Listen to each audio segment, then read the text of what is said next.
Evil blanket fish has awoken.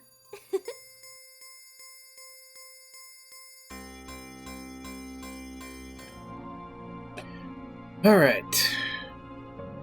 Looks like everything's coming in.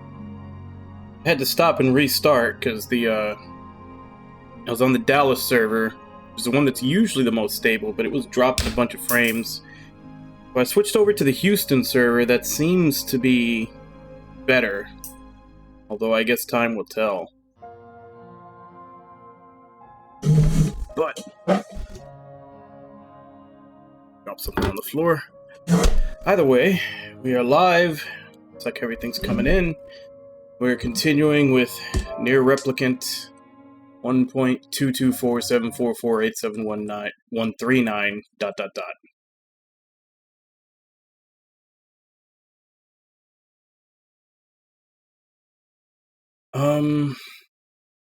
Last we left, I only had 2 side quests left. One was the flowers, which I checked on right before I started stream. For some reason, they haven't wilted to give seeds yet. So I'm thinking that the speed fertilizer might only affect them growing, not them wilting. Which means that it's going to take a full 24 hours from when they grew for them to wilt, I think. Going by this game's, like, in-game clock. So maybe by the end of stream, we'll have seeds, but even then, we're still not close to having, you know... I think only one of them came out pink, so I'm only going to get 3 seeds. Which means I'll have to plant again to try to get them, which could be another day and a half to 2 days. Which we may be getting close to calling it with this game by then. They're still not wilted yet. They're up. I think this is the only pink that I got. All the red just came. The rest just came out red.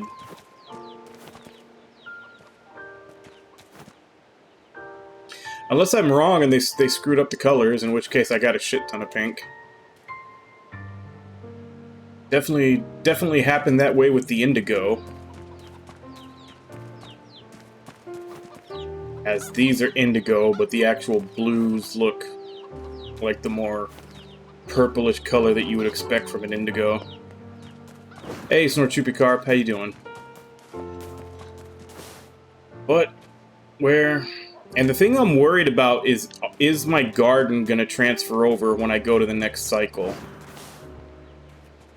Because we're about to finish the game, and we'll finish the game definitely before these are ready. Because we're just gonna go to the last dungeon, and once you get there, it's like point of no return. You can't come back. Actually, let me look that up.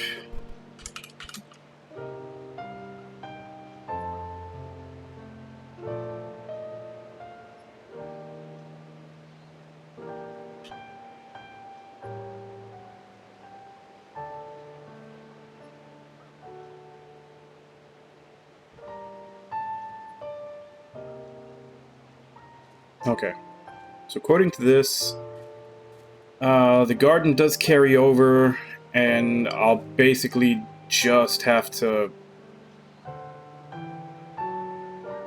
I'll just have to re-accept the quest from the person in Facade when I go to the next cycle. So we're all good to go get ending A. Let's go do that.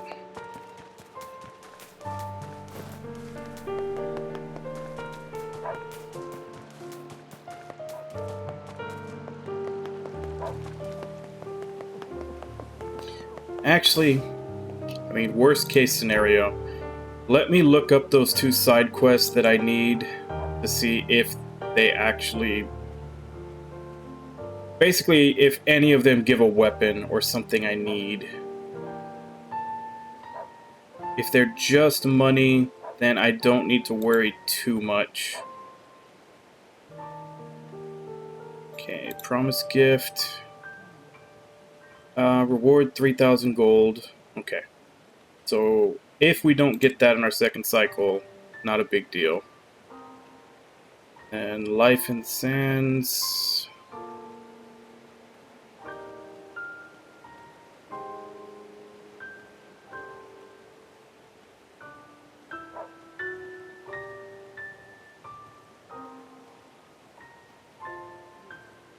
Reward 10,000 gold. Okay, so just the first ending. It's the like the one that you get on your first playthrough, and then you get on when it goes back to the middle of the game and you play it again. You get B ending, and then third time you can get either C or D, and then after you've seen both of those, getting on. I think you can. There's a new one that you can get. There's 5 endings total.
Damn it, Kaine, get out of the way.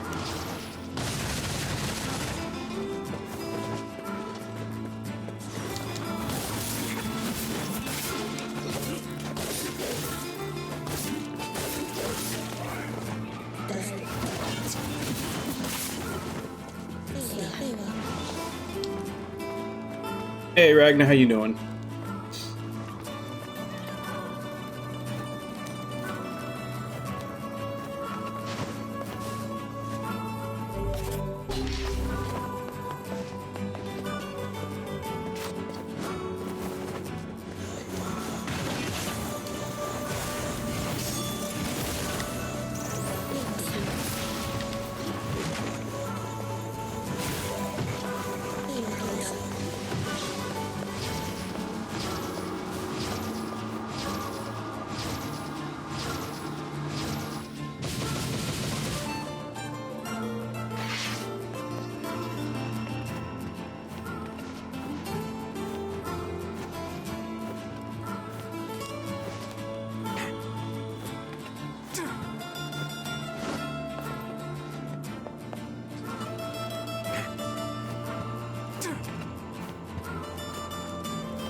Just have to fight our way through all these enemies, and there's a couple of mini bosses, which we already did because we had to go to the top of this place for the side quest and then go back to turn it in. So.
I actually am kind of curious, like, what weapon powers some of the other weapons max out as, like, just to kind of have a comparison as to just how overpowered these weapons are.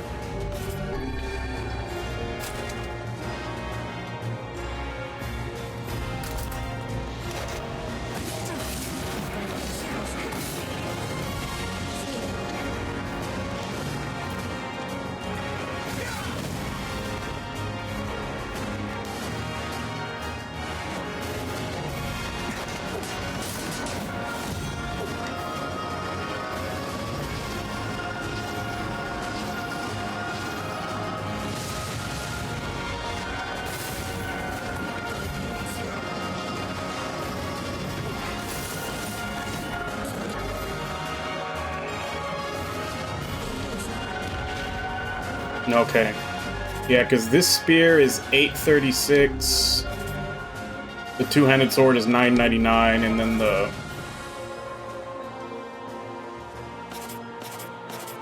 sword is the one-handed sword is 475.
Ugh. Last drop of that went down the wrong pipe.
Where was I supposed to go from here? Oh.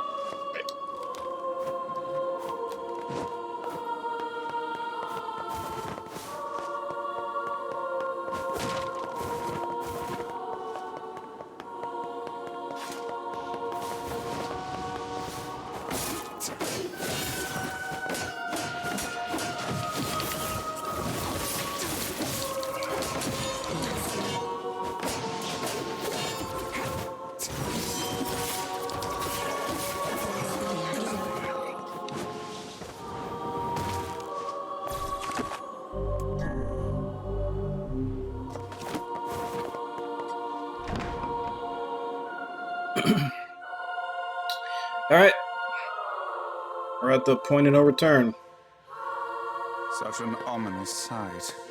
And yet I find it strangely nostalgic. Yeah. This is where Vice and I first met. And first fought together. Wow! This is where you used to live, Vice? Well, yes, I suppose. In a technical sense. Pretty nice digs for a floating magazine. At least it was free from annoying hussies like yourself. And now the path is open.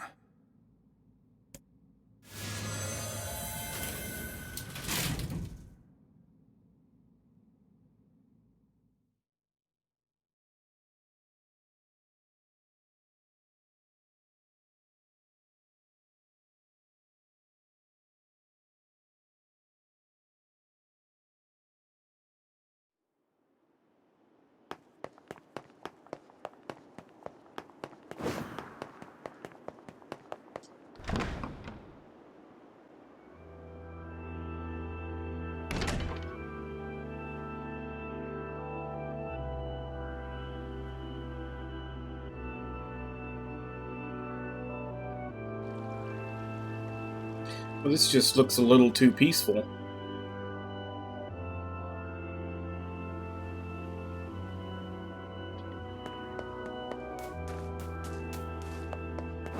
Ugh.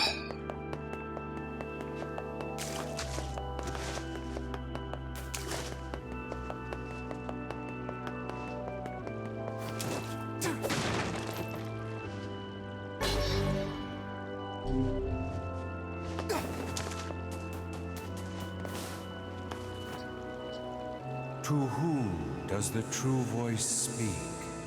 To whom does the true form show itself?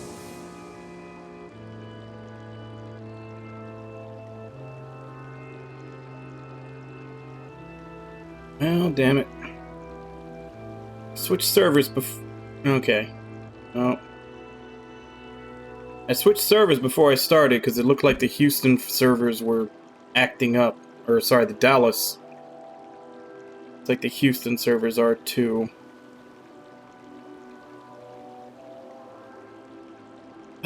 We had such a good day of streaming yesterday. There weren't any problems.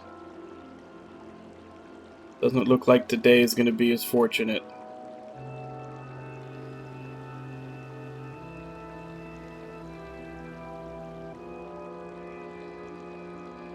Come on, hurry up and stabilize.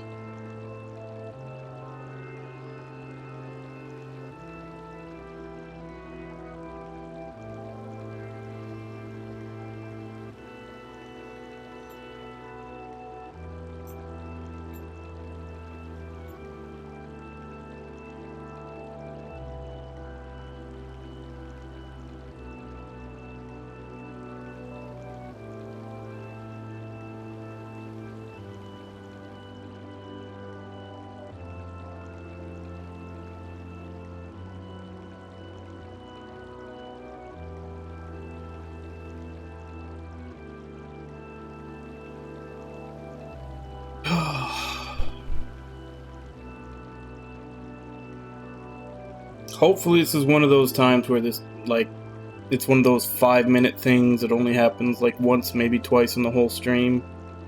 That wouldn't be too bad, I guess.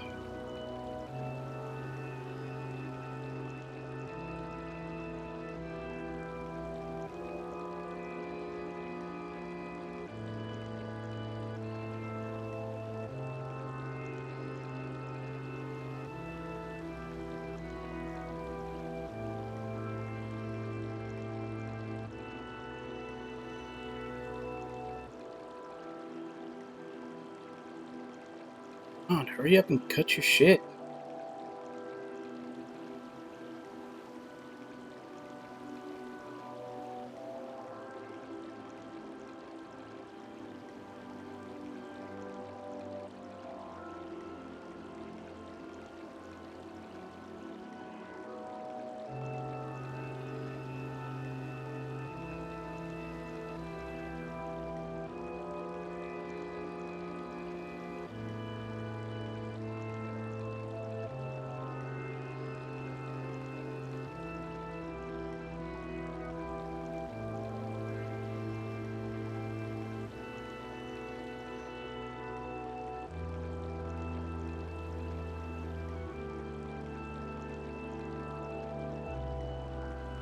Alright, looks like it's stabilized.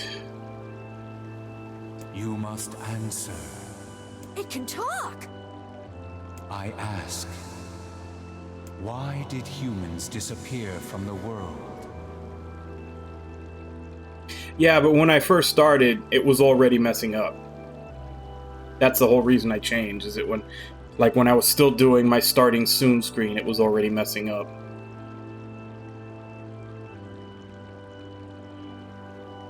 The hell is this? I believe this is some manner of password. Password? Yes.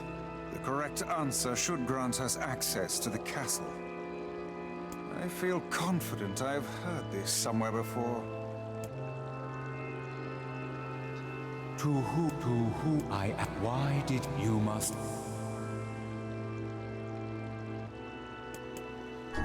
I answer because of a black disease.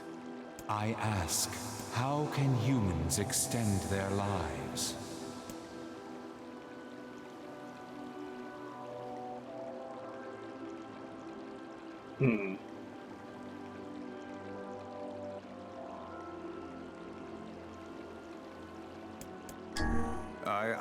I ask, what is the destination of souls?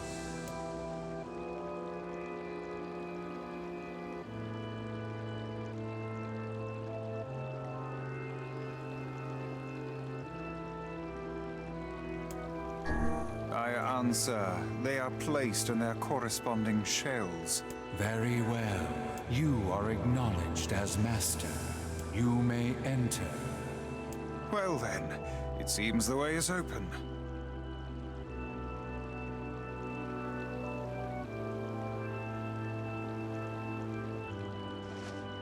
So which two disciples are these?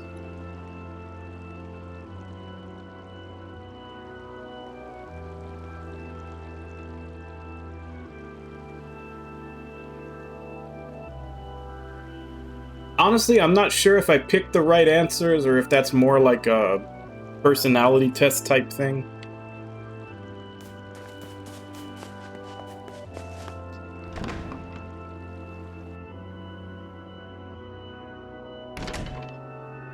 I'm definitely wondering who those two pigeons are.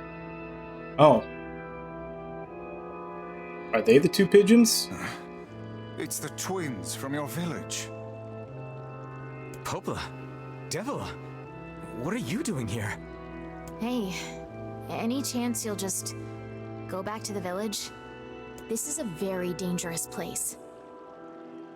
Even if you can find Yona here, you probably can't get her out. How did you get here? Shh. We're asking the questions right now.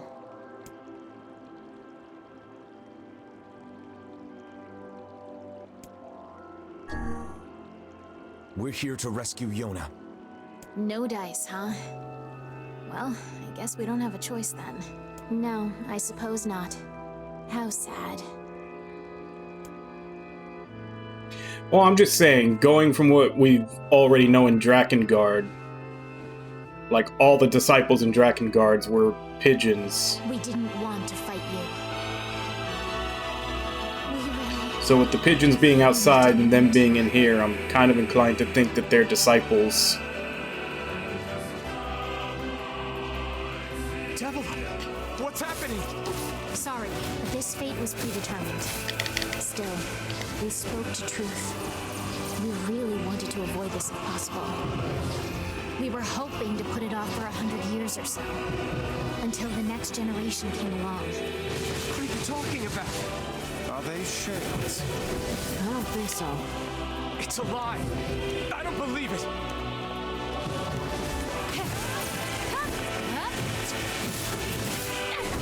We never thought we'd grow to be this powerful. I don't know that they necessarily are. They might have seemed random in this game. With us, Grimoire Vice. You Obviously, are a because, traitor. like I said a couple of times before, this game came before Drakengard 3. But then having the whole thing with the disciples in Drakengard 3, I think that was intentional. I think he was trying to add more context to those pigeons.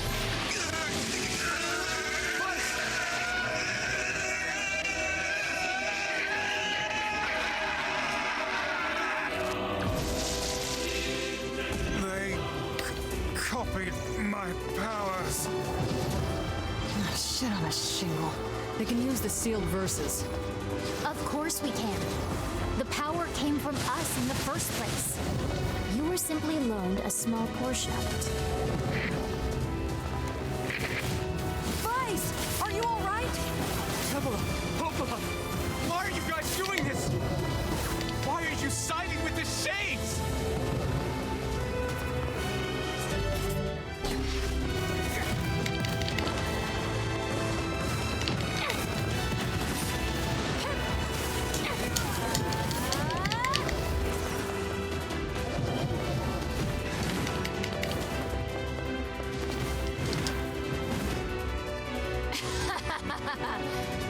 Why? The answer to every riddle lies within the heart of the Shadow Lord. Shadow Lord. So you've been on his side this whole time? You must search for that answer yourself. You've got to face your own truth now. Please, enter the Shadow Lord's castle.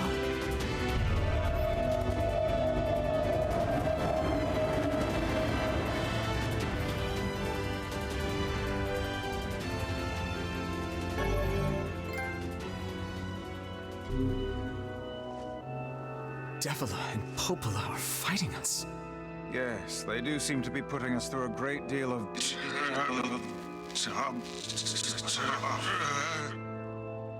You okay, Vice? How odd. For long years, my mind and tongue have been my greatest assets. But now the latter seems to be... Well, Vice? do not look at me like that. I am Grimoire Vice. I am perfectly...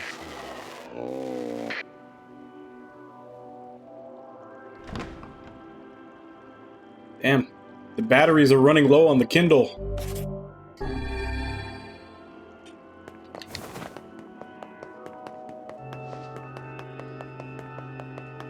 I think I hear a waltz.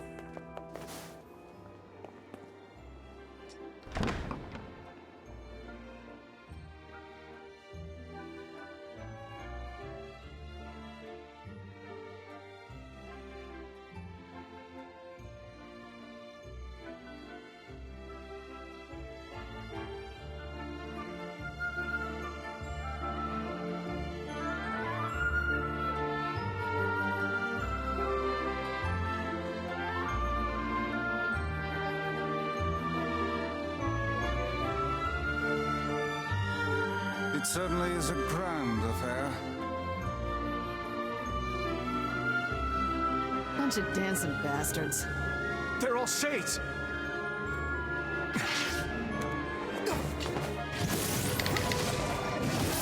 I think we're locked in. It's not like I was planning to leave.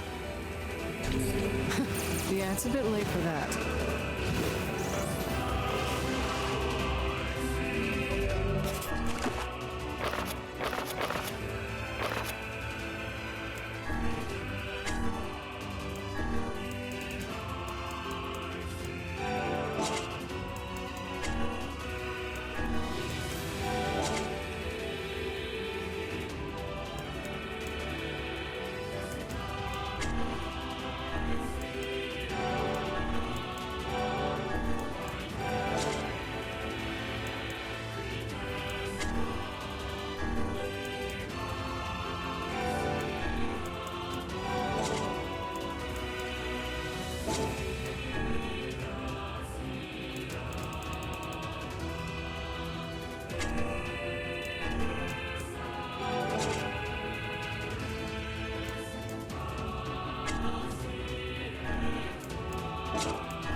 Damn it!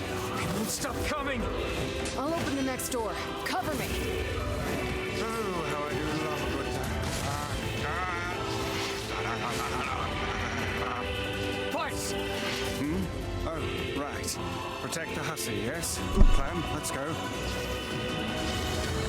Protect Kaine for us! Come on. Come on. Kaine! Hurry! It's not open yet? Do I look like a goddamn locksmith to you?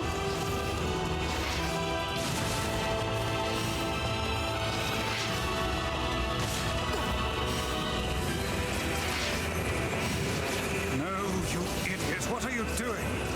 Lock doesn't want to open? Fine. I'll just break it down. Stop, you impatient fool.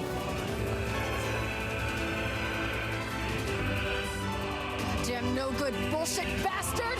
Open the fuck up already! Ugh! Got it. Kaine, look out!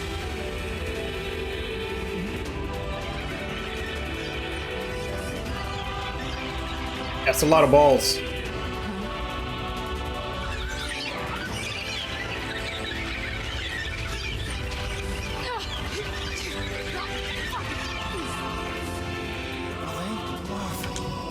These things are freaking me out!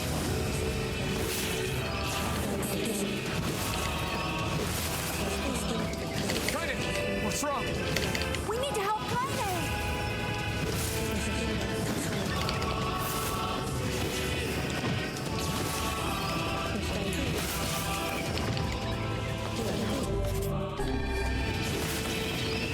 We need to help Kaine!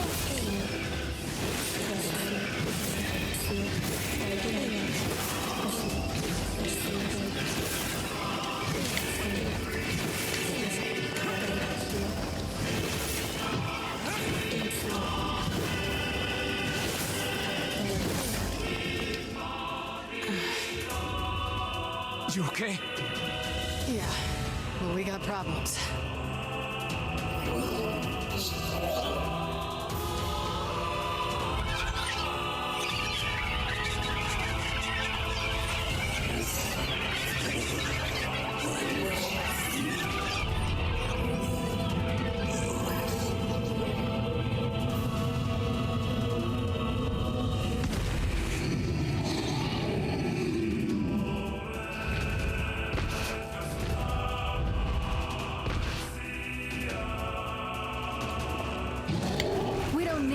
darkness, asshole.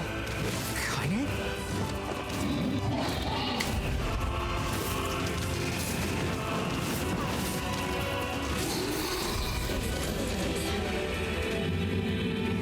Damn shit. Oh dear. Now an armored wild boar shade.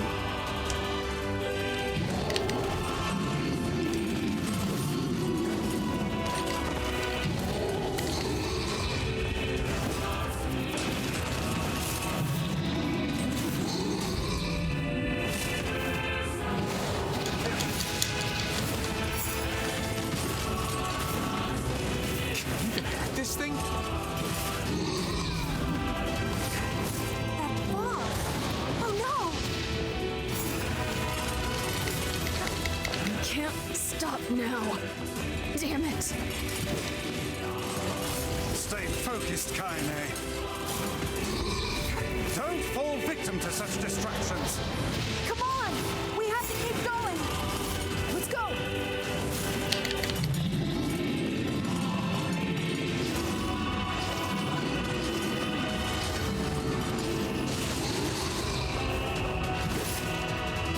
This way. Move.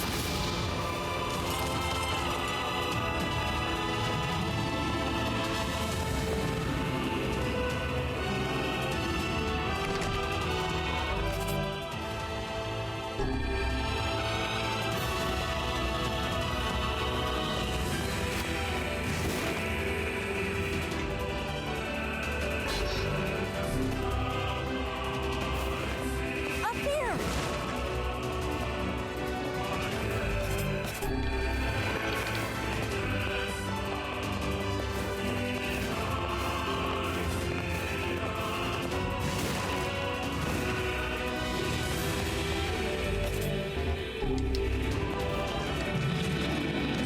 How can we deal with this thing?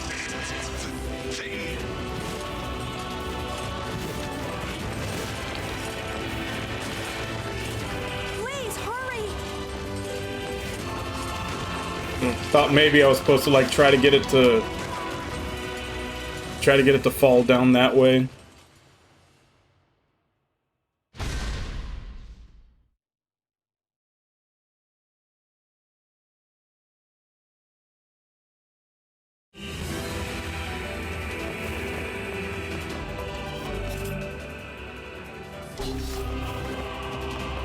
Up here!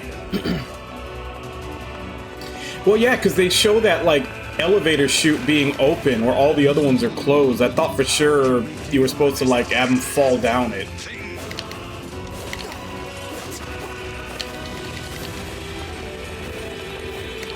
Please, hurry!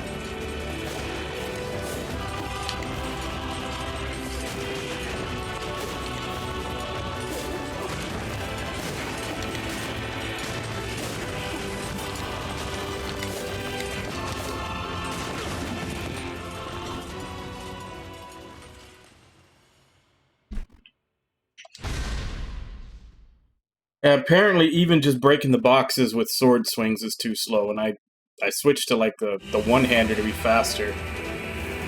I guess this is the way to go. Up here!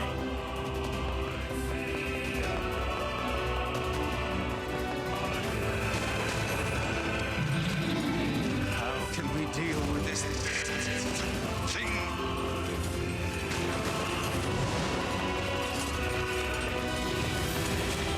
Please, hurry!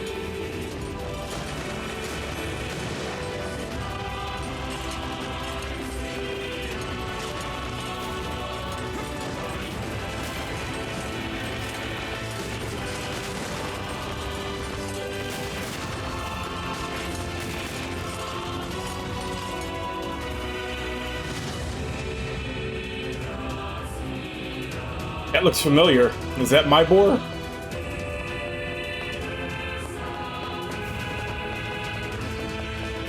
Damn it, I can't get it open. Attack incoming!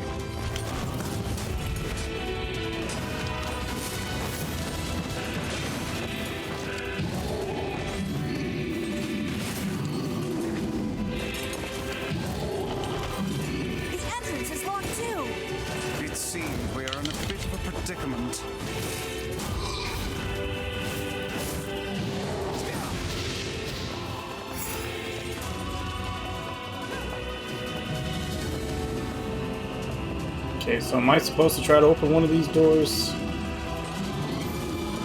No, cutscene time.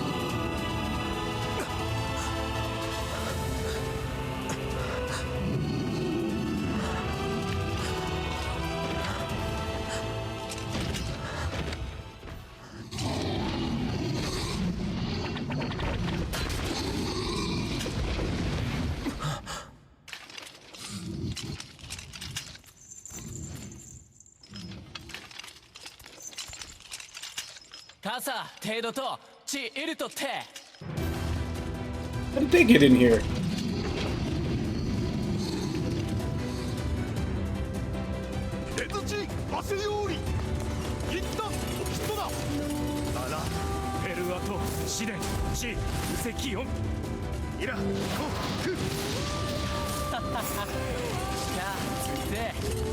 What are you doing here?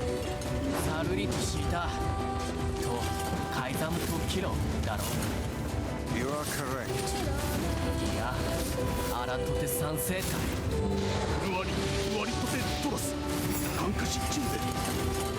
But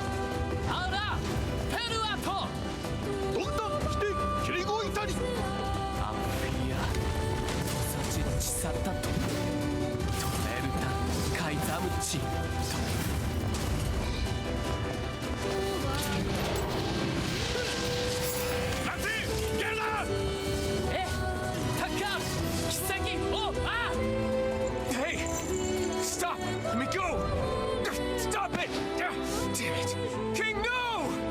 ギ、後で、アリクラーサ。アコ。 No! Open the door! You can't fight that thing on your own! ゆくく、おたおき、アルタ、ユート。来ると、こっち、いる。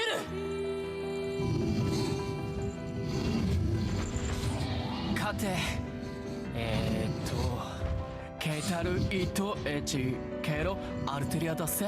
ゲウジ各石技師。真鍮カレルタカイザムテラス。なんだ、あらたて。ウラーヌ、ペルア、ト、チ。ウラーヌカイザムトマトチ。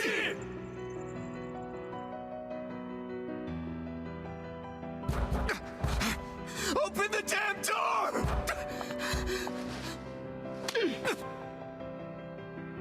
Knock it off already. Let's go. Kaine. He's fighting for you.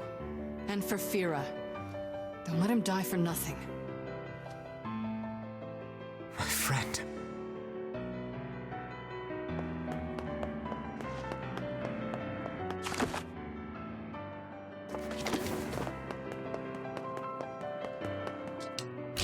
So is the Shadow Lord's hallway mostly Is Shadow Lord's tower mostly hallways? No, castle, not tower.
This is round 2.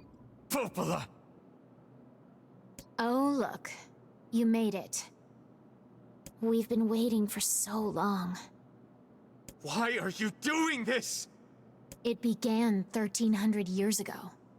Humanity, finding itself on the brink of extinction, undertook a last-ditch rescue plan called Project Gestalt. Gestalt? Do you still not remember, Grimoire Weiss? He's in low power mode. Kindle's battery dying. Then let's give you a refresher.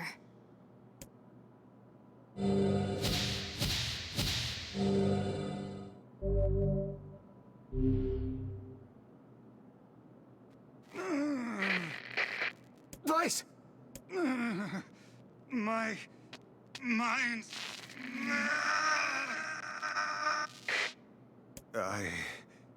I remember. Devila. Popola. You are not human. In fact. Oh no. Yeah, sometimes the truth can be a real bitch. You want to finish that thought for him, sister? All of us, every person standing in this room, are mere shells created by the true humans. What are you saying? You still don't get it? You aren't human. So then humans, I mean, the true humans, are extinct? No. They still live on. You know them as shades. Each shade is a twisted remnant of what was once a human being. Crazy, huh? Now let's skip the part where you stand there with your mouths agape and just get down to business. Wait. Wait. Sorry, but we're gonna be needing that shell of yours. The rightful owner has been waiting for a very long time. Please don't be angry with us. We are only doing our duty. Our endless existences have a single purpose: to control the lives of others in accordance with the will of the true humans. You have your own motives, your own desires. And we have ours. I fear it really is just that simple. Don't speak such foolishness. Sorry.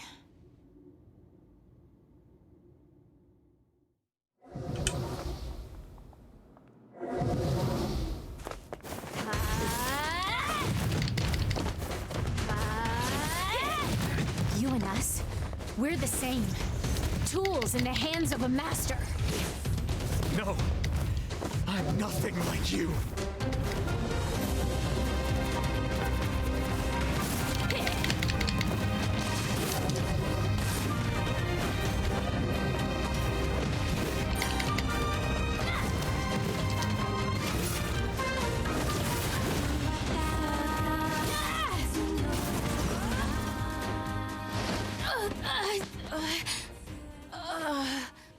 Damn.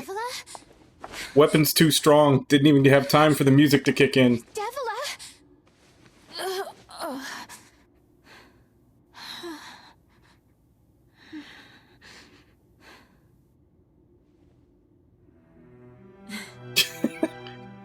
Popola. Yeah, I should probably switch to something weaker. No! Don't die! Like right when I give the last hit, the vocals kick in. I understand now why we're twins. It's because we were born without souls. Devila! I can't stop the bleeding. Oh god, I can't stop it! This world is too lonely for one without a soul. There's too much emptiness.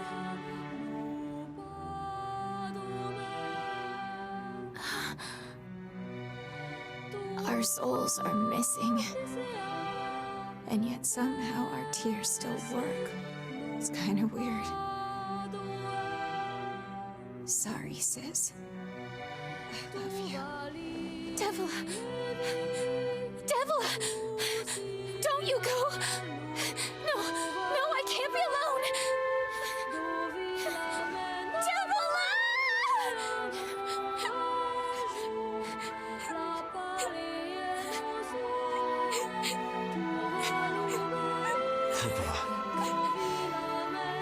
Let's stop this now.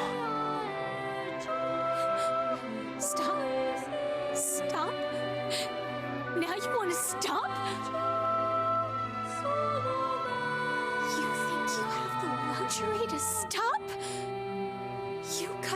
sister like a goddamn animal, and now you want to stop? Popola, wait! It doesn't have to. No one stops! It's way too late to stop! No one stops!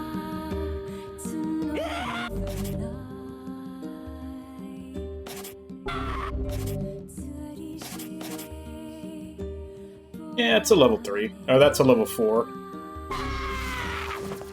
Please, don't do this, Popola! You and Devila were like parents to me!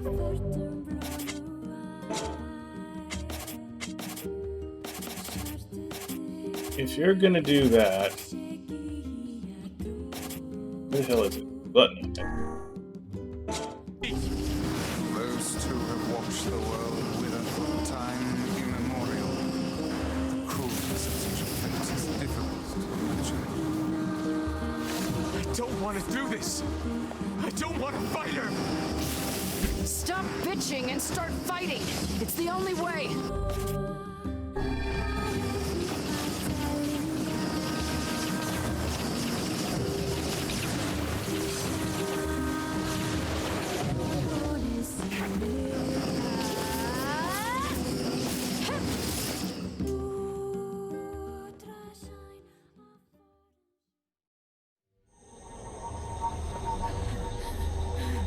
No stopping. No stopping ever!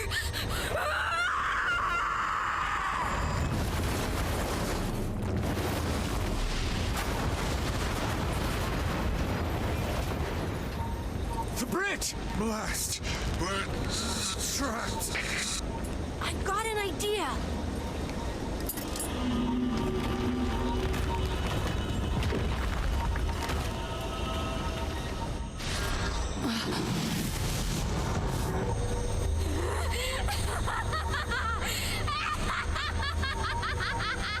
I fear we're done for.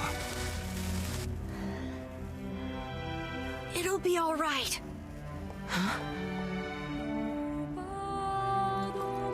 You know, when I was young, I hated my eyes. And now that I'm older, I hate what my body has become. But there's something else there now. Something like pride, you know?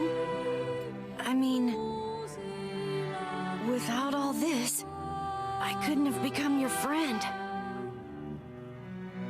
Goodbye, my friends. Thank you for everything. Emil! For so long, all I could do was destroy. But now, I have a chance to save something. No! Now get going, okay? Emil! Don't worry about me. I'm gonna be fine.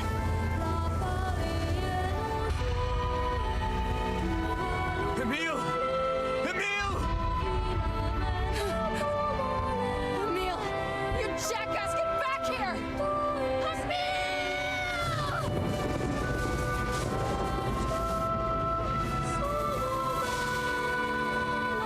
Oh dear. Kaine's so unstable, and Vice can't stop arguing with people. I hope they can hold it together once I'm gone. Well, I guess they'll just have to learn.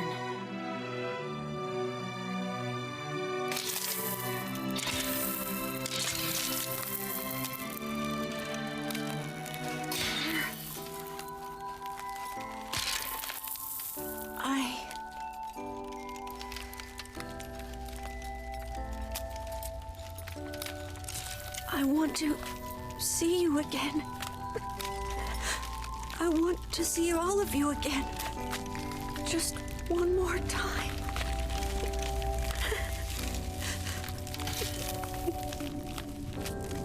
I'm scared. I don't want to die.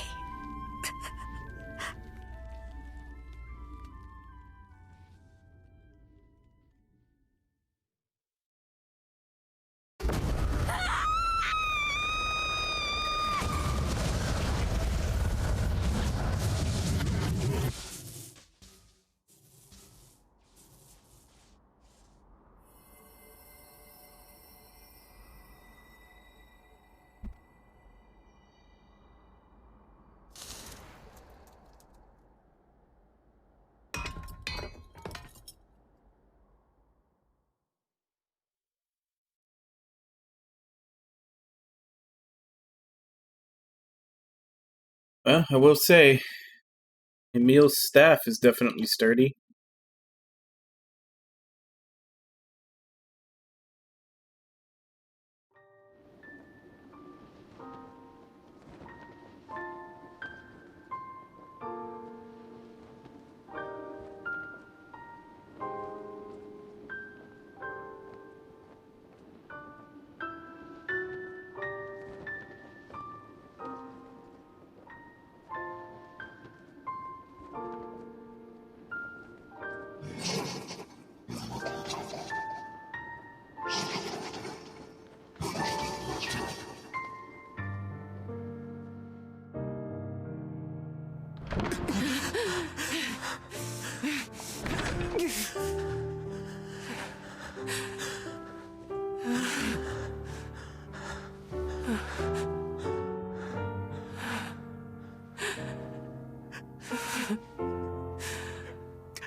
Let's go.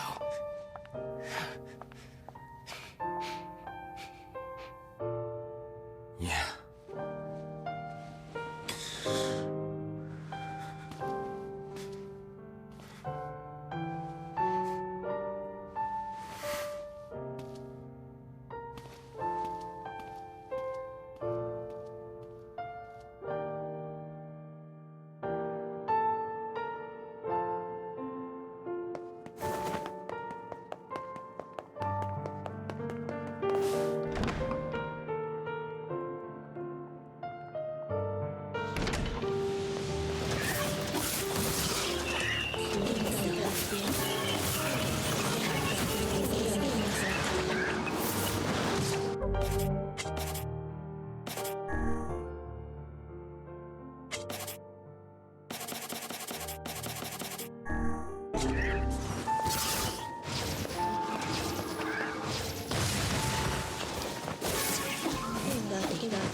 Yona!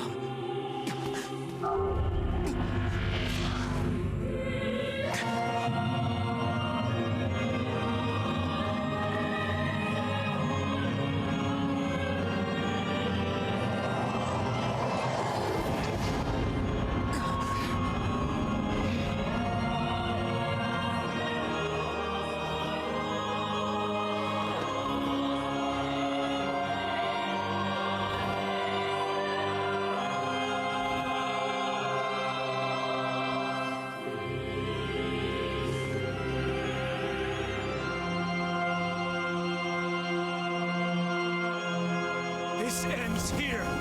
Strike hard. Hold nothing back.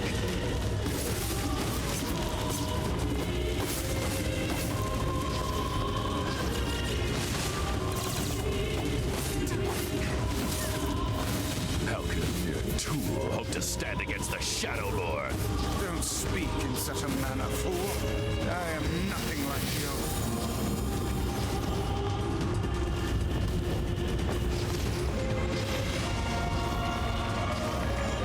Watch out!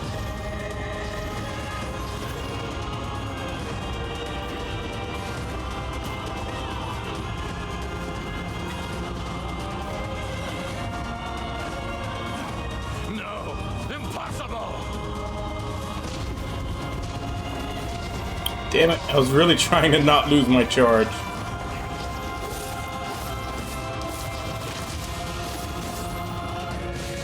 relax yet.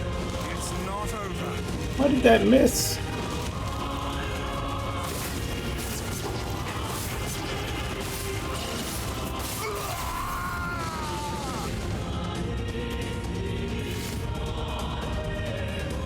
Be careful! I know!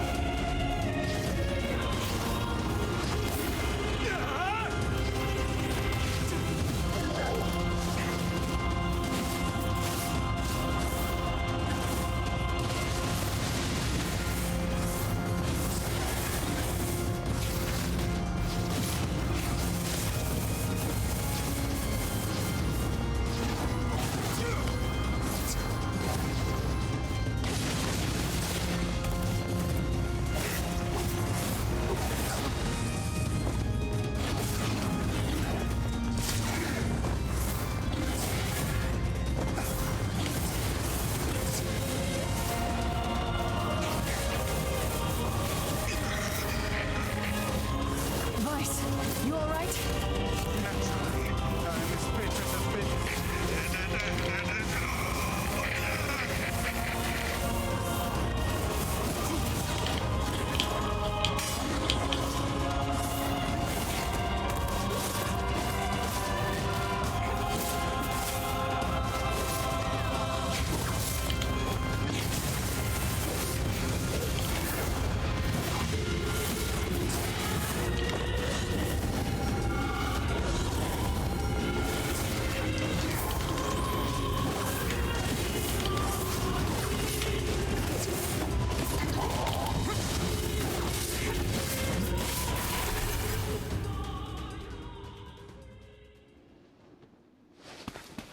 Wait!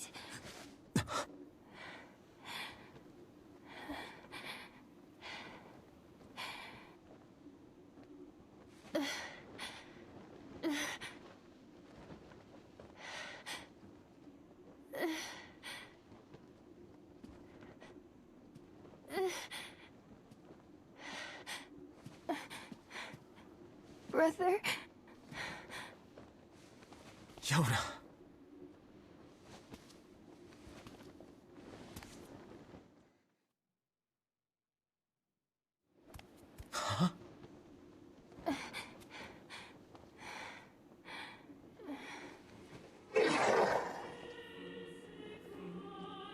Please, just stop. I don't want to do this anymore. I don't need someone else's body. I don't want it.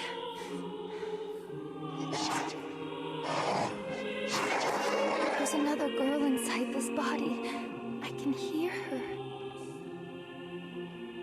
She She won't stop crying. She says she wants to see her brother. Yona's been possessed?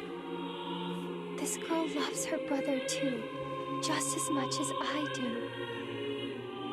It's not right, you know? It's not right that she can't see him.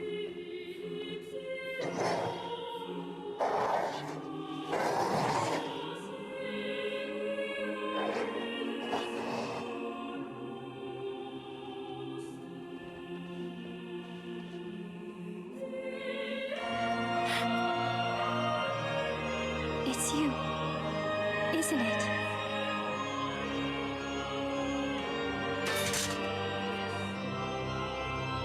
Yes, it's me. Let's go home.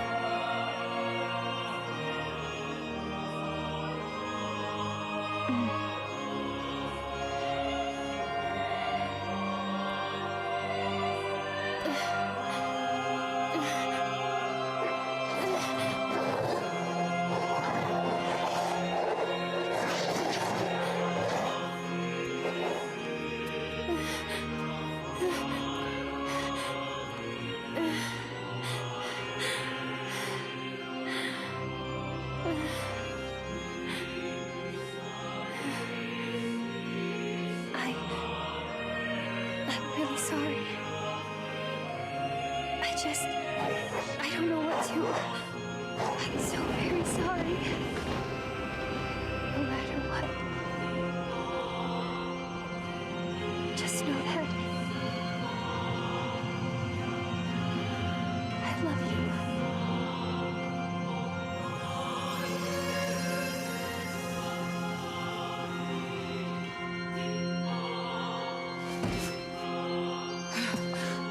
Hurry!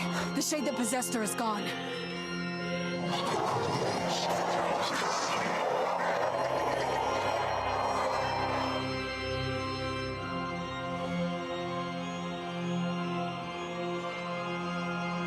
Kind, watch over Yona for me. You want me to understand your sadness? You think I'm gonna sympathize with you? I swore to protect my sister and my friends. If someone puts them in danger, they must stand aside or be cut down. Now come on, let's finish this.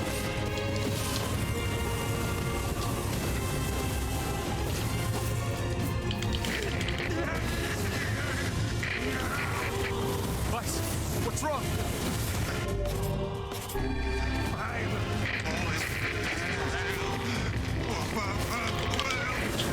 You're freaking me out here, Vice. What are you doing? Come so. Just do it. Strike the killing blow.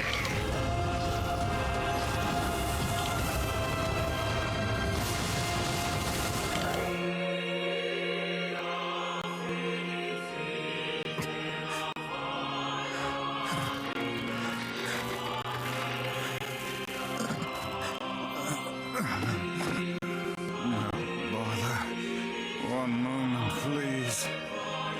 You okay? Fine, just fine. All right, no, I'm not. Vice, It seems some headstrong idiot has decided to push me beyond my limits. I should have taken that job as a cookbook when I had the chance. Vice, I'm sorry. I'm sorry. Only joking.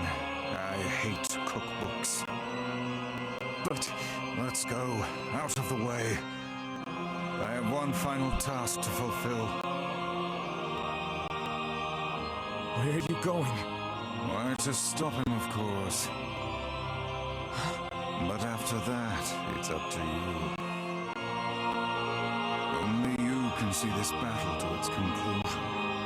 I wish you luck, my friend. You can't. I swore I'd always fight by your side. You are an exceedingly stubborn lad. You know that, yes?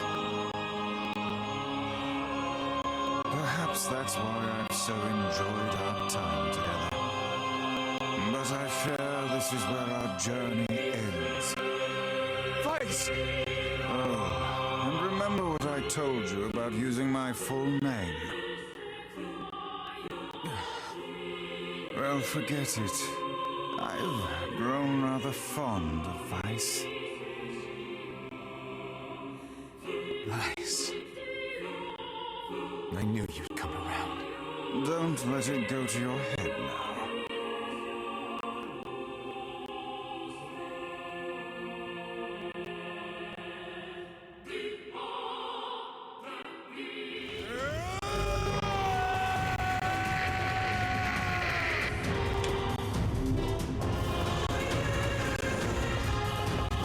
I have something to defend. I have a reason to live.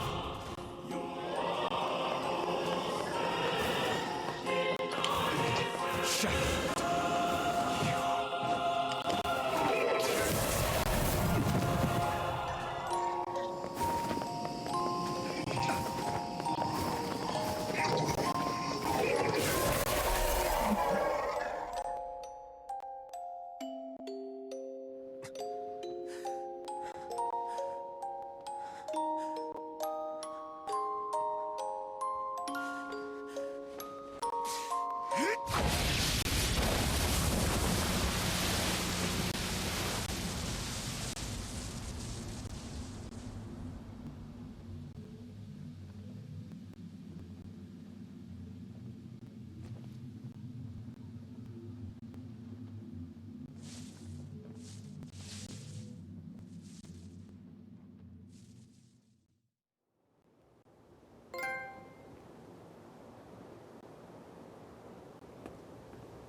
Is Yona all right?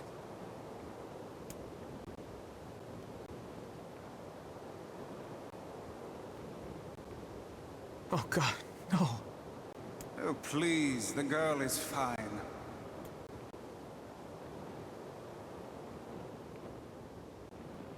Vice? Where are you? Are you okay? I am as well as can be, considering I have lost my physical form. Doubtless my voice will be the next to go, so listen closely. Your sister is safe. Do not mourn her, and do not give up hope. Instead, you must call her back to you. How? Use your memories. Recall the times you spent with her. Present her with proof that the two of you live still, and that your lives have meaning. I don't know. Typical. But take heart. I know you can do it.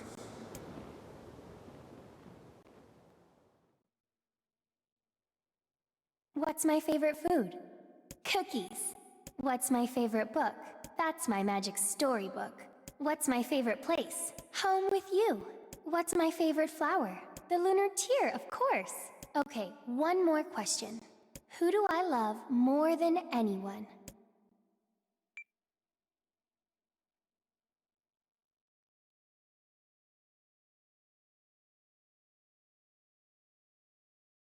Is this a trick question?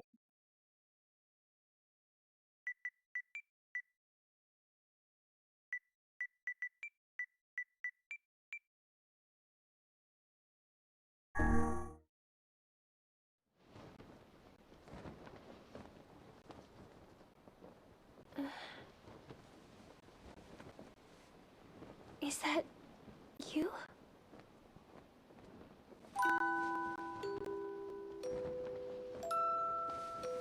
Yona.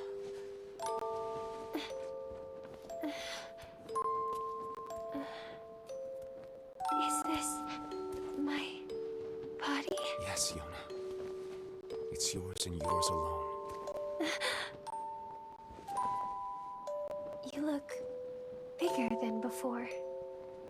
Like you've grown up. Well, yeah. I guess you haven't seen me for a while. Have I been asleep this whole time?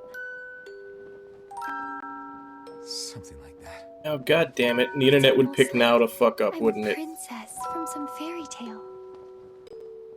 I pause this? Oh. I'm so happy to have you back. Me too. Kaine. You and your sister. You have a good life, okay? Where are you gonna go? Guess I'll... You could stay with us, you know.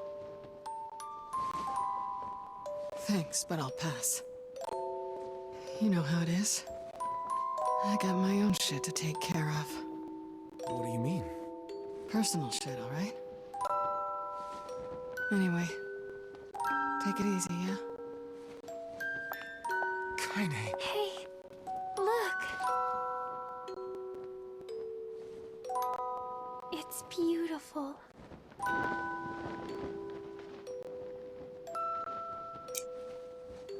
For the Actually, I longest guess, yeah, time, technically, I mean, I heard someone telling me how and pause. What am I thinking?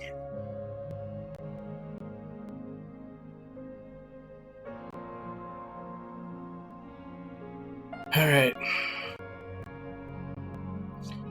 Let's see if we can wait. My shitty ISP, whatever the hell they're doing.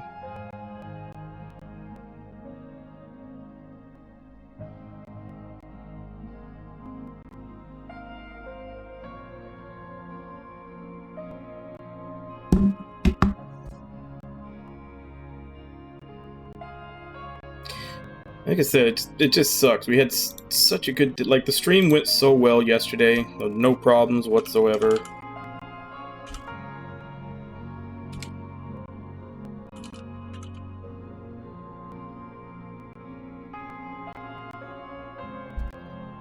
Pretty sure.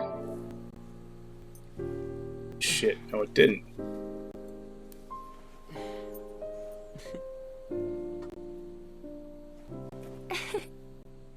Why the hell wouldn't it pause when you go out to the menu?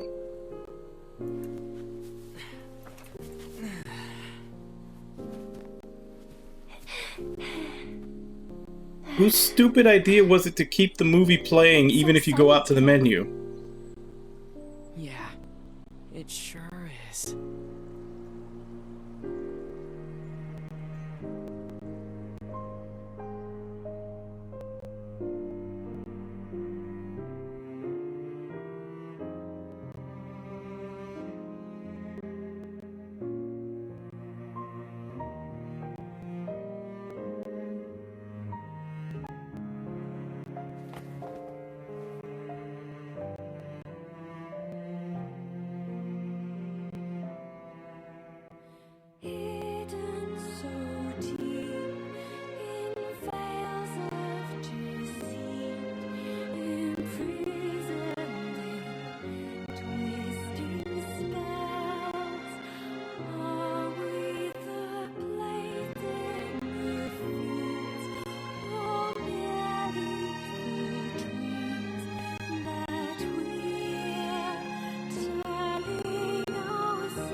So far, there's been a couple of names in this credits where their job is just 3 question marks.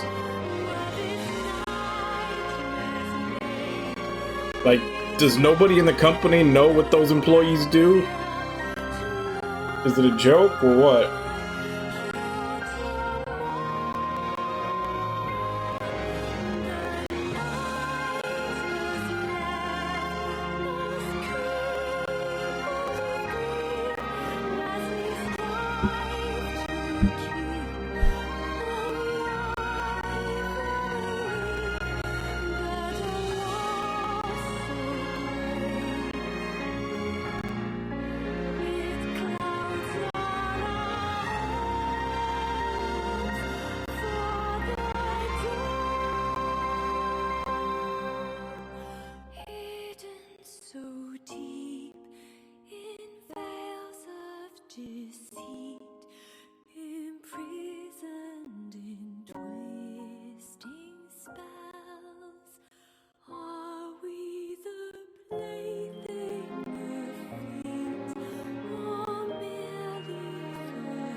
Please get better. Sanctify.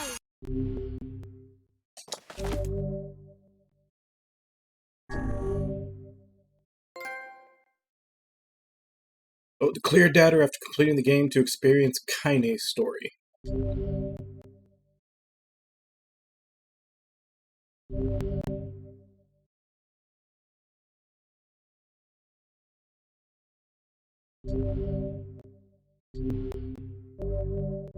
Hey, Irby, how you doing?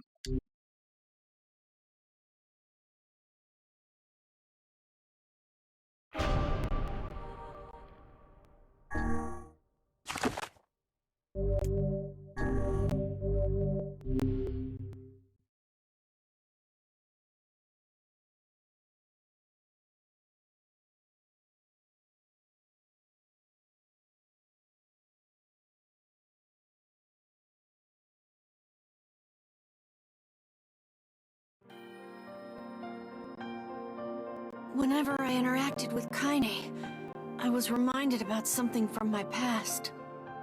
Maybe my mind has been confusing her with my sister this whole time. Anyway... Sounds like something good happened, Irby. What's going on? Or something bad happened and that's a whole lot of sarcasm.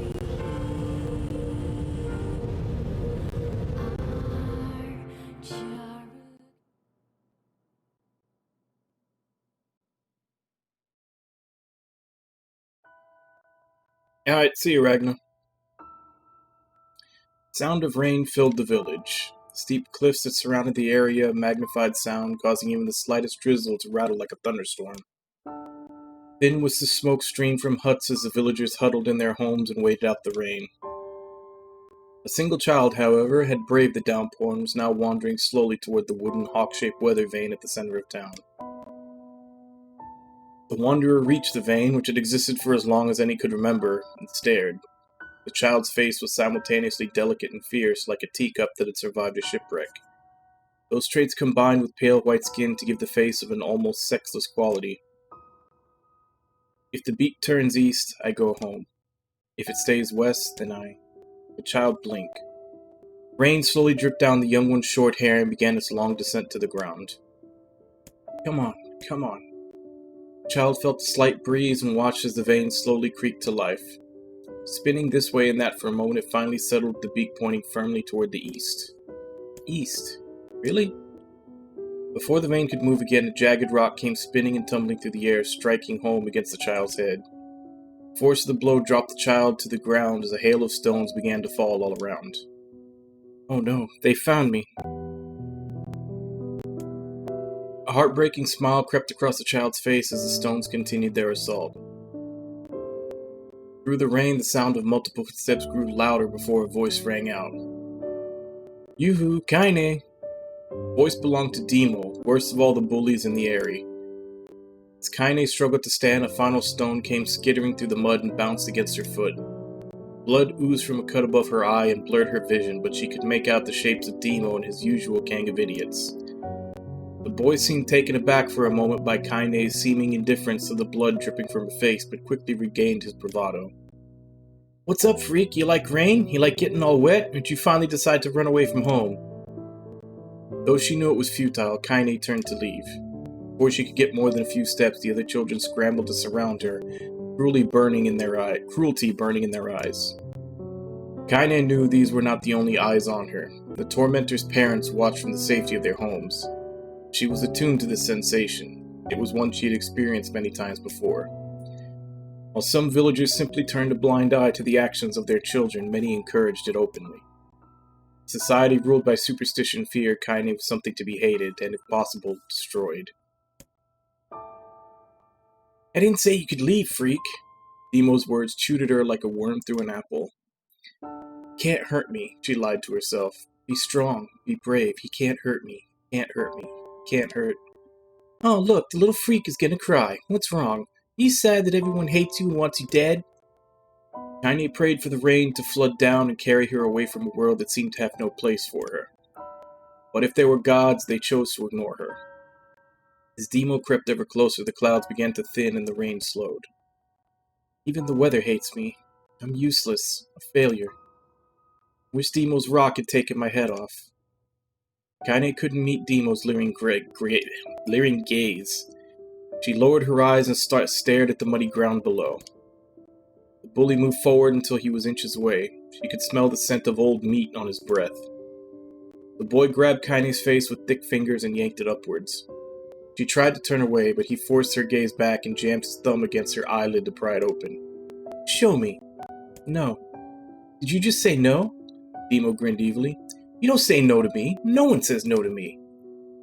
Not even taking his attention from Kaine, he called to his cohorts. Come on, guys, let's give the freak what she deserves. As soon as Demo finished, kicks and blows began to rain down upon Kaine. Demo paused, still grinning, as Kaine curled into a ball and tried to make the pain stop. I don't get you, freak. What you acting like a girl for? Everyone knows what you really are. Kaine ignored the question, choosing instead to stare at the weather vane. It continued to point east, as if supremely confident about the future it had chosen for her.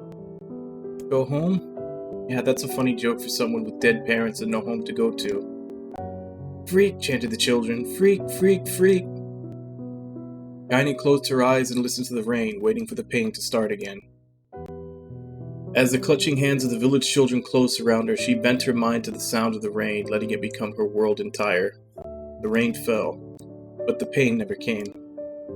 Only when the laughter of her tormentors turned to terrified cries did she dare open a single blood-caked eye. Kaine was shocked to see Demo sprawled on the ground, holding his head and screaming in pain.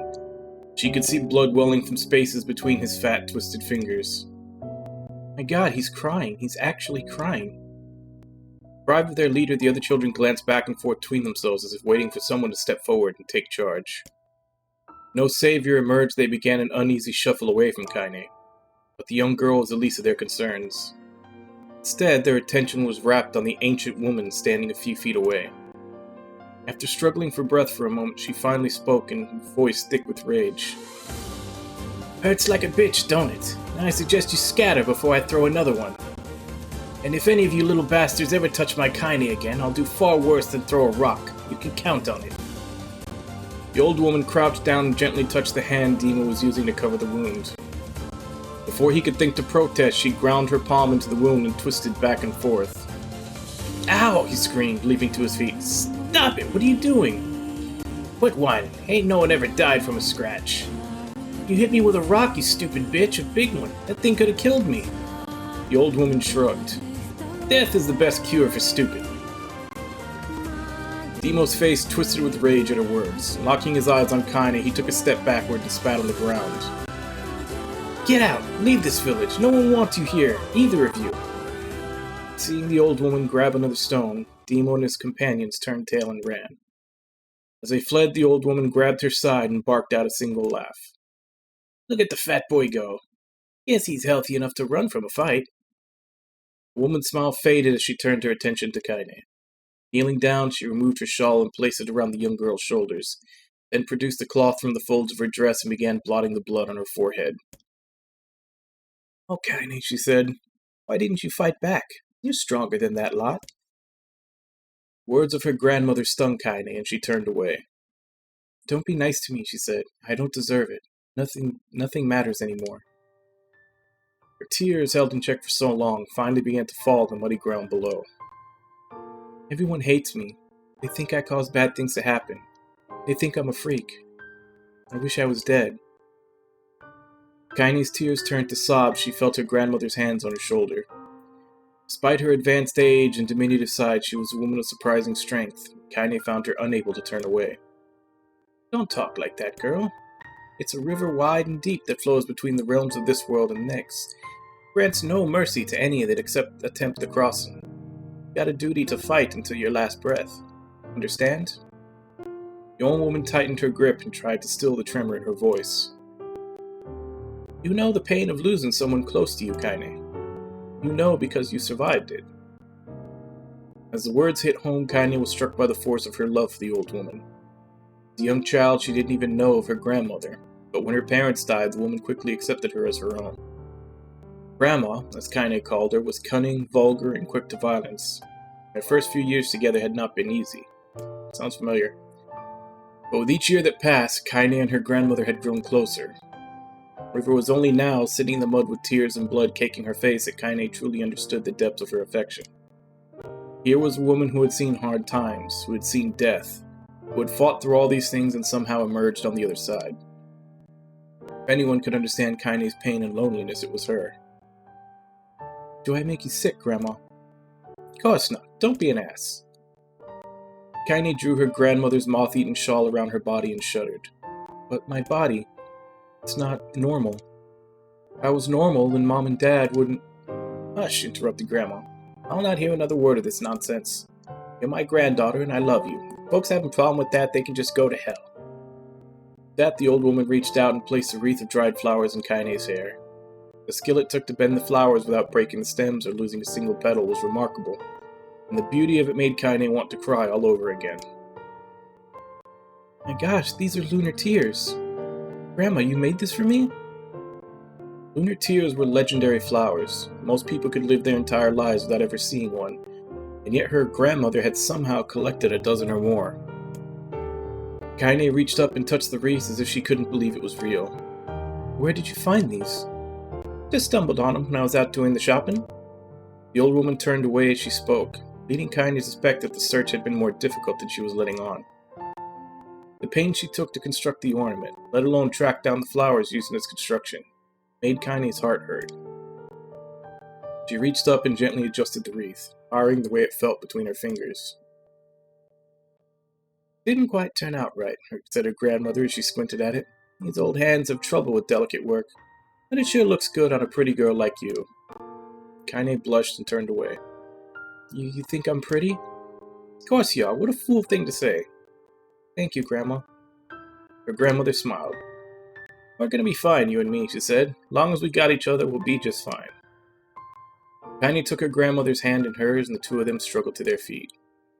As they began the long walk home, Kaine gripped the hand with all her might, as if trying to stop smoke from drifting away in the wind. Rain had stopped. Kaine stood beneath the weather vane, watching it spin in lazy circles, no longer caring about the direction it faced when it stopped. "I don't need to escape. I have a home now. Grandma loves me, and that's enough. Even if it's us against the world." Kaine let her gaze drift up past the vane and into the cloudy sky. The last faint hints of a rainbow were slowly fading. As she turned and headed for home, the light scattered into a million particles and vanished, seemingly taken away on the breeze.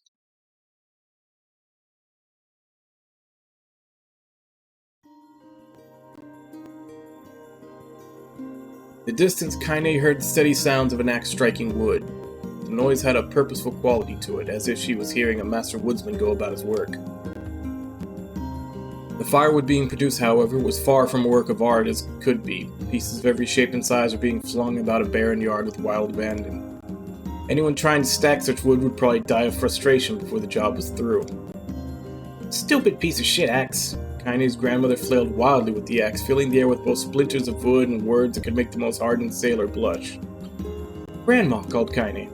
"Ain't you Kaine?" yelled the old woman, taking her eyes off the wood for a moment. "Don't get too close, or I might take your goddamn foot off by mistake." So she brought the axe down on a piece of wood, sending chips flying in every direction. One spun past Kaine, close enough for her to hear the whistle, at which point she decided to step back. Once she'd scuttled to a safe distance, she cupped her hands around her mouth and shouted, "Grandma, do you need help? I can get you water or lunch or a new axe or something." The axe, poised to strike another wobbly blow, paused in midair. The old woman considered her granddaughter's offer for a moment, then smiled. "Tell you what, since I'm doing such a piss-poor job of chopping, why don't you come here take over so I can go get the water? Shades have been restless lately, and I don't want you running into one of them bastards." Relinquishing the axe, her grandmother picked up a long pole with wooden buckets on either end. Gathering water was by far the more difficult of the two jobs, but Kaine knew better than to complain. Once Grandma's mind was set, there was no changing it. Kaine did her best to help with chores, but Grandma took every task that required travel to the village. Though she had a long list of plausible excuses, Kaine knew the real reason. She didn't want her granddaughter to be taunted and harassed by the villagers. Once Kaine moved in, Grandma decided to take up residence a good distance from the area.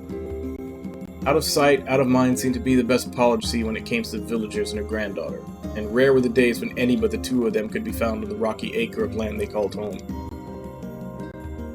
Kaine enjoyed the solitude, but harbored a secret resentment that her grandmother was forced to spend her golden years in such a place. After watching her grandmother leave, Kaine turned her attention to the task at hand. She had never chopped wood before in her life and soon discovered why the old woman hated the chore. Swing after swing of the axe produced only a tiny crack in the wood. When she finally managed to connect with a solid stroke, the tool embedded itself in the log and refused to budge. Frustrated, Kaine swung the axe around her head and threw it, log and all, across the yard. Damn it! Crap! Suddenly understood the joy her grandmother felt in a good curse. Happier now, she picked up the axe, forced it from the wood, and resumed chopping. She had a natural skill with a blade, but the task was challenging, and blisters soon began to form on her small pink hands. "This is tough. My logs are all weird sizes." Spitting on her palms and ignoring the pain, Kaine redoubled her efforts. Just as she was developing a rhythm, Grandma returned from the village. Setting down her buckets with a small sigh, she took one look at the logs and coughed out a wheezy laugh. "Pretty clumsy, girl. You better practice if you..." Grandmother suddenly collapsed to her knees, causing one of the buckets to wobble precariously.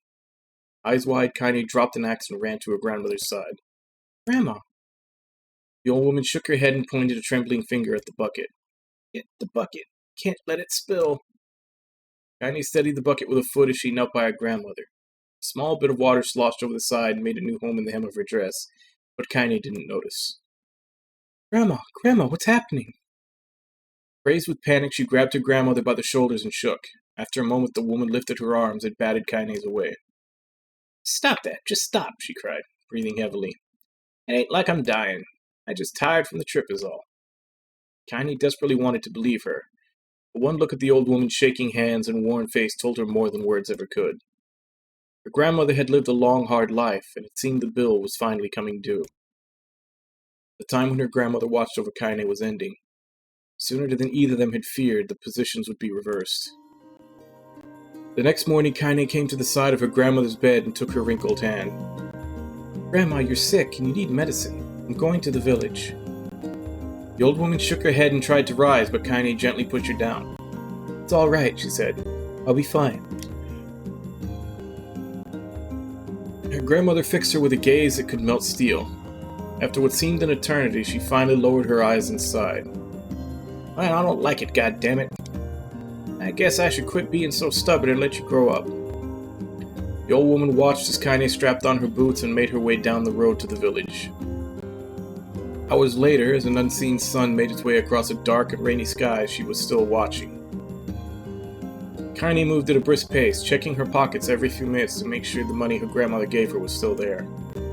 Every noise caused her to spin on her heels, making sure she wasn't being stalked by a shade, or worse, Demo and his gang. But she encountered neither tormentors nor shades, and Kaine finally found herself at the entrance to the village. The few adults she could see glanced sideways at her, then muttered to each other behind raised hands before sinking away into the shadows. Her heart raced. Kaine took a series of rapid, shallow breaths and tried to calm herself. "I have to prove myself. I have to help Grandma. I have to be strong." She chanted those words to herself over and over as she slowly made her way. Finally, her eyes settled on a rotund older woman who was angrily waving her arms in the air and telling anyone who would listen exactly what she thought of Kaine's presence. "Hey lady," said Kaine with a bravado she did not feel. "Where's the apothecary?" The woman's flabby cheeks shook in bewildered anger. "How dare this thing speak to me?" they seemed to say, but Kaine saw that her eyes held a different emotion. Fear. "Yeah, we're both scared, lady. Trust me on this one." "Which way?" Kaine repeated. The woman pointed at a small building to the right before hitching up her dress and stumbling off in the other direction. Kaine cringed, expecting a stone to come flying from the assembled crowd, but none came. Her mind was filled with a strange sense of pride as she made her way into the apothecary. But the new emotion had little time to take root, for as soon as she opened the door, she noticed a familiar customer by the counter. It was Demo.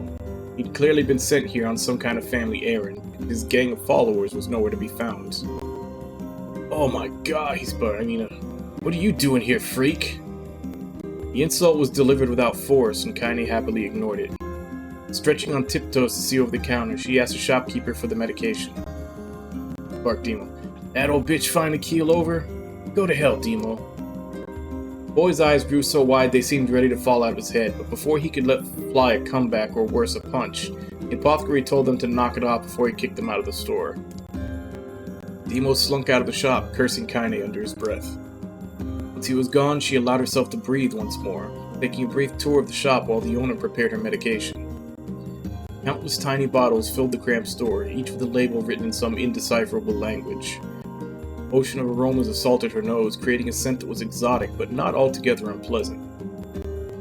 Seeing such a variety of supplies gained Kaine a sense of peace. Surely in a world so vast there'd be a place that she could call home.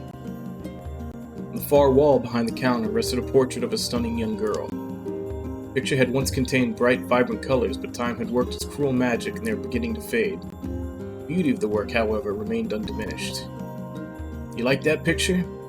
Kaine turned to find the apothecary with a small vial of medicine in his hand. His eyes were gentle but sad, and they seemed to stare through her into nothing as he spoke. "That's my daughter. I sketched it when she was just a little girl. She's been dead a long time now." Kaine didn't know how to respond. She just stared at the portrait and tried to come up with the right words. "Pictures are wonderful things," continued the shopkeeper. "They let the ones closest to you live on forever." He shook his head slightly, then looked down at Kaine and smiled, handing her the medicine. He reached into his sizable green apron and produced a handful of old wax crayons. "You should have these. There's no one left that I wish to draw." Kaine took an instinctive step back, causing the shopkeeper's face to darken. "Yes, I've heard the rumors about you," he said. "It's a small village and words travel quickly. Between you and me, I'm not sure which of them to believe, but I also don't think they matter much. I know your grandmother, Kali. but I think the way she was driven out of this town is just deplorable. Grandma's name is Kali? Thought Kaine suddenly. She was still mulling this new fact over in her head as she reached out and gently took the crayons from the apothecary's hands. My grandmother is an old friend of mine, he said as Kaine scooted away yet again, and I owe her much. I wager she would like it if you drew a picture of her. I think she would like that very much. Kaine murmured a quiet agreement, but inside her heart was bursting. Never before had a villager treated her with anything but complete contempt. It was a tiny, almost imperceptible step, but it was a step nonetheless, and with enough tiny steps she might one day discover the rest of the world. When Kaine returned home, she found her grandmother asleep in the bed. Her feet were blackened and raw, even bleeding a bit in places, leading Kaine to think that she had been pacing around the room until exhaustion finally caught up with her. She placed the medicine by her grandmother's pillow and turned to leave, but found the old woman's hand clasped around her arm. "Back already, are you?" asked her grandmother with a yawn. "Come here, let me have a look at you." Grandma sat up and examined Kaine from head to toe. Finally satisfied that nothing had befallen her grandchild, she leaned back and allowed herself to relax. "Well, how was it? Those bastards give you any trouble?" "It was kind of fun," said Kaine with a small smile. "No, seriously, it was." "Fun, eh?" asked her grandmother in a voice which implied she believed anything but. "So any time you need me to run an errand, just let me know." As she spoke, Kaine removed the crayons from her pocket. After a brief explanation of their source, she informed her grandmother that she was going to sketch her portrait. "Portrait of me? Ridiculous. No one wants to stare at a wrinkled old crone." "Grandma, it'll make you live forever." "Horseshit," said her grandmother, throwing back the sheets from her bed. "Living forever would just piss me off. Put those crayons away and help with dinner." But Kaine would not relent, and in the end, Grandma found herself leaning against the wall of the house as if posing for a master artist. Kaine took up the crayons, eyed her subject carefully, and set to work. Just as her grandmother was about to nod off, Kaine finished the piece. After staring at it for a bit, she released it from the grip and let it slowly drift to the floor. "It's terrible. It doesn't look like you at all." "I'm sorry, Grandma. I thought these crayons would, make drawing easy or something." The old woman's eyes narrowed at her granddaughter's disappointment. "Let me be the judge of that," she said, ignoring the pain in her back and reaching for the paper. The sketch could have been a person's face. It also could have been a boulder, a lump of clay, or an incredibly misshapen loaf of bread, all rendered in a chaotic array of colors. The old woman stared at the picture for a long time, then slowly wheezed out a laugh. "Kaine," she said between laughter, "you truly are my blood. You're as clumsy as me, and I love it. But, hush, I won't hear any bull about how ugly you think it is. It came from the heart, and I'll treasure it always." True to her word, the old woman gave the picture a place of honor above the kitchen table. In the days that followed, Kaine would often catch her staring at the portrait with a strange smile on her face. An action she interpreted as silent, mocking laughter. A week later, Kaine could stand it no more and asked her grandmother to take the artwork down. "Hush," the old woman said. "I'll take this down when they roll me in my shroud." She pondered this for a bit, then turned to Kaine and dropped to one knee. "Listen to me, girl. Seeing this picture makes me happy in a way I've never felt before. And it makes me want to go on, so that someday you can feel the same happiness." It was a moment that burned itself in Kaine's memory. A perfect blend of pride and love and joy that came together that form a lifelong remembrance. She swore to never forget this moment, to never forget the old woman who had made her place in the world possible. Time moves on, people and memories move in and out of life like ghosts passing through a hall, but this moment will be different. Kaine swore, because I will remember it forever. Forever.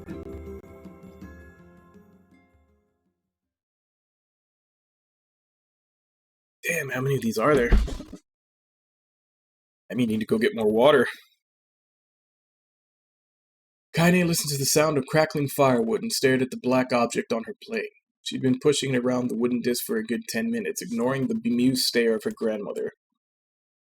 Finally, she summoned her courage and gave the object a brief sniff. Sharp, bitter scent flew up her nostrils and made its home there, causing her face to twist with disgust. "Grandma, I can't believe you want me to eat a bug." The old woman threw some more wood under the cooking pot and snorted. "No bug, you fool girl, it's a berry." "Why the hell would I be feeding you bugs?" "Yeah, well, it sure looks like a bug," said Kaine. "I think it's burnt or something because it smells terrible." With that, Kaine held her nose and threw the berry in her mouth, chewing as little as possible. Oh yeah, that's terrible, all right. Why, you little brat, laughed the old woman. Look at the sass on you. You've been spending too much time with me, and that's a fact. 5 years had passed since the moment when Kaine's grandmother saved her from the bullies. As is often the way with two stubborn people, their relationship had grown in fits and starts, but moved forward all the same. Meals that used to be somber affairs are now filled with laughter and hurled abuse in equal measure. Kaine could not remember a time when she had been happier. As the years went by, Kaine started to shoulder more and more of the daily responsibilities. Her grandmother's legs grew weaker by the day, and she could no longer do many of the chores she used to take for granted. So this morning found Kaine lacing up her work boots with a breakfast of burnt berry rolling through her belly. Where are you going today? Asked Grandma suddenly. Kaine looked up, surprised. The old woman rarely asked for specifics anymore. Well, I was going to check out the kelma trees and see if they're ripe. I thought we could make some jam or something. Oh, and I'm going to pick up some flagstones, so I need to take the wheelbarrow.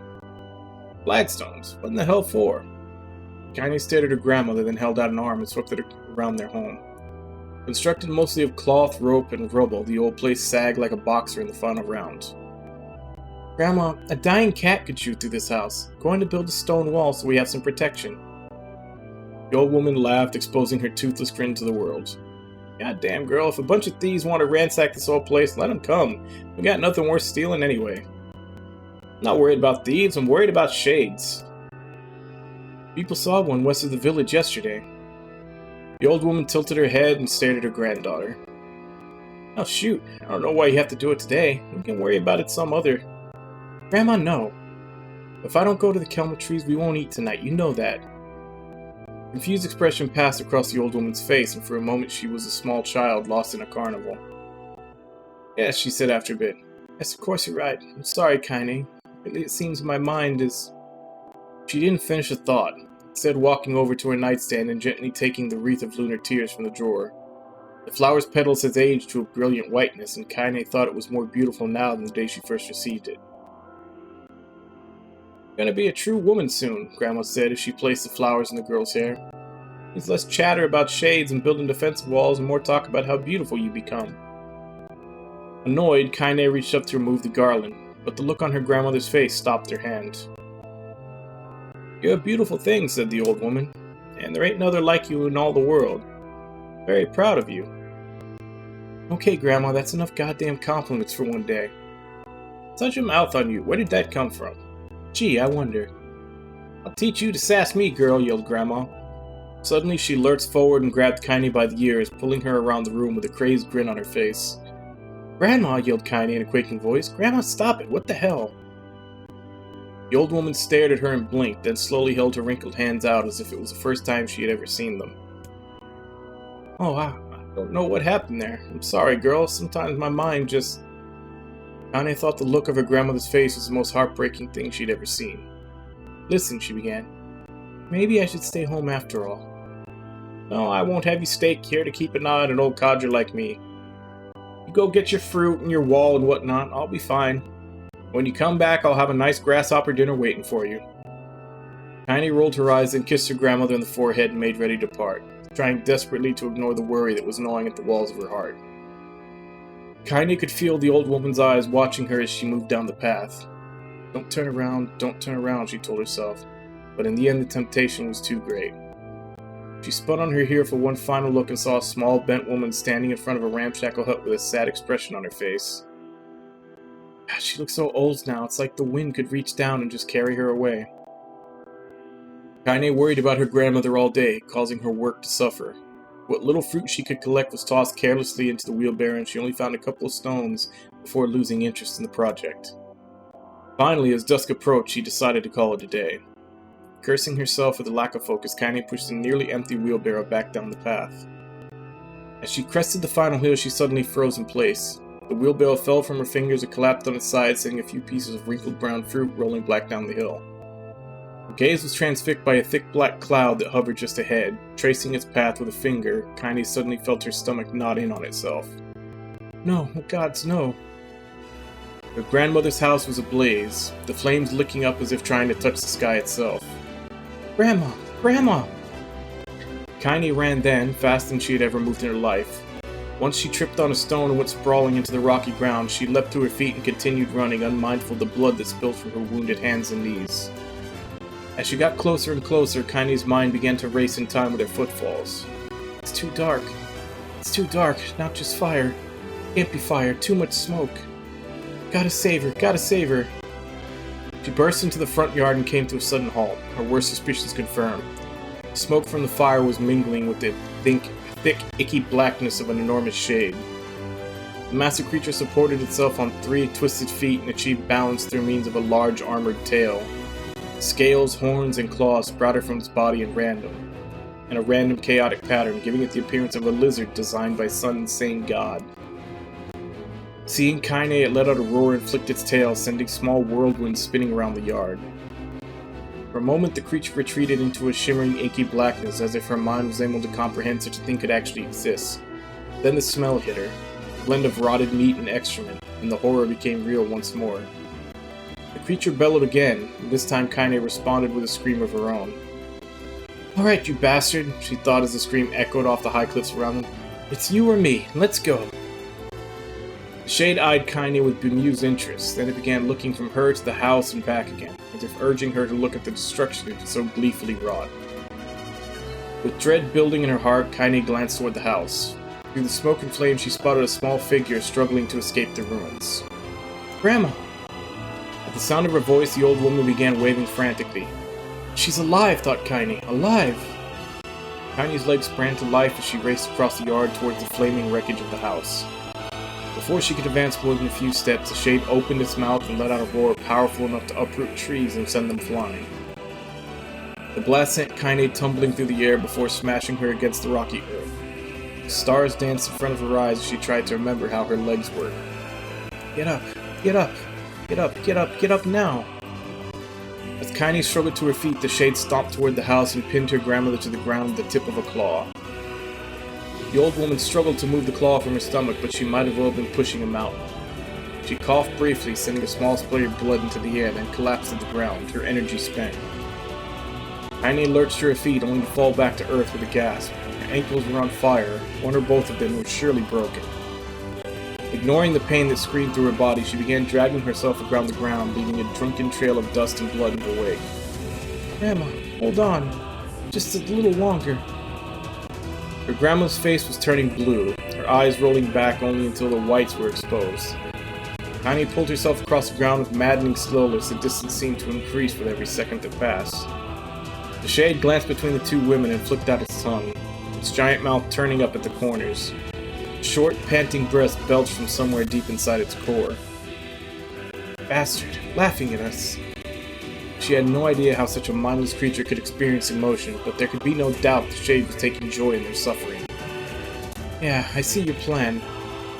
The shade moved its claw slightly, allowing Grandma to breathe again. It was clearly keeping her alive, only to snuff out her life when Kaine was close enough to touch her. "I'm gonna kill this bastard." Summoning all her strength, Kaine rose up to her feet. There was a sickening snap from her right ankle as the foot twisted backwards, but she forced it from her mind and began to hobble toward the monster. Pulling a small knife from the pouch at her waist, she leapt on the foot that pinned their grandmother and plunged the weapon deep. "Give her back," she screamed. "Give her back to me!" It was like stabbing a rock. After a few swipes, the knife broke at the hilt with a dull snap. The shade panted laughter again, then raised its tail and sent it rushing through the air toward the young girl that was latched onto its foot. Kaine never had a chance. The tail struck her square in the chest and sent her crashing into the burning wreckage of the home. As she lay on the ground with blood pouring from multiple wounds, a small, weak voice spoke up. "Kaine." Kaine's vision blurred, but she forced herself to focus on the sound. Finally, her eyes cleared enough for her to make out her grandmother's hands reaching out to her through the smoke. "Grandma? Kaine, you gotta run. You can't best this one." Kaine grabbed the hands and held on with all her strength. "Grandma, come on, we have to go." The old woman coughed loudly.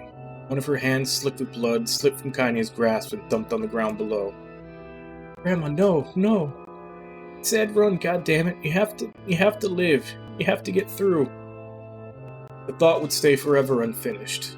Before she could say another word, the shade's clawed foot descended. smashing through the remains of the roof and down upon the shattered figure of the old woman. Blood oozed from gaps in the creature's toes as a terrible putrid smell assaulted Kaine's nose once again. She stared at the foot, dumbfounded, convinced that what she's seeing could not possibly be real.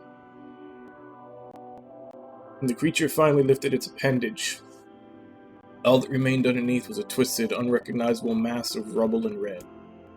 Her grandmother was gone. Kaine blinked, trying to feel the hands which had been in hers just a moment before. For a fleeting instant she could remember the warmth of that embrace, the trembling of the fingers, but then the sensation drifted away on the breeze and was gone. Memories flashed through Kaine's mind, one after the other, faster and faster until they became a meaningless jangle of noise. Kaine screamed then, thunderous sound that echoed off the cliffs and seemed to roll away forever. The shade eased forward, black ichor pouring from its mouth and dissolving into smoke on the ground below. Earth shook with every step as it crept towards its prey. Kaine's body slowly rose as if controlled by a mad puppet master. Her arms and legs were bent at possible angles, her head lolled dangerously to the side, yet somehow she managed to stand. Staring at the shade, her eyes began to glow with a deep red fire.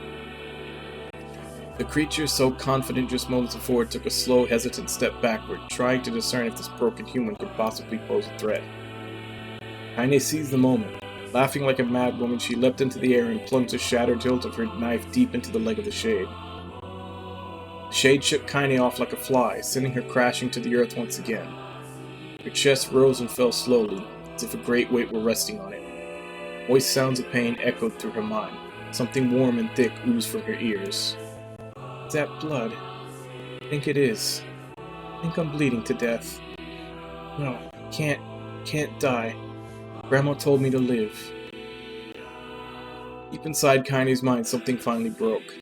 The sound, the pain, the smoke and flames. All of it faded away until all that remained was a single incantation repeated over and over again. Kill it. Kill it. Lots of killets. As the spark that was Kaine slowly began to flicker and die, she felt her desire to kill and her desire to live blend into one.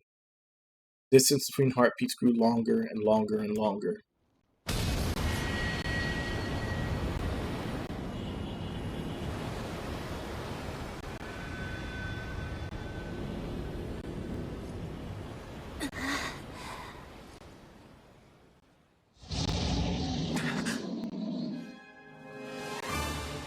The beast approaches. Oh, I know.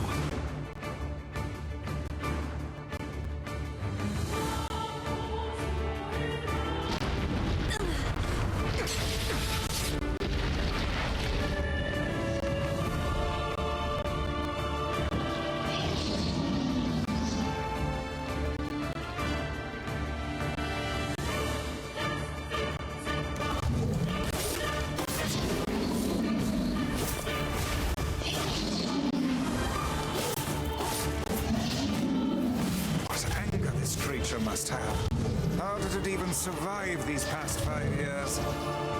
I'm not gonna let this happen again. It dies today.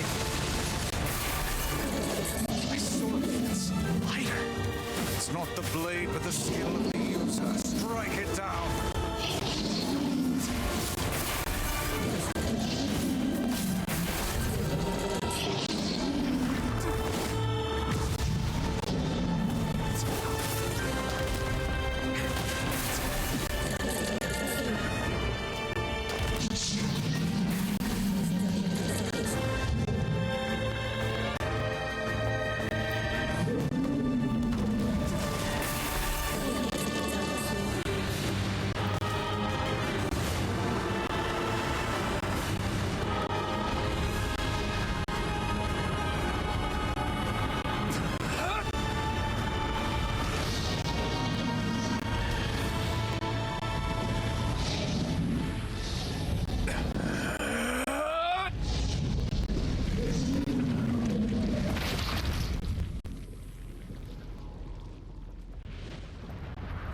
And the penis monster has been strangled for the second time.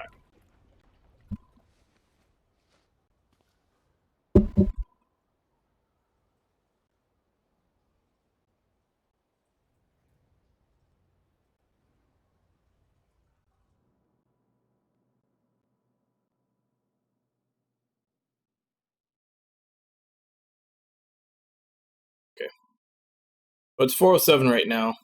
So before I get into another one of these little mini novels, or like chapters, I'm going to go take my first break. I'll be back in 5, and then we'll continue with this.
Alright, I'm back.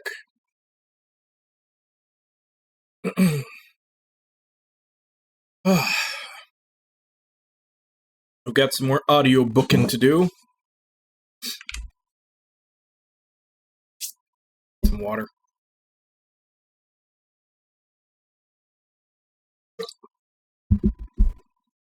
Yeah, okay. Gently, weakly, softly, Shade, sure that its tormentor was dead, turned and stomped off toward the horizon, stopping along the way to bellow one final roar. Couldn't kill it.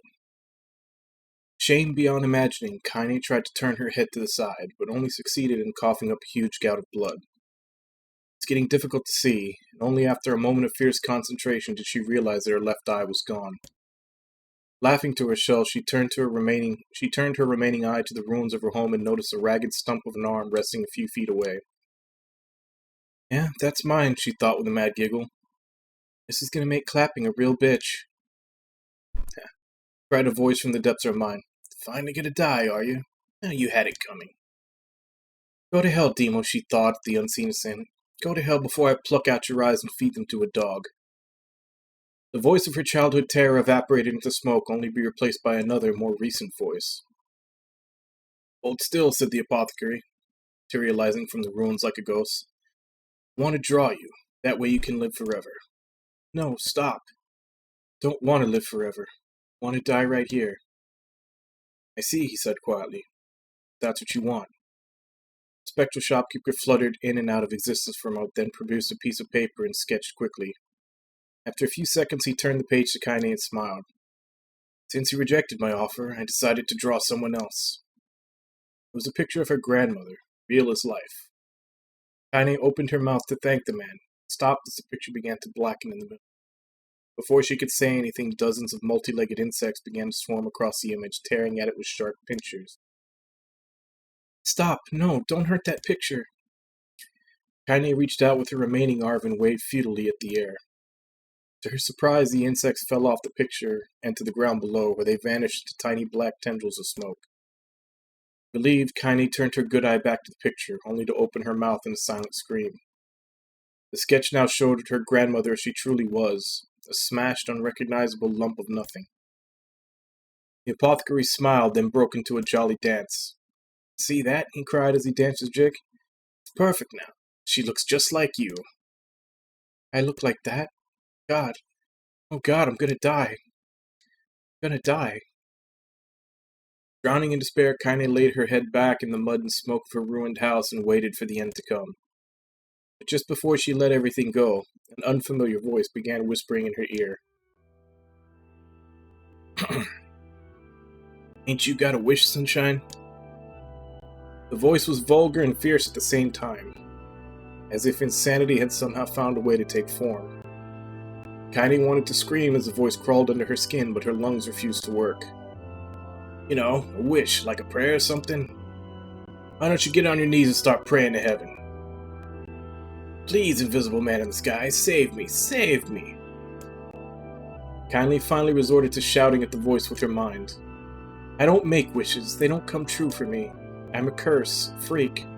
I should be left to die. The other voice boomed in her ears. Ah, oh God, you are the best. Kaine glanced down and saw a black, shiny substance oozing from her legs. She tried to brush it away, but her remaining arm would no longer respond. The substance slowly crept around her feet and began moving up toward the rest of her body. Is this death? Is this what it's like? Or is my mind just losing itself? She could feel the slime oozing upward, feel the hot, searing pain it left in its wake. Whatever else might be happening, she was still alive, and this was real. Come on, said the voice. Let it go. Kaine tried to ignore the voice and concentrate on the pain, but the newcomer would have none of it. Don't ignore me, Sunshine. You're ready to give up. Ready to die, so why not let me have it? Have what? Body. Come on, give it to me. Give it to me. I want to stand on the ground, feel the rain, taste the wind. The voice paused as if licking its lips. When it resumed, it was filled with a mad, unabated joy. I want to take your hands and use them to choke the goddamn life out of people. I want to tear out their throats and bathe in the blood just like before. In response, Kaine shifted her head and vomited. The warmth of it crept down her front and mingled with the pain of the encroaching black ooze. Are you a shade? Yeah, maybe, what of it? The slime reached her face, crept up past her nose, and slowly oozed into the pocket of her missing eye. The moment it touched her brain, Kaine was struck by the most powerful sensation she'd ever felt in her life. It was ecstasy. She wanted to scream with delight, but all she could manage was a small whispered moan. "Feels good, don't it?" asked the voice with a chuckle. "Yeah, what can I say? I know how to please the ladies. Now give me that body. Come on, give me the body and I'll give you more of this feeling. It's a fair trade." A black lump began to protrude from Kaine's side. As she watched, it grew longer and thicker, eventually taking the form of her missing arm. I can see better, she thought. My eye must be growing back too. The slime reached up to envelop the rest of her face, but she managed to brush it away. Stop, she whispered, marveling how she had regained her voice. Stop. Black ooze hesitated, as if considering this request, then quickly shimmered down her body before disappearing in a cloud of smoke. Ah, what the hell, Sunshine, screamed the voice. We had a deal. I thought you wanted to die. Grandmother said, can't die yet. A brief image of the grandmother, bloodied and broken, flashed before her eyes. She saw the shade that had killed her and heard its mocking laughter, then closed her eyes and forced the image from her mind. Her whole body was quaking with rage. When she opened her eyes again, they burned bright red. The thing took my grandmother. I have to kill it before I die. Kaine glanced down and saw a mysterious pattern. The pattern of the shades burn itself into her left arm. I'll be damned, said the voice cheerfully. Look at that, Sunshine. I think you and me are going to be good friends now. Kaine stared intently at her arm. The more emotional she felt, the more the letters seemed ready to puncture her skin and begin infecting the rest of her body. The arm clearly had a will of its own now. Stop. Gotta stop. Holding her left arm in her right, Kaine took a deep breath and tried to calm herself. Come on, don't fight it, pleaded the voice. Hate's my favorite dish, and I'm hungry. Let it go, feel the anger, burn with the fire of revenge, thirst for blood, then go out there. Shut up and get the hell out of my body. Your body? Oh, that's rich, Sunshine, real rich. Look, why don't you just up and die so I can have this body all to myself? What do you say? Bet those buddies of yours in the area would love to see you dead. Kaine grabbed a nearby shard of glass and tried to saw off the shade-infected portion of her side. Before she could, her darkened left arm grabbed her right wrist, crushing it. Kaine screamed and dropped the shard as the sound of bone crunching on bone filled the air. Stupid idiot girl, you're possessed now, Sunshine. There ain't no going back. The voice laughed again, a loud, long wail that seemed to go on without end. Possessed? Yeah, possessed, you and me. We got what you might call a timeshare arrangement. Remember how folks used to think you were a freak? Well, wait till they get a load of you now. Kaine looked up, tears in her eyes. The sky seemed smaller somehow, darker. Is this because of that shade? Is this how they see the world? So, listen. I know this whole possession thing seems a bit sudden, but it ain't all bad. Plenty in it for you, too. Well, a very powerful creature, Sunshine, and now that power belongs to you.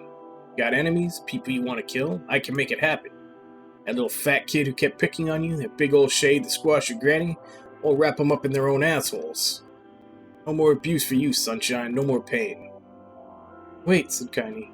You're a shade. Why would you help me kill another shade? Think I'm some kind of racist, some killing snob? I'll give a good goddamn who you murder, honey pants. I just want to drink from the well. Kaine considered this as she struggled to her feet, the power of the shade coursing through her. The smoke from her house was drifting away with the wind, and she enjoyed the way the cool evening breeze felt on her new left arm. After a long pause, the voice spoke up again. So how about it, you and me? We could have some good times together. Look, I'll even take care of the bloody part if you don't want. Fuck off, asshole, muttered Kaine. I'll handle the killing. Look at you go. Oh, Sunshine, we're gonna have so much fun. So listen, my name's Tyron. If you ever need me, I'll just be hanging out in this piece of meat you call a heart. Now get to it. The more you kill, the more your heart turns rotten and sour. And I like rotten and sour. Kaine found herself nodding at the voice. Yeah, she said. Yeah, I think this can work. I'm gonna find that shade and I'm gonna strangle it with its own guts. And when I'm done, I'm gonna do the same to you, Tyron. Count on it. Laughed Tyron. That shit bigger than you, so good luck with that. Oh, and hey, one more thing. Right now, you and me are sharing this body, but if you ever run out of hate, if you ever, go soft, I'm gonna take over everything. So keep on killing, Sunshine, and watch your back. The voice grew fainter and gradually faded away, fading to somewhere deep inside Kaine herself. Kaine waited until she was sure the voice was gone, then waved her new left arm around a few times. Feels perfectly normal, she thought. Feels like mine. Desperately, she began poking and prodding at her new limb, determined to find something wrong with it. She didn't want it to feel normal. That would mean the creature inside her had already won. I'm not a shade. I'm Kaine. Beating this mantra in her mind, she slowly began digging through the rubble of her house, being careful to ignore a certain red-stained spot in the corner. Finally, after what seemed like an eternity of heartbreaking work, she found what she was looking for. It was the wreath of lunar tears. Though it had been through hell and back, the garland's petals were bright as ever. Kaine started to place it in her hair, then slowly lowered the wreath and stared at it. I'm sorry, Grandma. So sorry. But I don't deserve to wear this anymore. Possessed, corrupted, a freak. This time I don't think there's any going back. Holding the flowers to her heart, Kaine fell to the ground and sobbed. As night gradually lightened to dawn and people of the area rose to their daily lives, she remained in that position, as if tears could somehow wash away the horror that now infected her world. Alive! Stay alive! Stay alive! Grandma. Kaine, you gotta live! You gotta come back to us!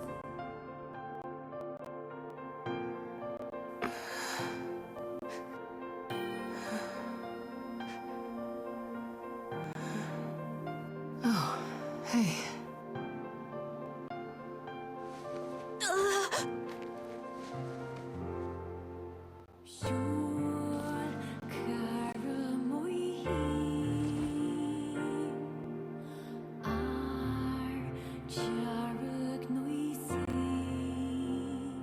Emil, you were the one calling me, weren't you? You still recognize me? Of course. I knew you right away. Thank you, Kaine. Welcome back, Kaine. Wow, you grew up. So, how long has it been? 5 years.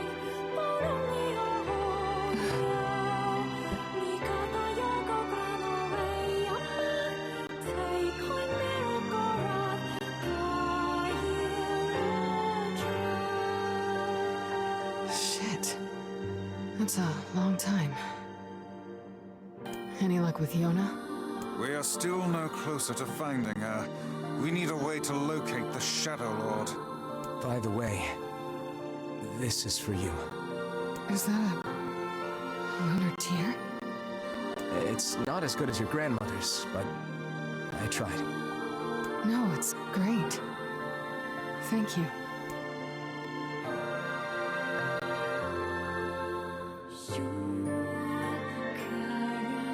Kaine waking from her long, petrified sleep.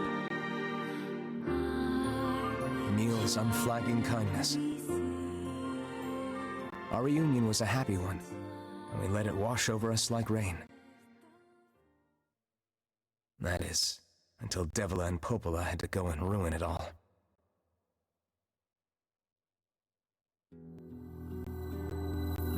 Are you kidding me? You can't be serious. A lot of that scene has a lot more meaning than it did the first time through, as well as that statement about Devila and Popola ruining everything. Please try to understand. People are tired and scared, and I'm sorry. I'm sorry you have to bear the brunt of that. This is crap, and you know it. It's okay.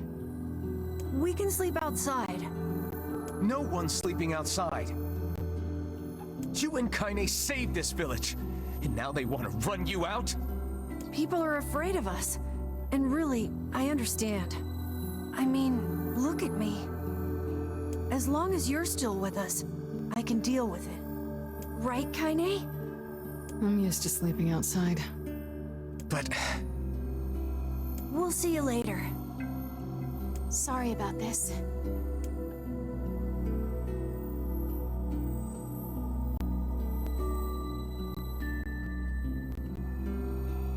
What is the matter? Kaine always sleeps outside. I never thought about that until just now. Never even occurred to me. Damn it. We should turn in.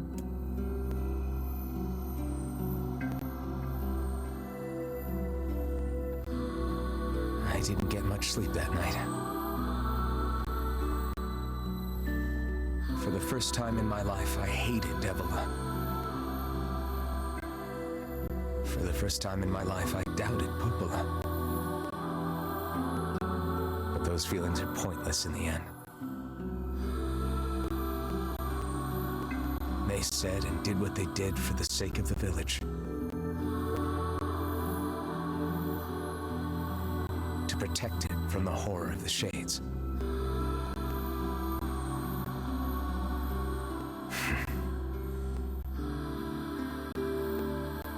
Really, how can I blame Devila and Popola? In the end, I'm just as bad. Because I never once stopped to think about Kaine and Emil's situation myself.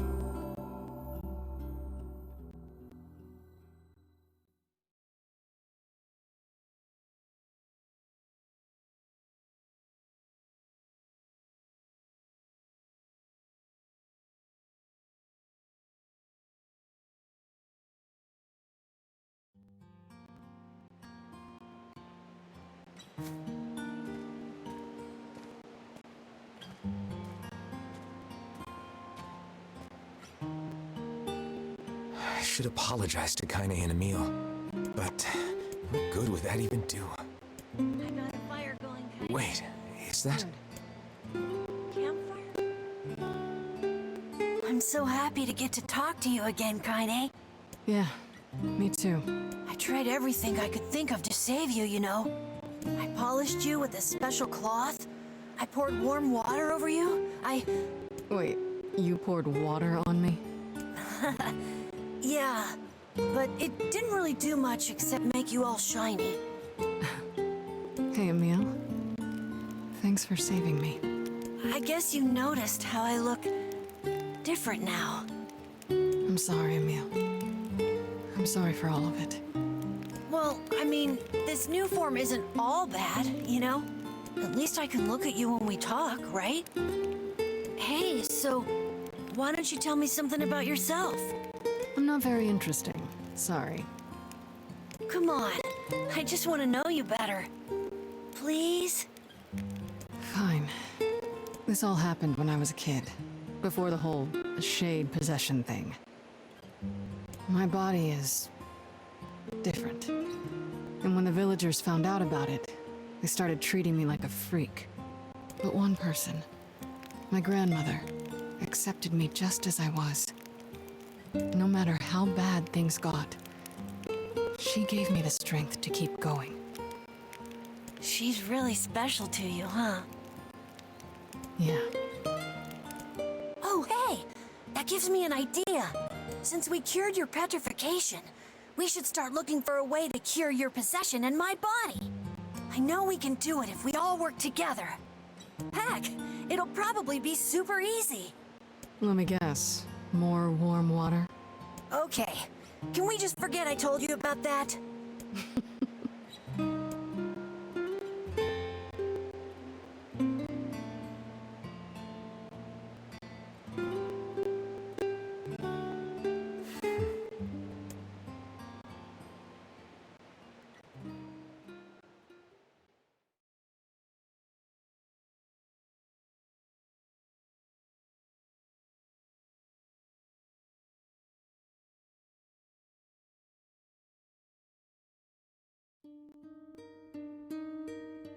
Sleep well? Sure. And yet your red eyes tell a different tale. Don't be so hard on yourself, lad. I need to go see Devila and Popola. Very well.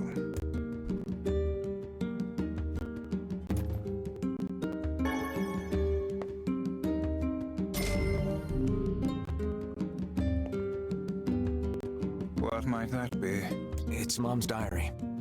I have not heard you speak much about your mother. She got the Black Scrawl and died when I was little. My apologies for bringing it up. It's all right. I can barely remember her face anymore. This is the only thing I have left of her. Reading it helps remind me of when we were still a family. I see. But the final entries get a little strange. In what way? Well, here, take a look.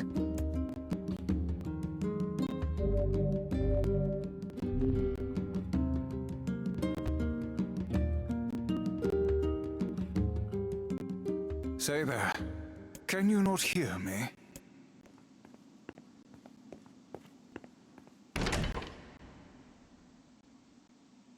Why are you standing about like a slack-jawed ninny? Sorry. Felt like I was dreaming or something.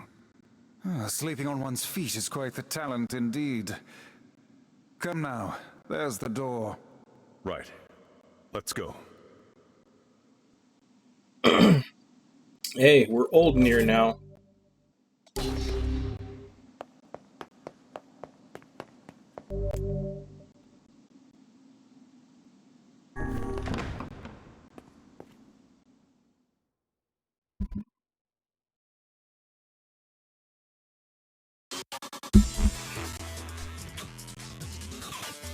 World of the recycled vessel, created to avoid the destruction of all.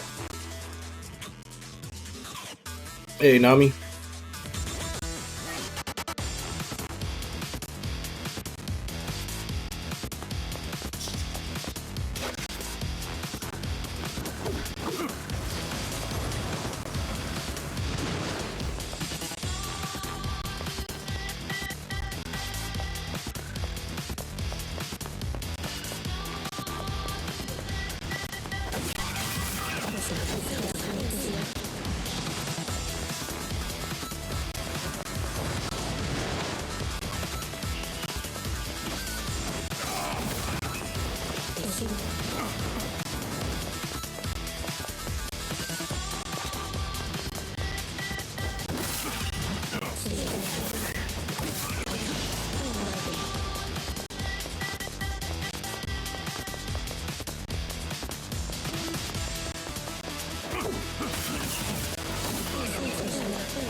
Alright.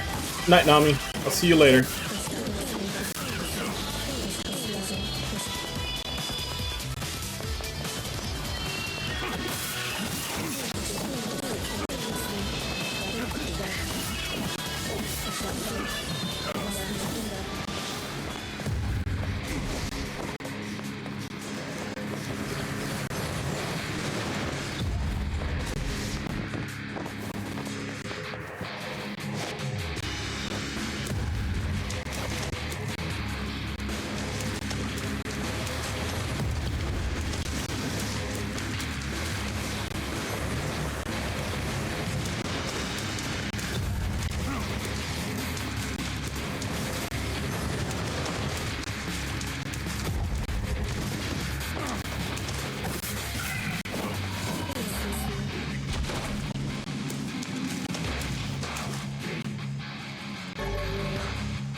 Black Scrawl, Lost Destiny, White Book, A False Truth.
Oh, these aren't the ones that can be eaten.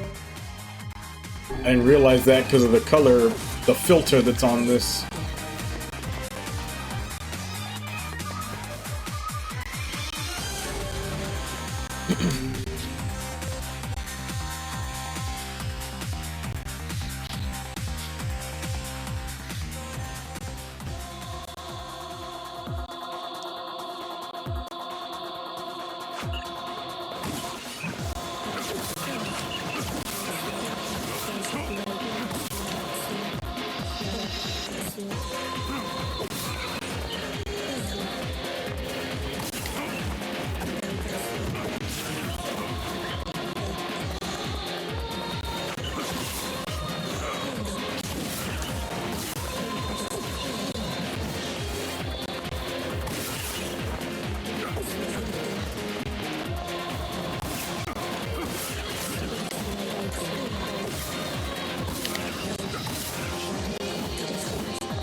One-handed sword, Fool's Embrace. I think there's 3 weapons in this. Dragon's court brought death to the world, delivering unto the power of magic. Yep, that's definitely the end of Drakengard 1.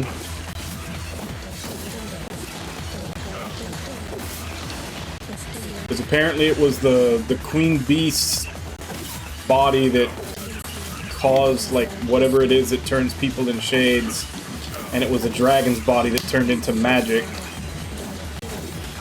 is what the books use.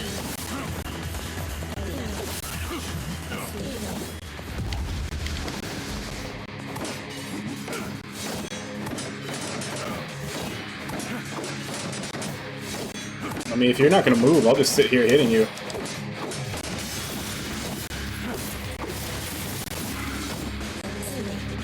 Just gonna sit there and let me break your armor. Huh, I'm gonna take it.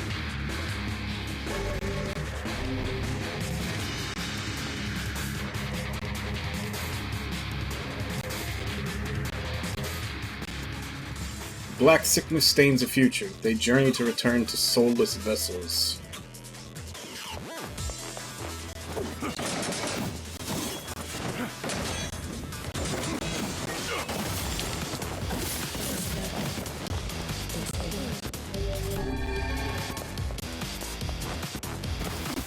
Damn it.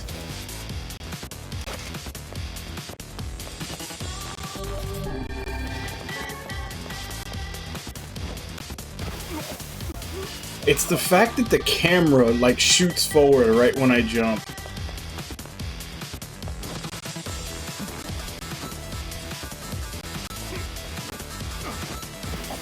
Damn it. Hey, Shadow, enjoy your lurk.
Obtain the Kabuki outfit.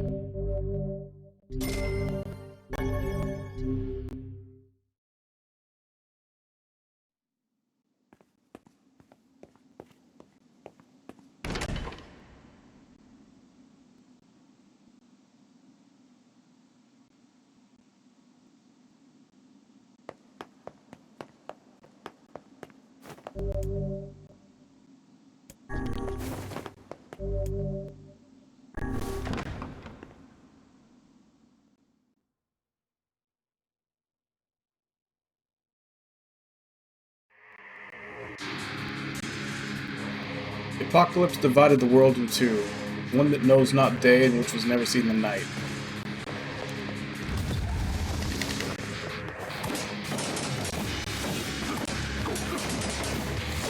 I feel like this is an AI exploit.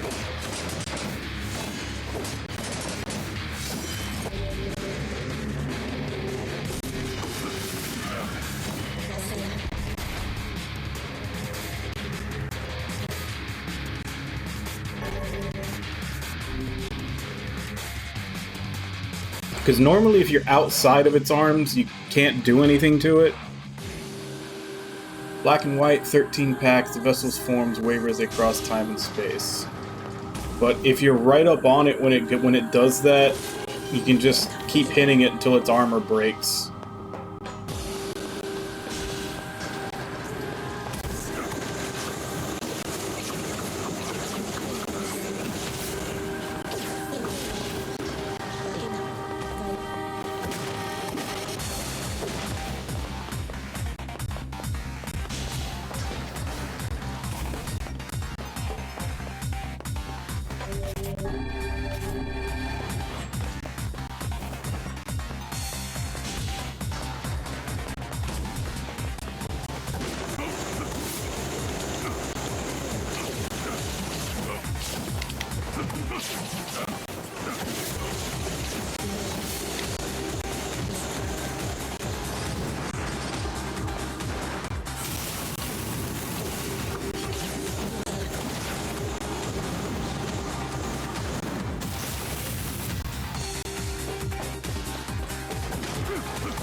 I have no idea which way I've been already.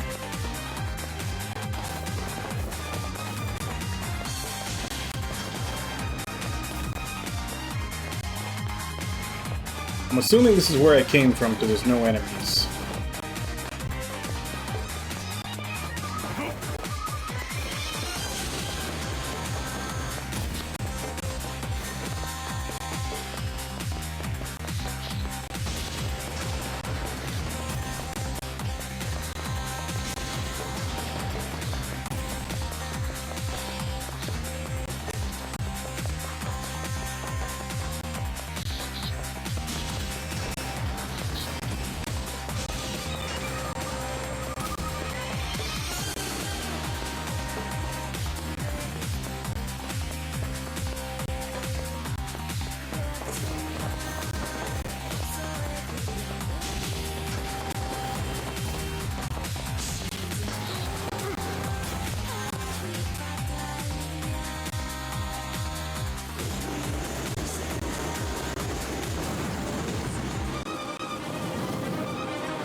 They've been shut in.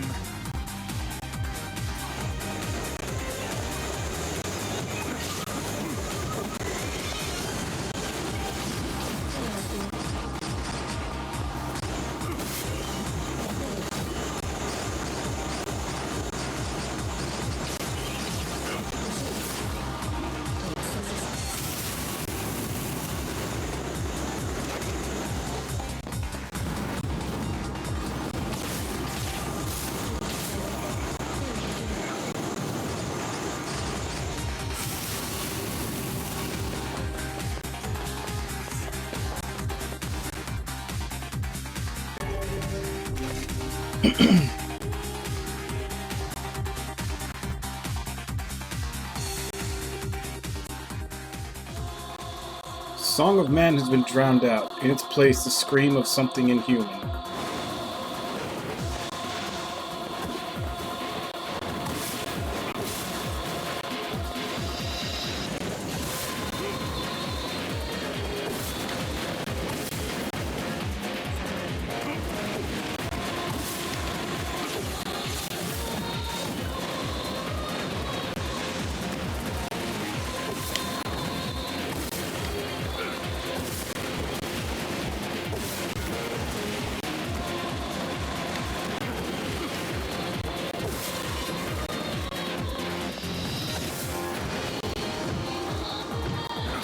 Oh, they're shooting purples.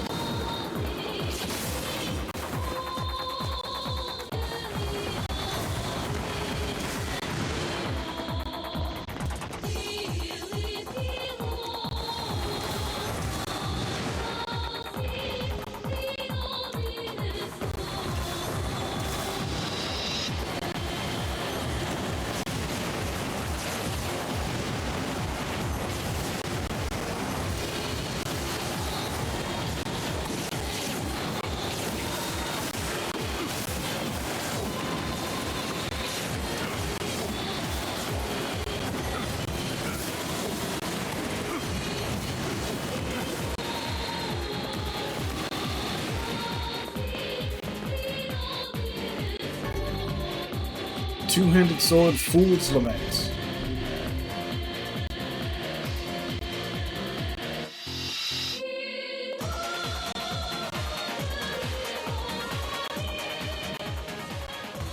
The sky falls with the dragon, the world ends this day.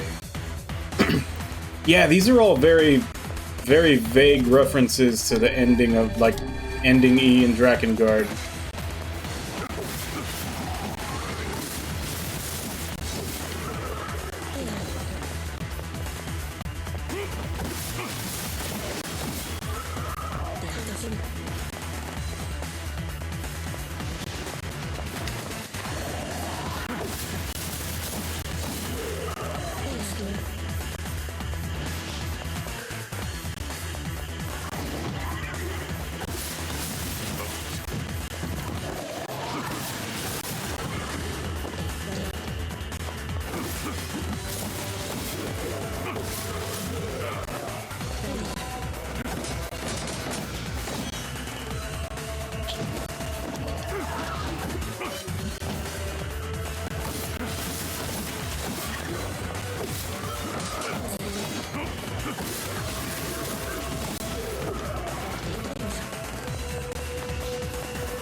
Alright, night, Irby.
Puppet Priest collects the accursed prayers and polishes the vessel.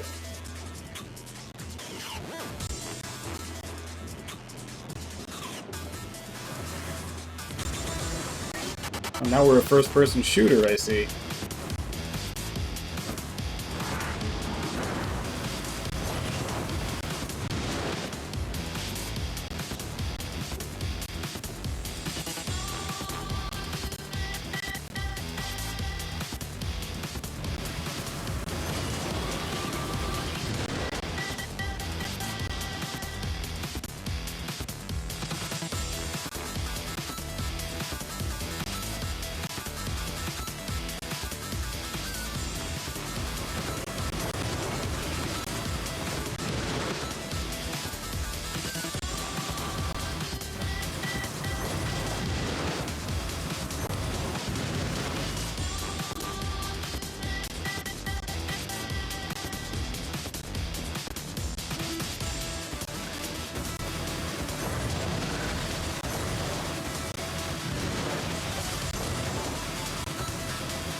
So I'm guessing this is going to last for one full rotation around the city.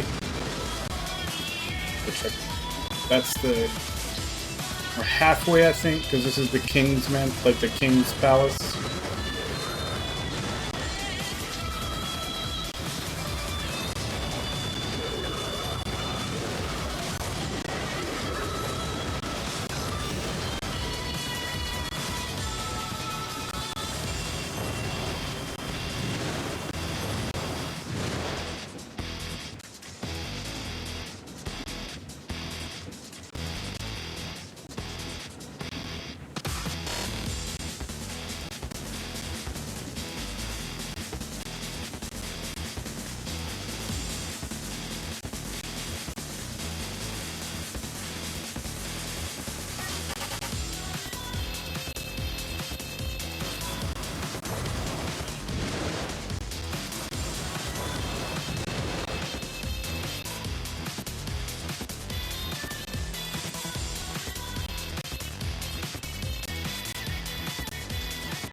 No ambush right when I come out of the tunnel like last time?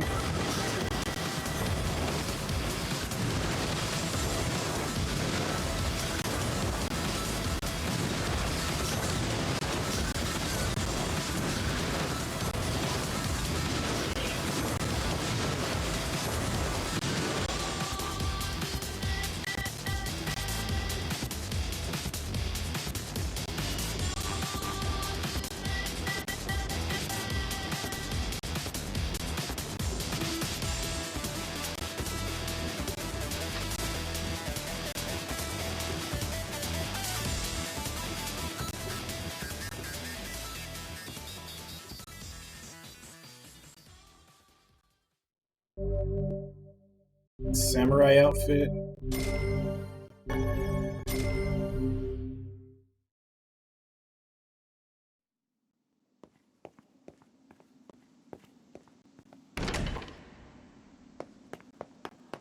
It's behind door number 3.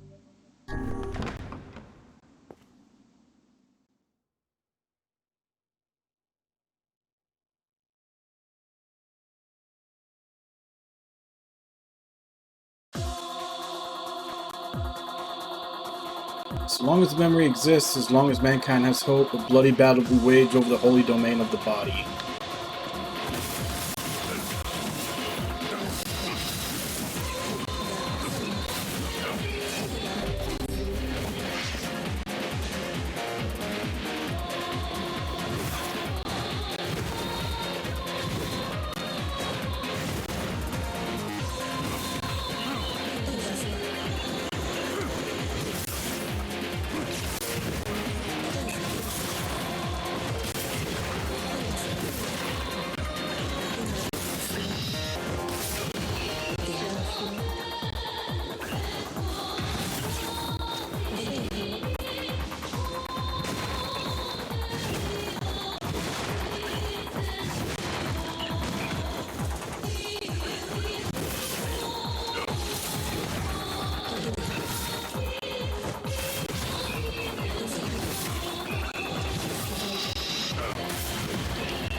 Oh, now they had me at health solves.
That reminds me, what do I even have set? What do I even have set to this magic?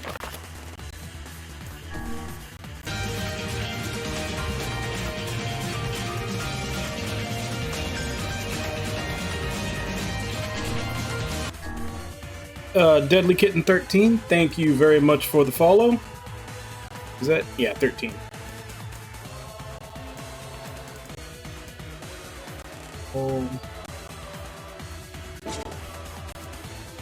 And that's right, it's just poison level 7.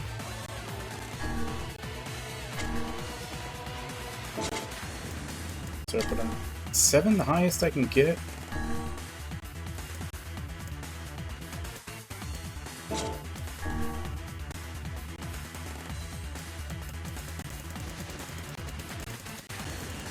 Oh, I have a 9. There we go.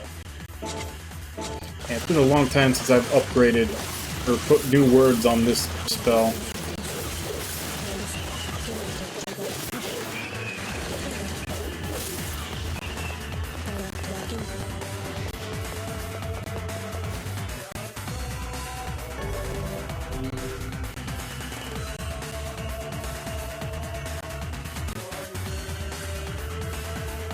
These seem to be all new.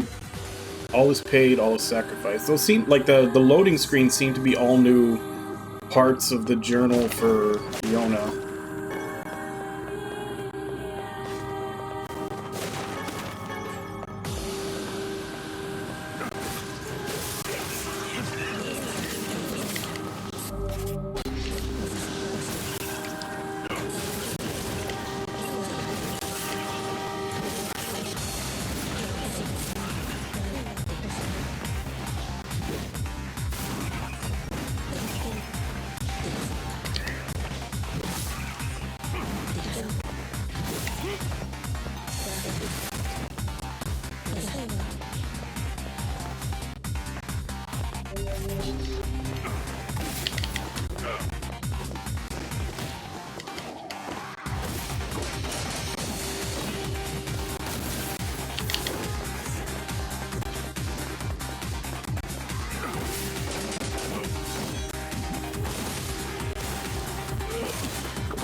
I now feel like I wasted my time fishing for those rusted clumps in the sand sea when they were just gonna hand them all out here.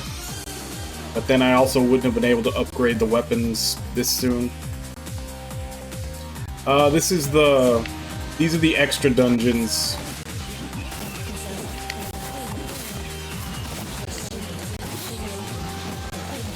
We just finished getting ending A, so now the extra dungeons are opened up for me, so I'm doing them before I run through the second playthrough for B.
seems we have been shut in.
Ah, damn it! I thought he was gonna do the spin move, not the one with reach.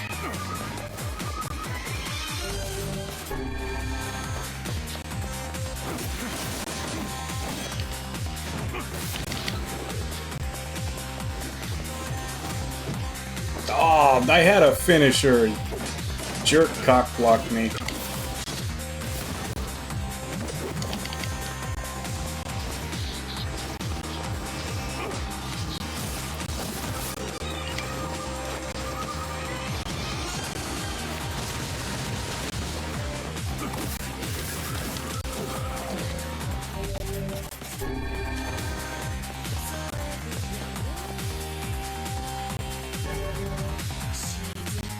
The spear, Fool's Accord. I think that's all 3 weapons. Because I think it was only supposed to be 3 we get in here. Do not bring back the light, do not bring back the vessel, do not bring back the future, do not bring it back.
These guys block too much.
Ah, damn it.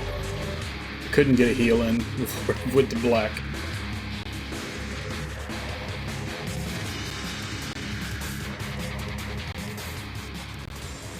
Every beam of light is an invitation to death.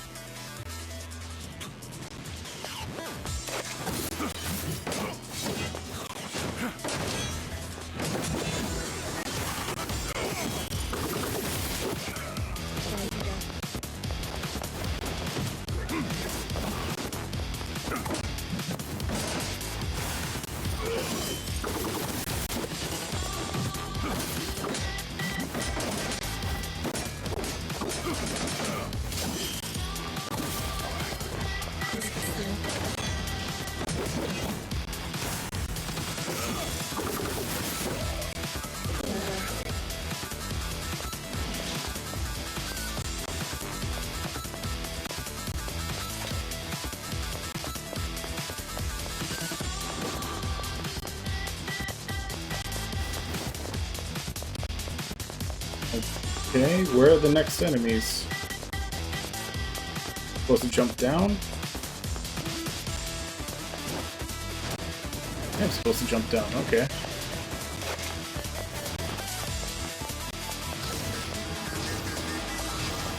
See if I can line this up.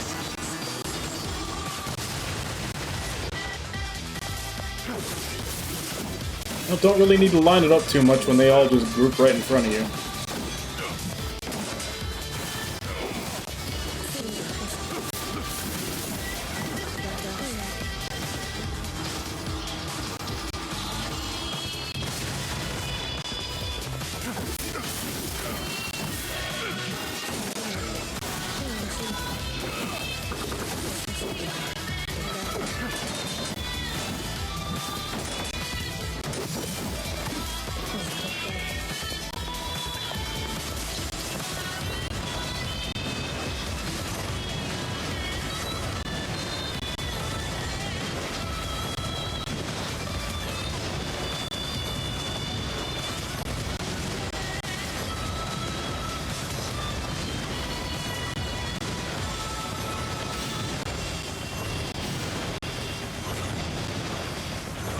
A lot of health on this little bastard.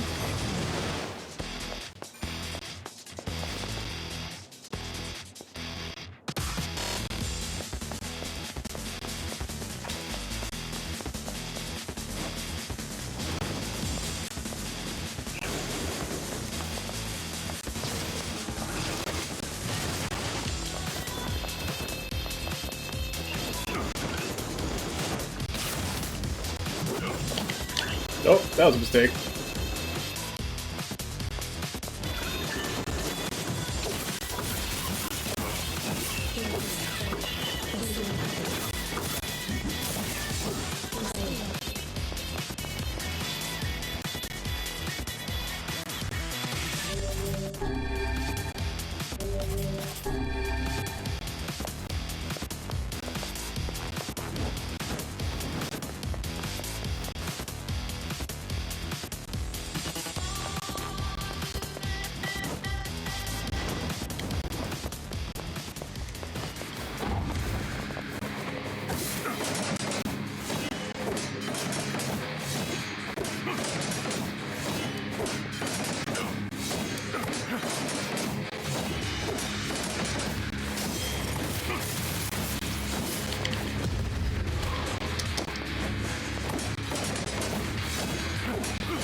Come on, open up.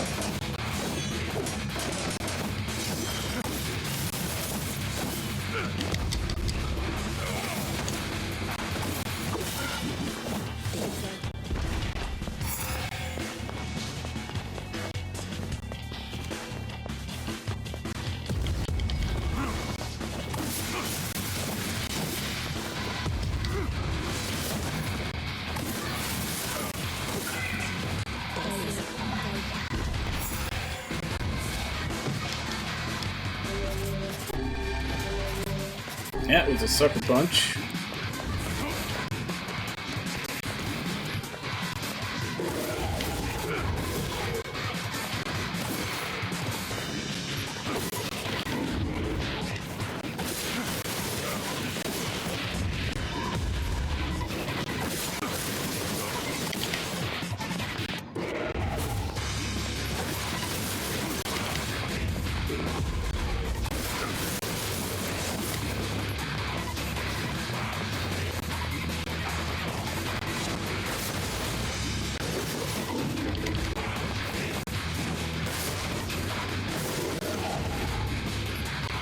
Okay, that's out.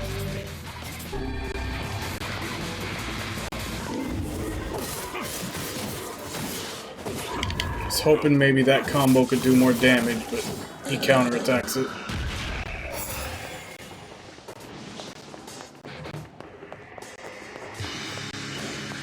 I didn't even notice the guys on the sides, or did they just get here?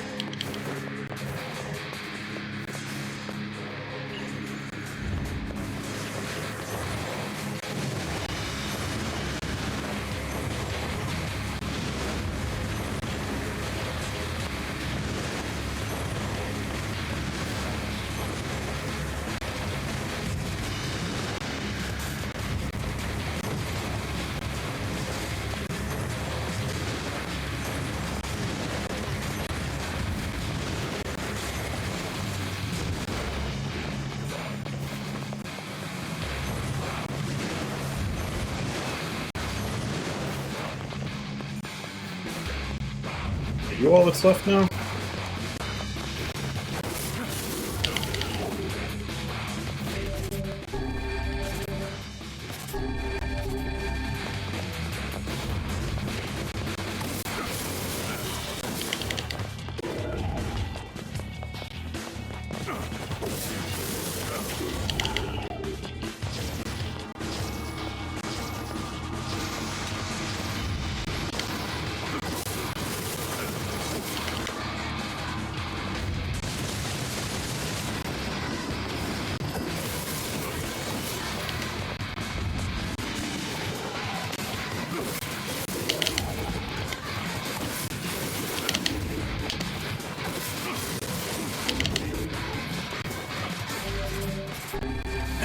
Mistimed the dodge on that one.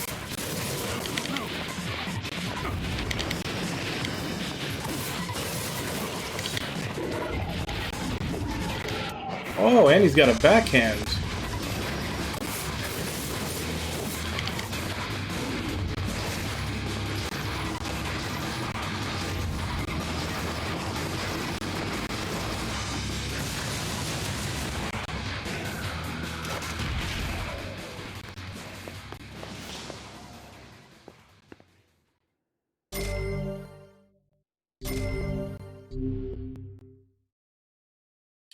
Dreaming vessel in a recycled world. Till the time of his awakening comes. I'm guessing this is the end, since it's white with black letters instead of black with white letters.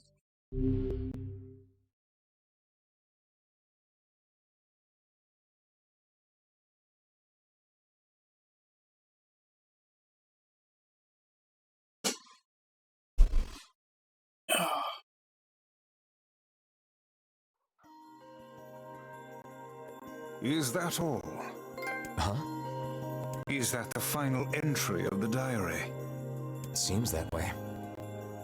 Interesting. You figure anything out? I fear not. Yeah, I'm not surprised.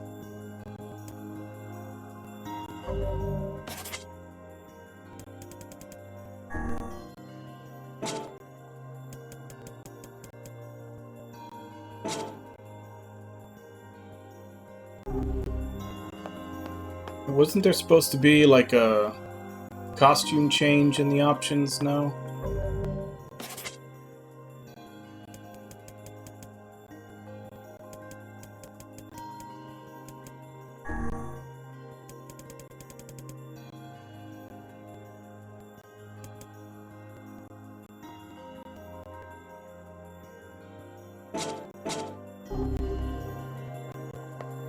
Guess not.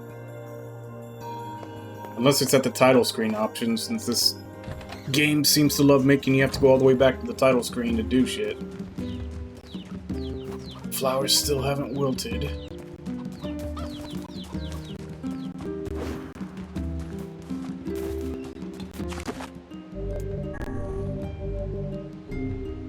Alright, let's check see if we have all the weapons now.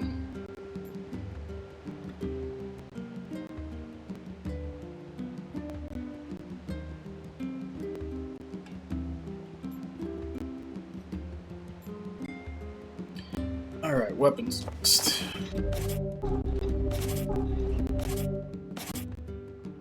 Nameless Blade, Lily Leaf Sword, Bonnet Dagger, Beastbane,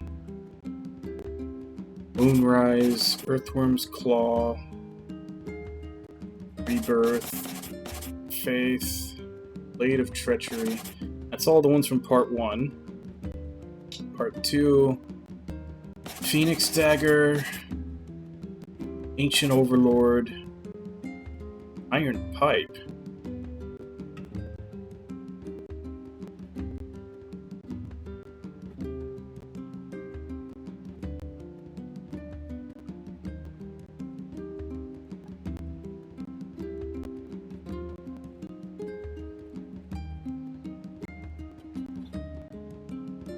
I have the Iron Pipe, do I?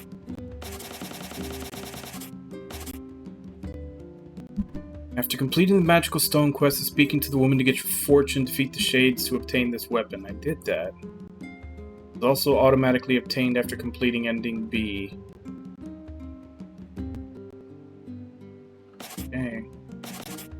Fool's Embrace, that's the one I just got in the DLC, or the extra. Was before DLC. Two-handed swords, Kusanagi, Axe of Beheading, Fang of the Twins, Violax, Beast Lord, Iron Will, Labyrinth Song, Phoenix Sword, Fool's Lament. Got all those.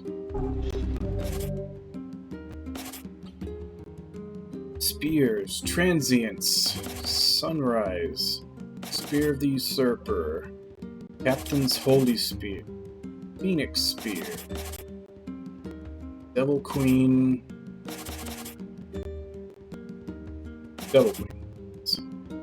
Beast Curse, Labyrinth Shout, Dragon Lance.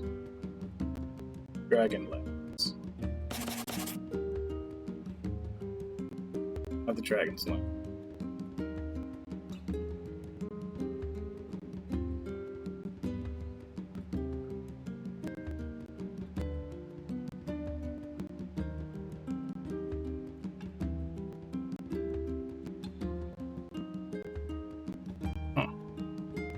I missed that one. Or rather, because I know I picked that up.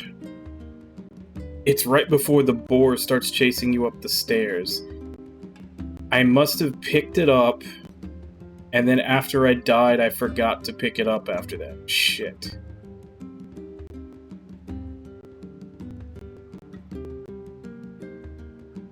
Okay, so I need the Iron Pipe that I get supposedly after completing ending B. Although I really should have gotten it. Maybe it's not a 100% drop.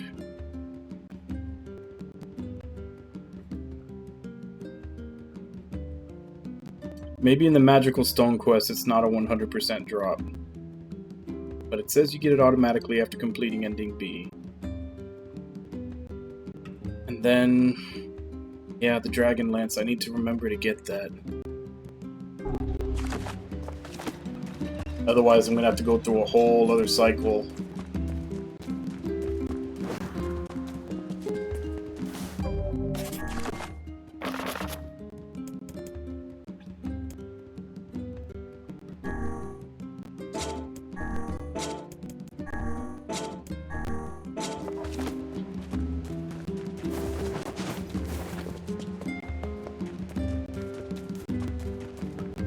I should talk to Devil.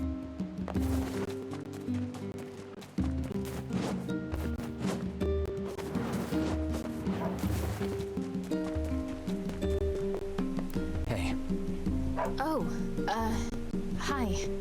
I kinda thought you'd never talk to us again. I understand you're doing this for the village, and that you don't have a choice. Pretty much, yeah. But look, why don't you go talk to Popola? I think she wanted to discuss the Shadow Lord with you. I'm headed there next. Oh, and Devila? Yeah? Sorry about yesterday. I shouldn't have lost my temper like that. You don't need to apologize.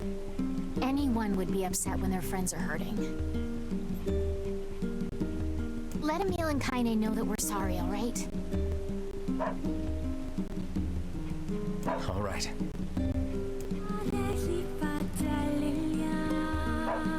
Damn it, where's the promise gift?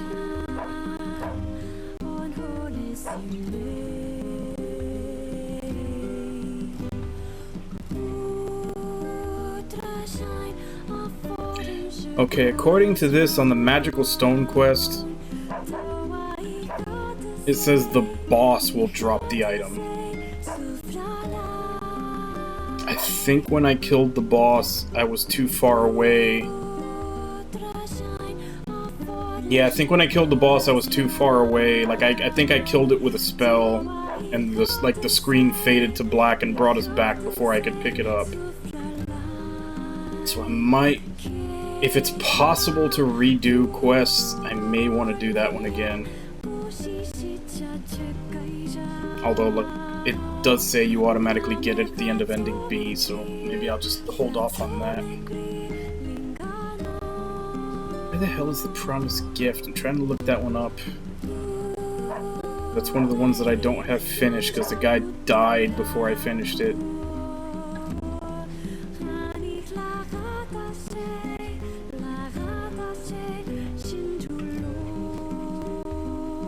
Okay, speak to the Red Bagman after returning from the Lost Shrine.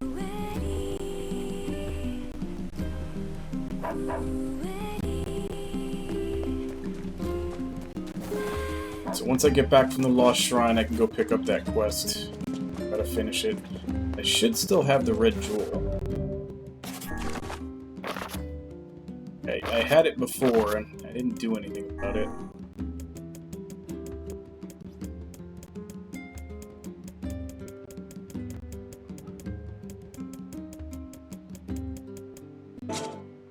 That's not where it's kept. Don't tell me they're gonna make me do the whole quest over again like I lost the item for it. Because I was literally at the last step when I pushed the story forward and he died.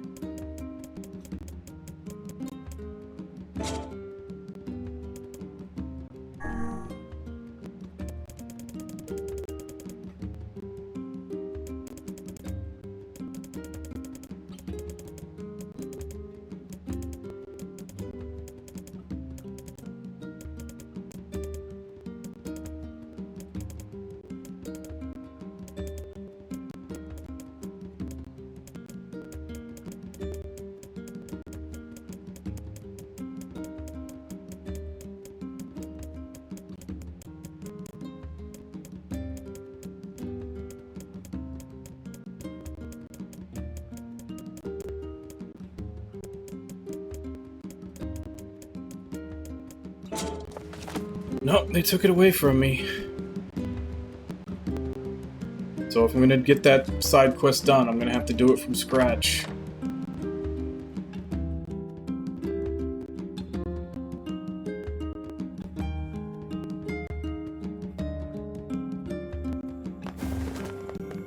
Ugh.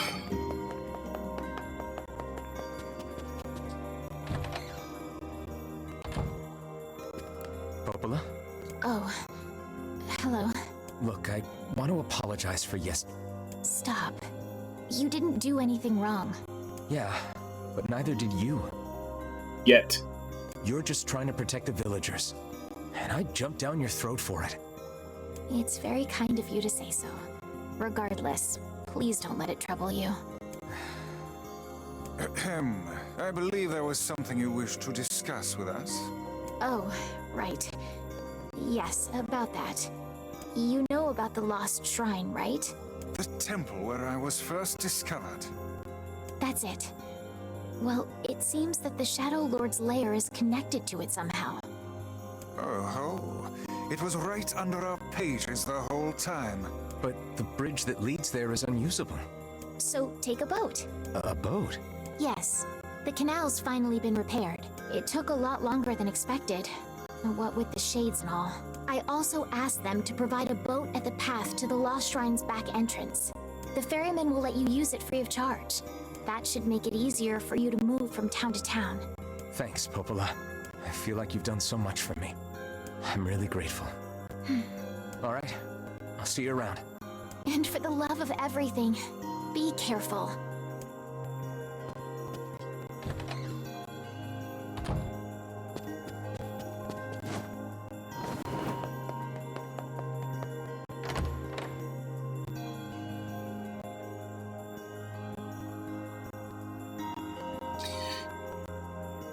And technically, since we can speed through this, I probably should be skipping dialogues, but I'm also worried that some of them may be different. District should lead to the boat landing. I don't know which ones will be different.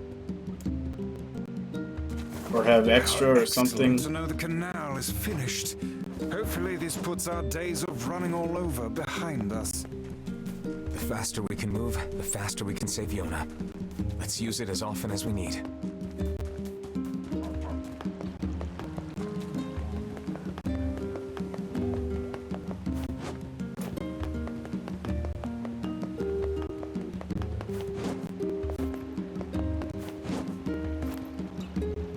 Hey, look! That red bag. By my pages, you're the slovenly half of that couple who refused to stop arguing. Hey, it's been... Sure has. I've been in charge of this canal since we last talked. Apparently I did a pretty good job with it because they decided to make me the permanent ferryman. Oh yeah, huh? Congrats. Thanks. Still, it's not all puppies and unicorns. The old ball and chain is always harping on me now about how much I work. Anyway, if you got a place to be, just let me know and I'll take you there.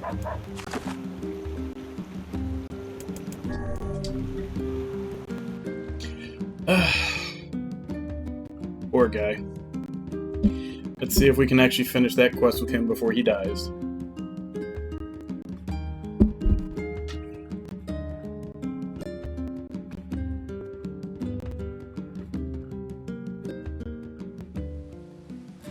The Lost Shrine's up ahead, just as well as the Shadow Lord's castle. Let us make haste.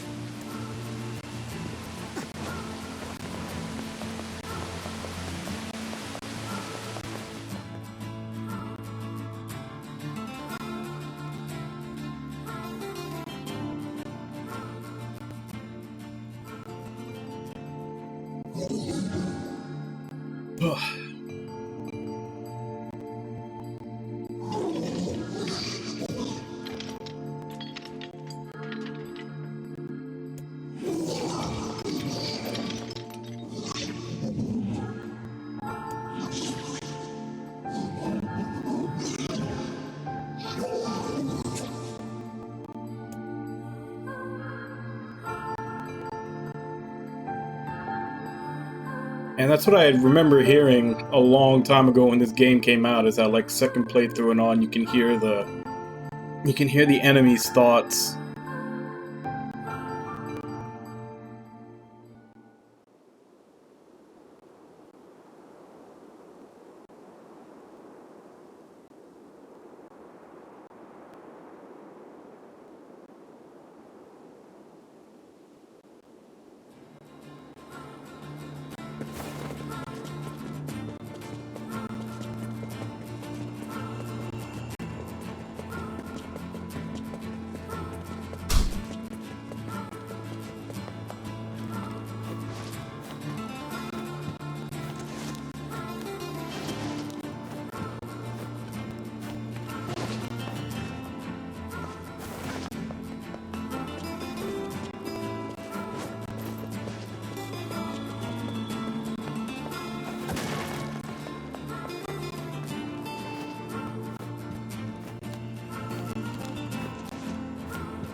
Well, at least I won't have to come back to here, you know, 12 different times, because even just this approach through this place feels like it takes forever.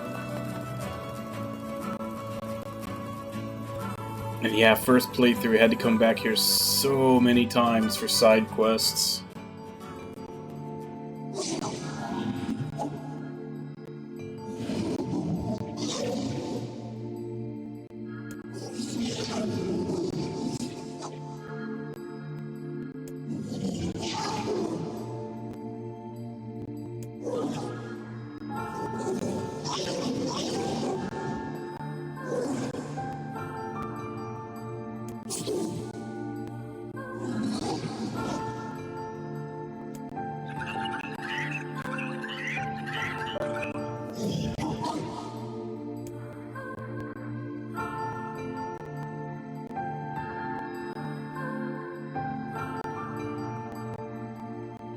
So we now have an automaton with severe depression.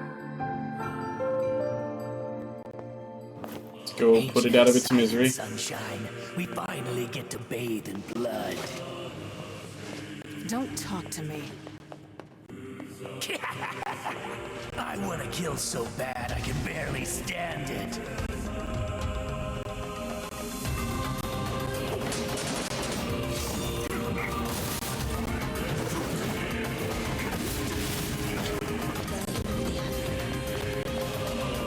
And we can apparently now also hear what's in Kaine's head.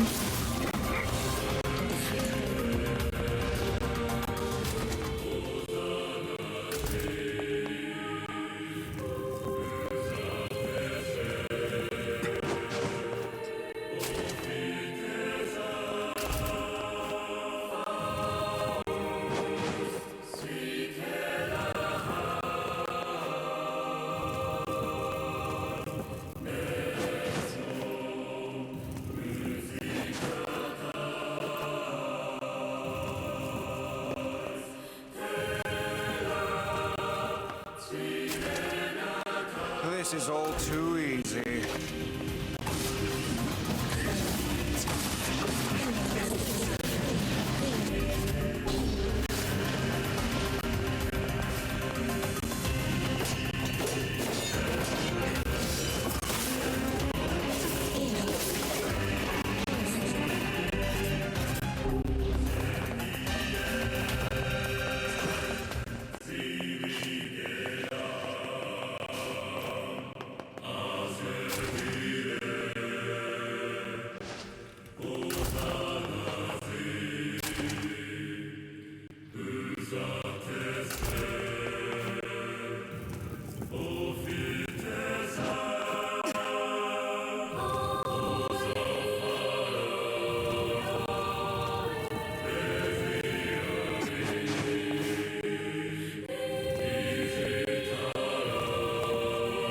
No, I let go already. Stop.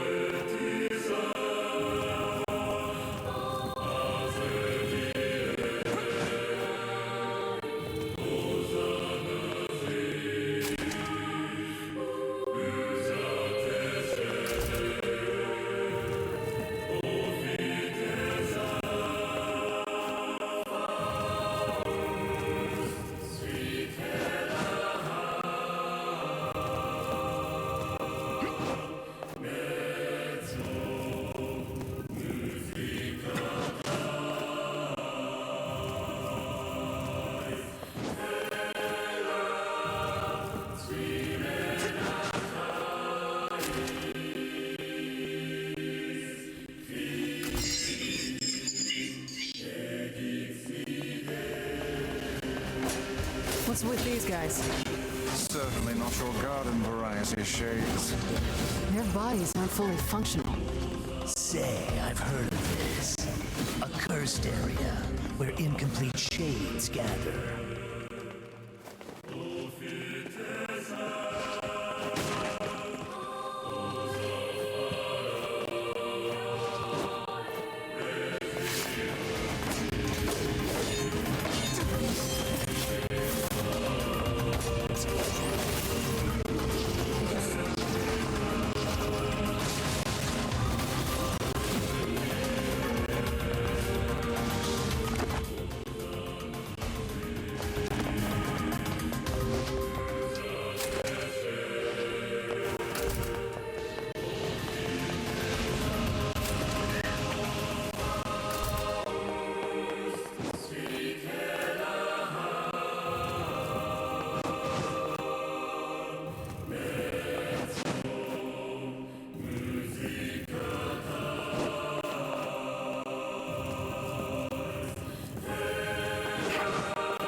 Alright, so now we just need to make it to the boss.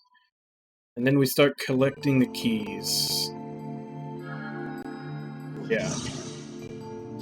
It's this, and then the 5 keys, and then... yeah, we're at the final level again.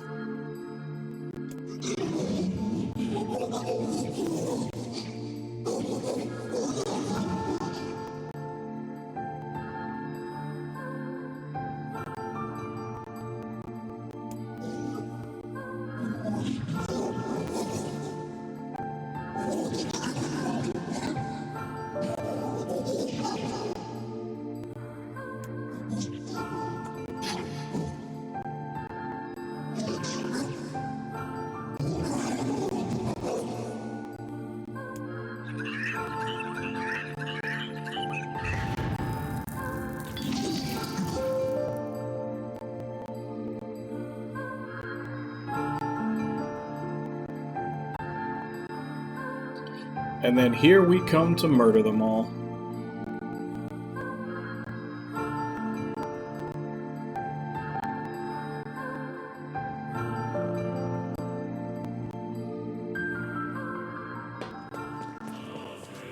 Kaine, Emil, look, from now on, I'm going to sleep outside with you. Why? I can't accept that you aren't allowed in the village. It's stupid. So you're staging a protest? Fun! Don't waste your time. But it just feels wrong. Well, that's really nice of you, but you still don't have to stay out here with us. Emil. You got a super important mission. You can't sleep out in the rain. What if you catch a cold? Besides, I like camping with Kaine. Sometimes we sit around the fire and tell stories, or roast... Emil, that's enough. I've got a fucking image to maintain. We seem to be surrounded by a mob of helpless puppies. Just kick them aside.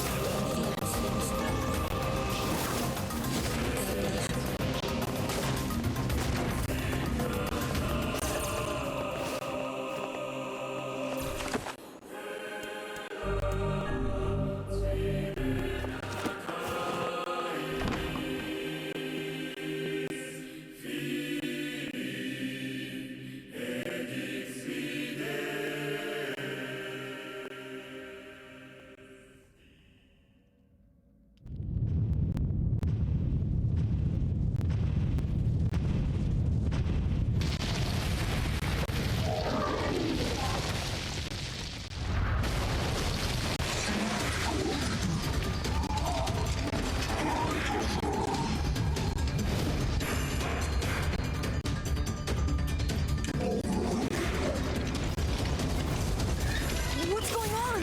There's dozens of them!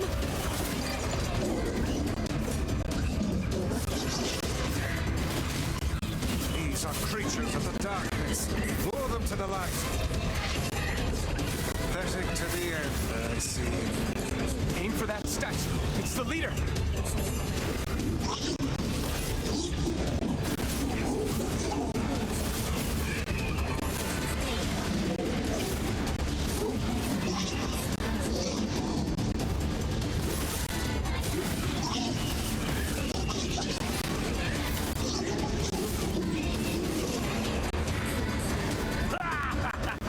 Oh, you're funny. I'm gonna start crying.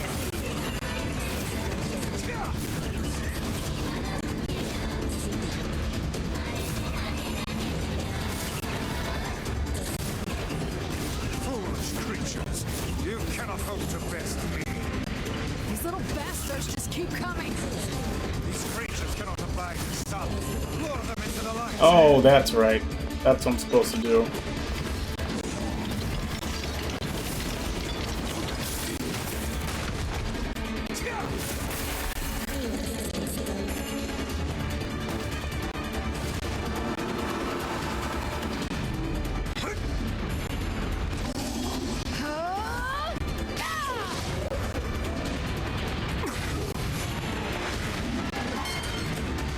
Have you felled the beast?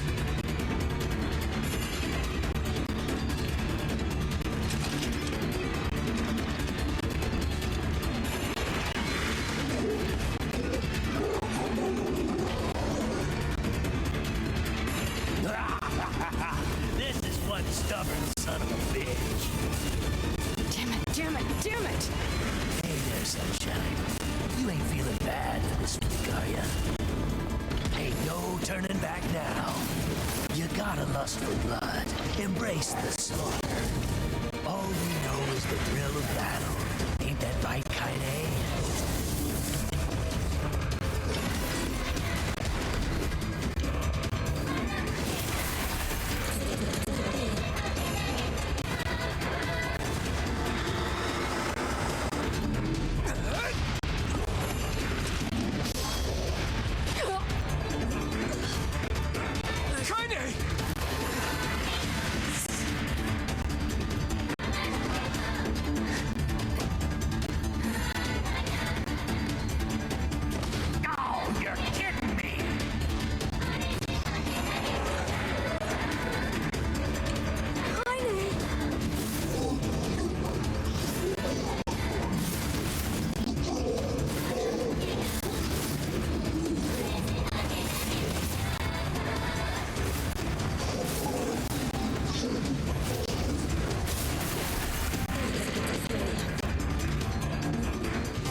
Kaine! Are you alright? Kaine! I fear there is little we can do for her. No! Kaine!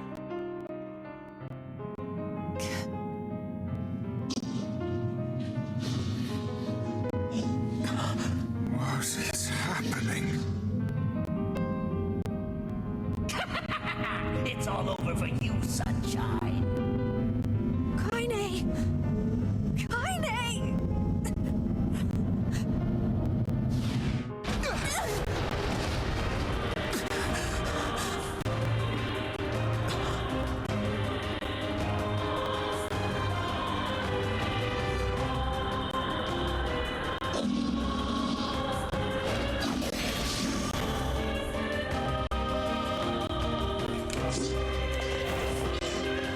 It's Kaine's shade!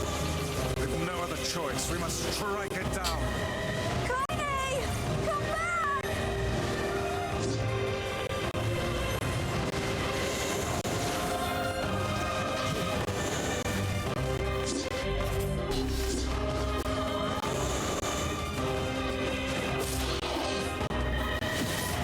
Now, pin her down.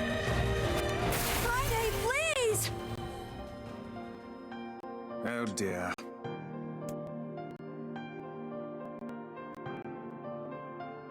Kaine!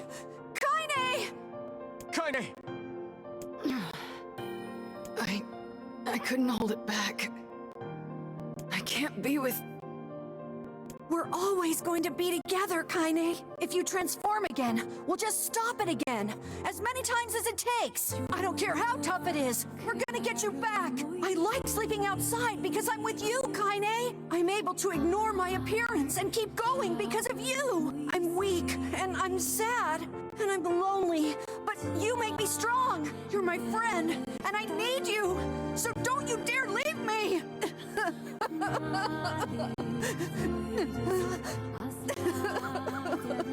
All right. Stop crying.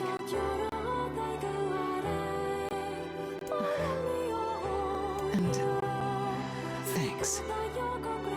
I'm all right.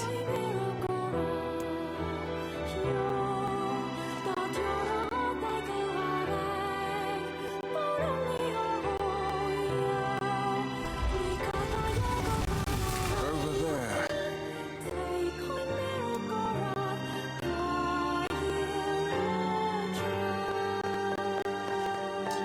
So is that what the second playthrough and on is going to be? Is making me feel bad for killing all the bosses?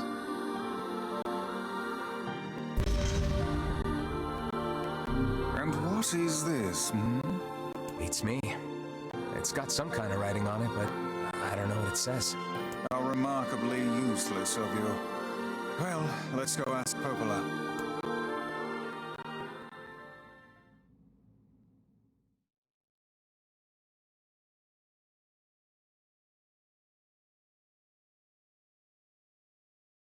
It's a cipher of some kind. Can you determine its meaning? I think this is the key to unlocking the Shadow Lord's castle. Here, take a look at this. I wrote down all the words I can understand.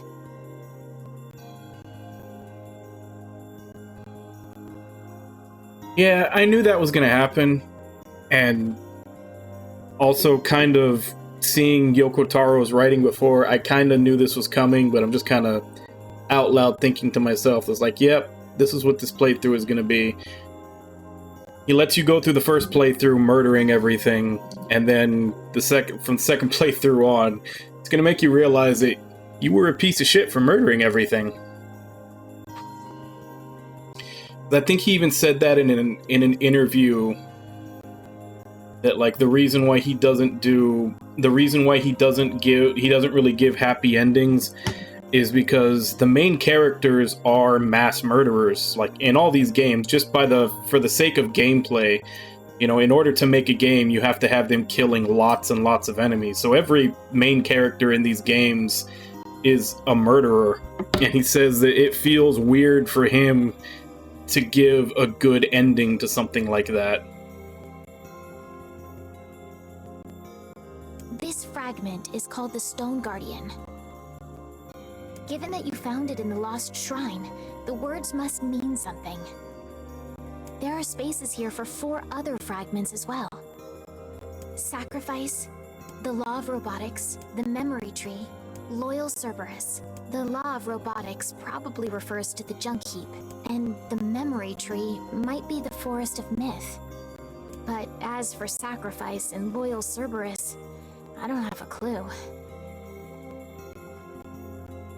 Yeah, I honestly, like, he hasn't explicitly said it, but he kind of hinted at the fact that in Drakengard 1, not just kind, but literally everything in Drakengard 1, because Drakengard 1 was just nihilism incarnate, practically. He kind of said that like a lot of the stuff in Drakengard 1 was kind of his like backlash to all the character tropes and everything that he was sick of. So I feel like that was kind of like his hate game. Like that was his edgy, like, I hate everything game. And then after he made that, he kind of started to mellow out and start making, instead of like making fun of and mocking the things that he didn't like in games, I think from Nier on, he started making stuff he actually liked. Yeah, there was literally, like, the only redeemable character in Drakengard was Sirei. The little kid with the golem. He was the only character that was even slightly redeemable. And he wasn't likable.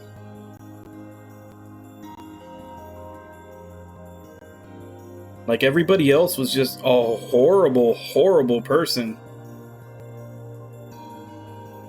Not a problem. Hmm? If we want to fill in the words, we just run around the world killing every big monster we find, right? Oh, splendid. By all means, let us undertake a murderous rampage. They're just shades. Besides, it's the only way to reach the Shadow Lord. It almost feels like the the Soylent Green reveal. Shades are people. It's a dangerous task. Yeah, well, Yona's in even more danger. But how can you even be sure that she's... Because she is! Right? Also, now that I've been seeing the first ending and gone through it was kind of shitty of, like, Popola to be questioning him on whether or not he thinks Yona's alive when she knows damn well that she is. The Junk Heap and the Forest of Myth, yeah? I'm on my way. Please be careful. Alright. Well, it's 6:07 my time, so I'm gonna go take my last break. I'm thinking this time I may go to the Forest of Myth first, just to try and see if I can take a... I don't know if they let you redo quests that you've already finished, but maybe I can retake the... I think you just have to do the Forest of Myth and then it's available. I'll redo the Fortune Teller side quest and see if I can get a second crack at grabbing the Iron Pipe. It says you get it automatically for beating Ending B, but I'd rather have it before then, just in case. I'll just have to make sure when I beat the boss in that side quest that I'm actually close by to it to pick it up. Because I think last time I finished it from long range with a spell, and I wasn't close enough to pick up the item. But anyway, I'll be back in 5, and then we'll continue.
Alright, I'm back.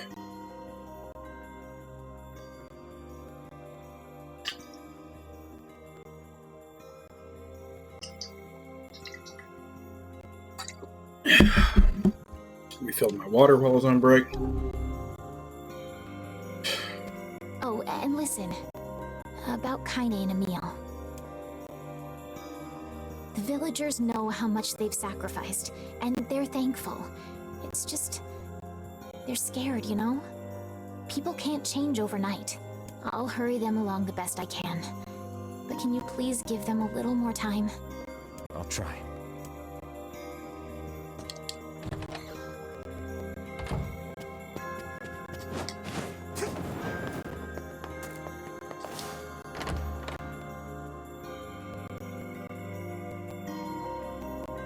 Wait, it didn't ask me to pick this time, did it?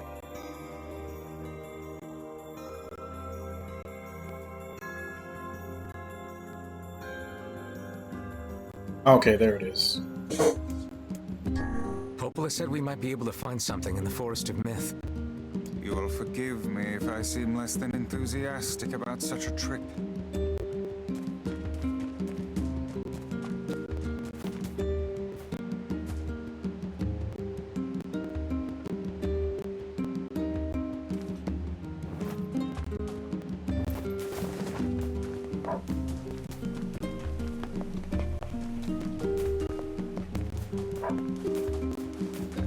So let's see if quests can be repeated.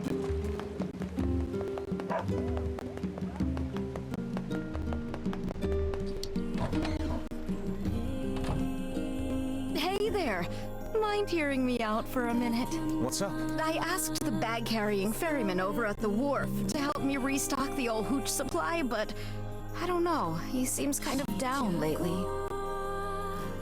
If something's troubling him, it'd mean a lot to me if you could help him out. The ferryman with the bag, huh? Sure. I'll see if he needs a shoulder to lean on. Which job should I give you first? A facade resident is... I wrote down the client's... That seems like a negative. It looks like the only quests that are around are the ones that I didn't finish, which is just these two.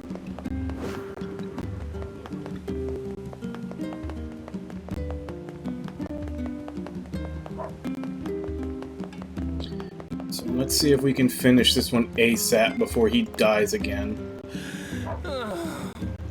I say, Whoa, and said It'll take a hell of a present to make it.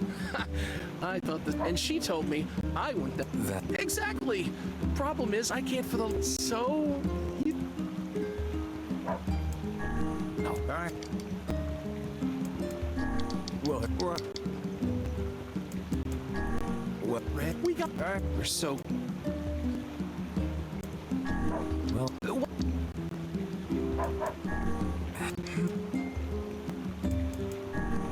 Yeah. Can you... You know what? Fine. Should be, but hope.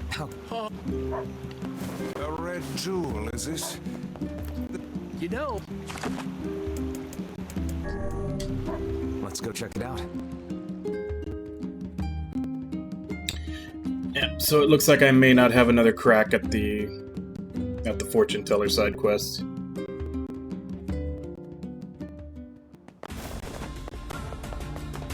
Oh well. I guess I'll just have to hope that it's right and it says you get it after completing part of Ending B. Each time we encounter that bickering couple anew, we are made to endure an even further torrent of meaningless and incessant chatter. Yeah, they love to talk, all right. Remind you of anyone? Grimoire Vice is 100 times their better. You don't see this old tome flitting about starting Donnybrooks and set twos now, do you?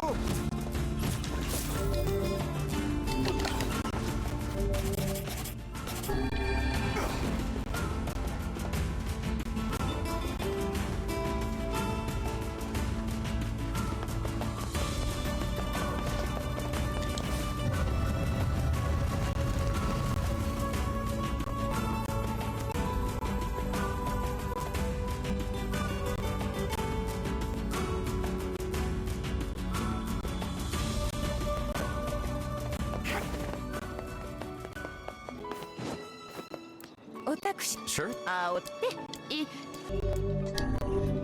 If I can track... That one, I'm still working on cross-pollinating them.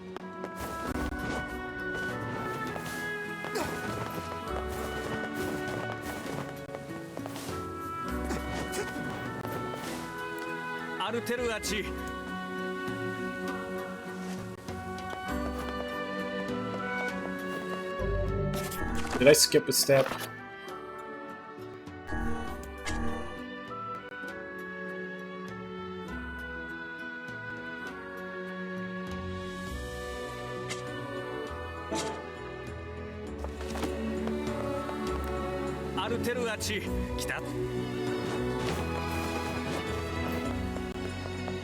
Did I come here for nothing? Do I actually still have the red jewel?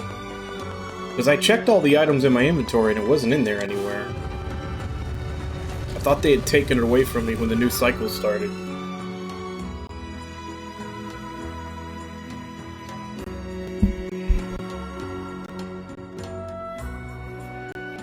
It's hard to believe there are plants that can grow in this desert. Yeah, this'll never work. How do you mean? I mean, if plants could grow here, it would be full of them. God, books can be so stupid sometimes. Have you ever planted anything before, Kaine? Nope. Well, then you don't know. You gotta try things out for yourself. Indeed. Experimentation can often be the key to new knowledge. You guys sure are a bunch of optimists.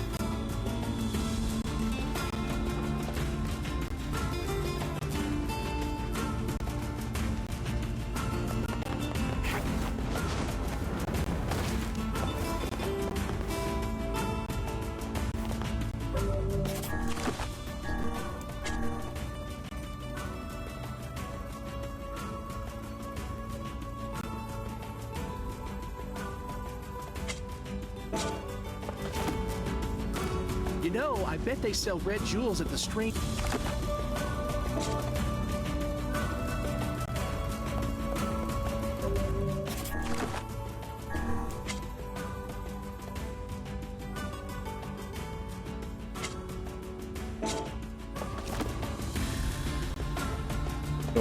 Okay.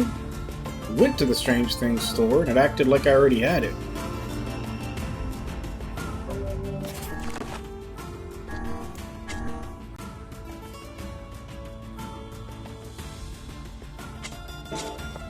Maybe this needs to happen in Seafront.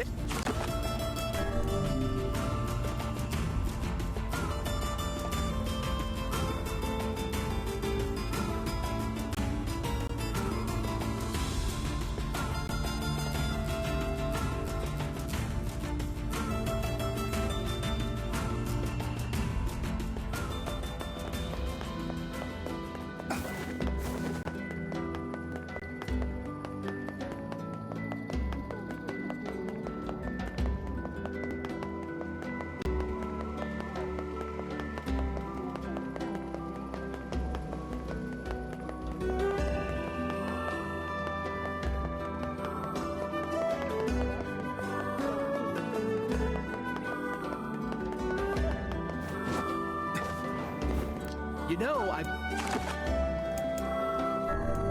Oh wow.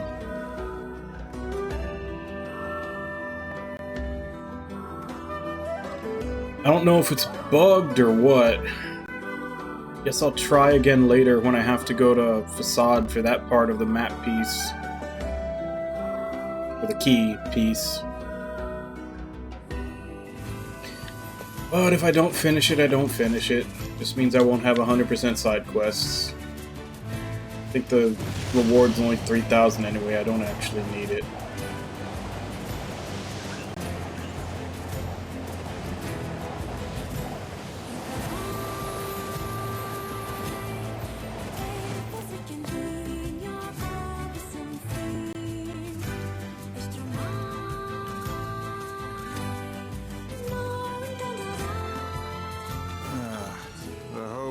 Blasted dream.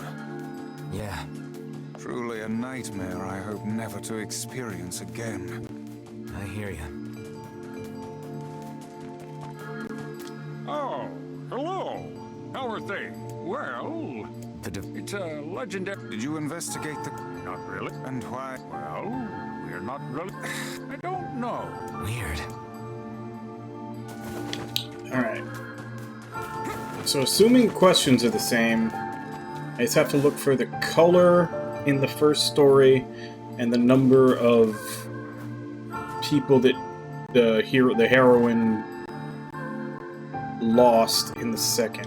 We are the grass, the trees, the woods.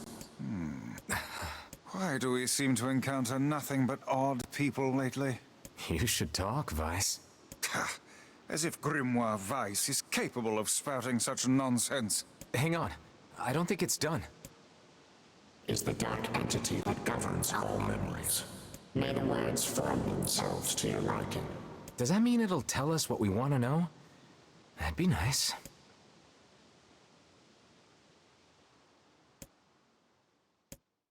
Alright, since I read all this on the first playthrough, I'm gonna just skip over to what I need for the answers.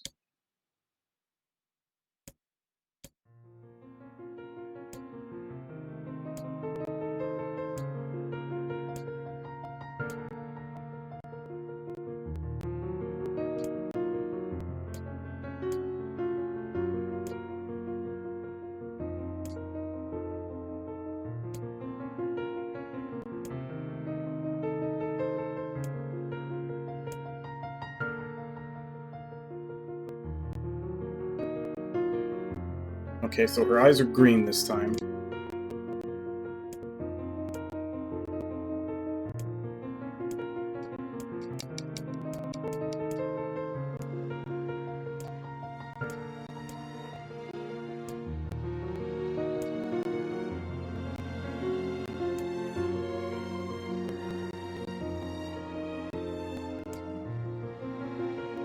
She began with 63. So green and 63. There's the Drakengard 1 ending reference. Dragon falls from the heavens.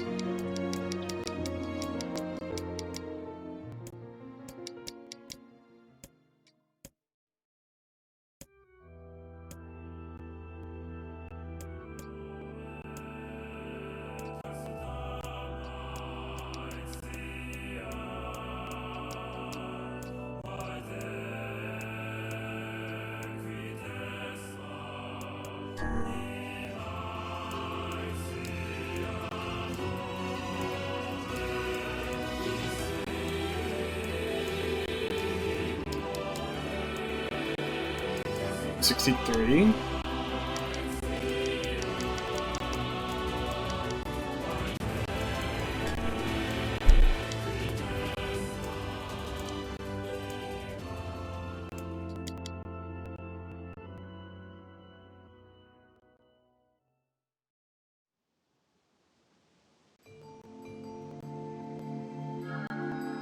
What in the... I never realized shades were capable of rational thought. I don't care if they can tap dance and play the fiddle. I just want to kill them without all this hassle. With the tree defeated, we no longer have to worry about being buried in its world of letters. Unless, of course, time itself begins to rewind.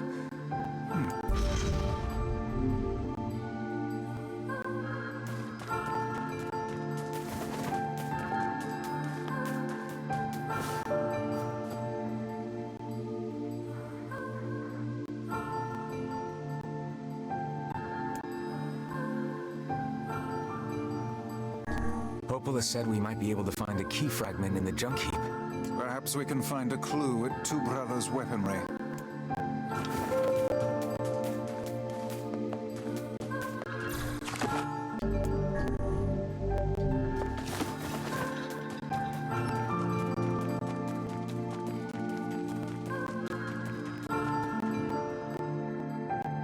Let's go do junk heap, and then we just have facade and the area after that.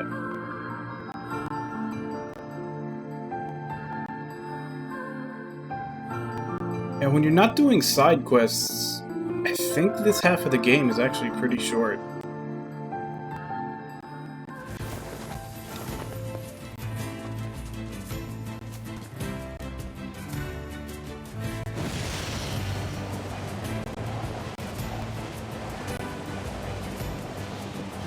Oh wait, and also at some point I'm gonna have to go do the boat that washed ashore in seafront thing.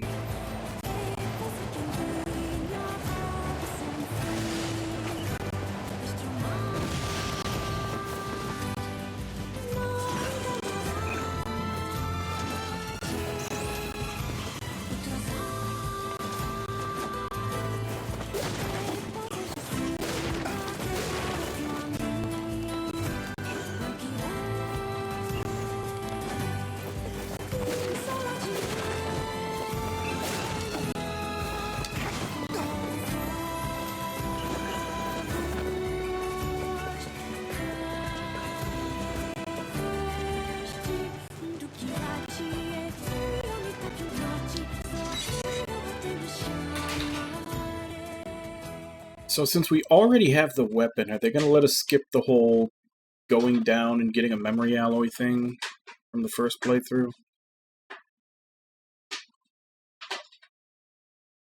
Like, can we just do our run through where we get to fight the boss? Damn! Where'd they go? Get him! Don't let him escape!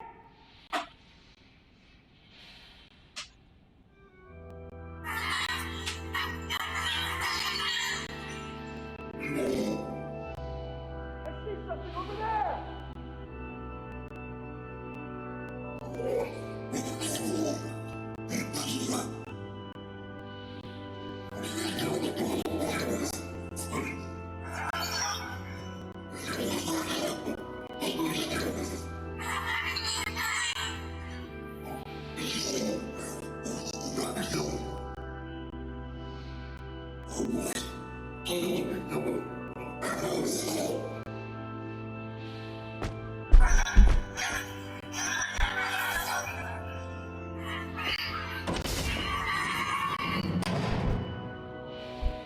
Here! They're in here!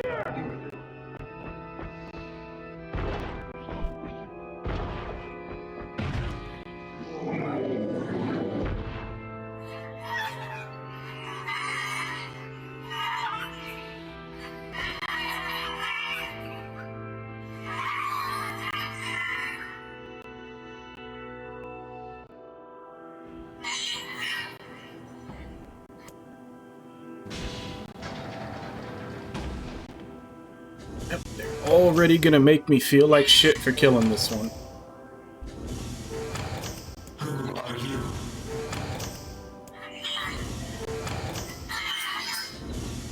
Military defense robot, Key 33. You are an intruder. You must be eliminated. Error. There is something leaking from your eyes.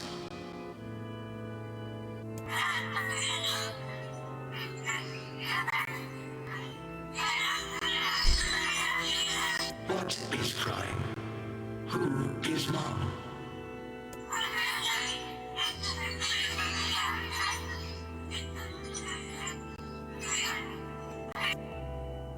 My creator is also dead. He perished hundreds of years ago.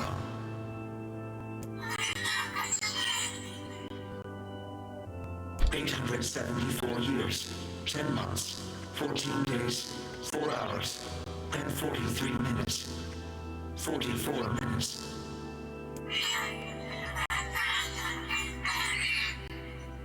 I am incapable of being lonely, or missing others. or crime.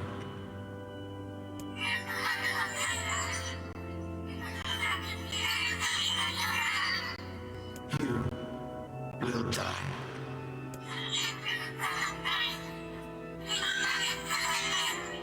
Why will they kill you?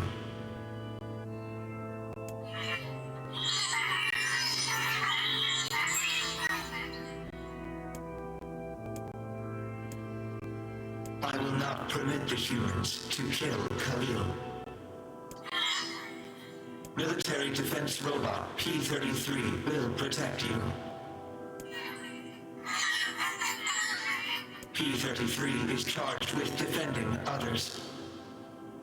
P-33 will defend Khalil.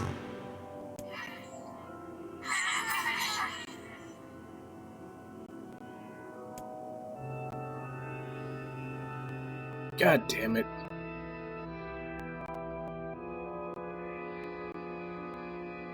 Yoko Taro making you kill kids again.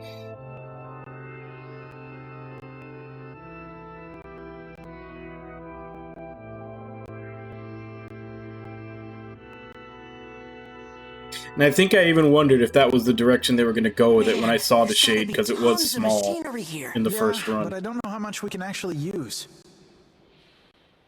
Oh, wow. Check this out. It looks brand new. Hey, be careful, all right? This place is dangerous. I'll be fine.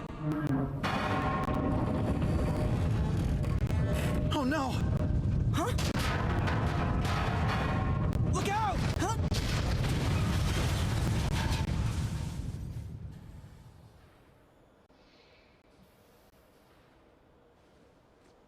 Huh?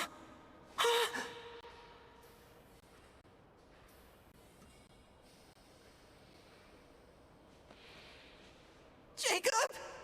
Oh God, this can't be happening! Jacob! Jacob!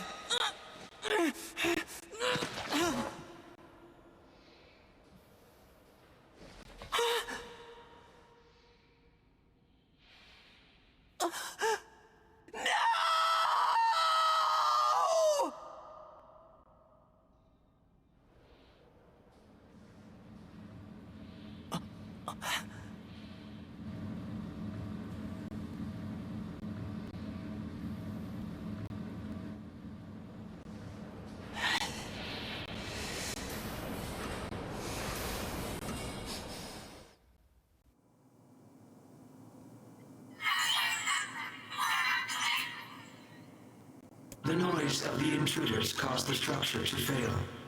They should have proceeded with more caution.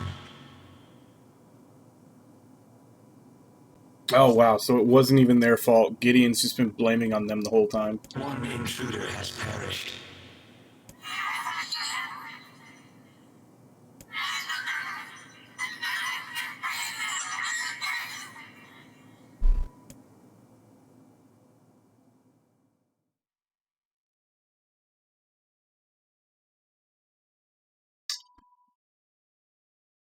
This one's gonna hurt.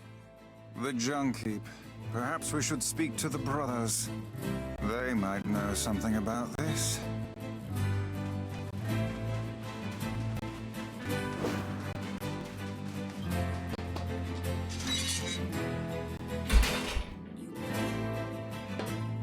Oh, hey there.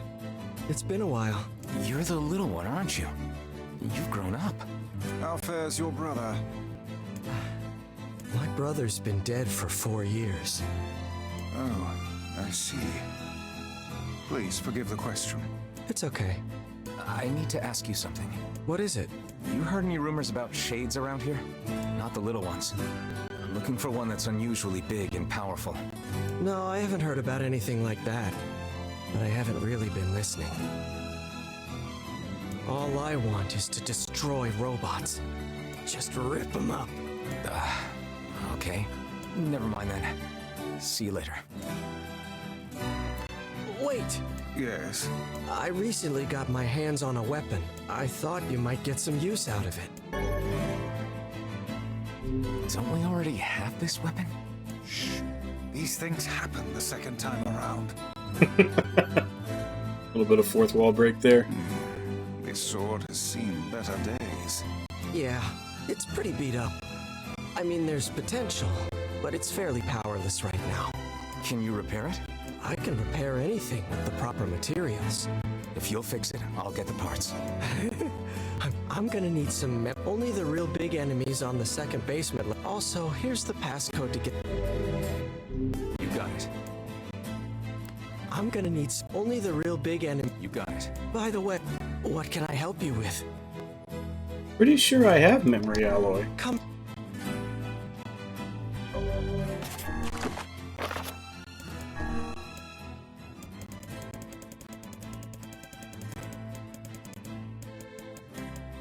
Yeah, I've got 4 of them, dude. I'm gonna need only the real big... You got it. By the way, what can I help you with? Take the memory alloy. The real big... You got it. By the... What can I help you with? You're gonna make me go down there anyway.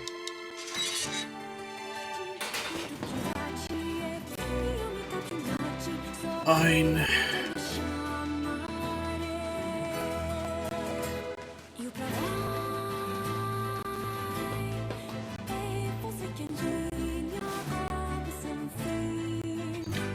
Not like I haven't already done this a billion times farming.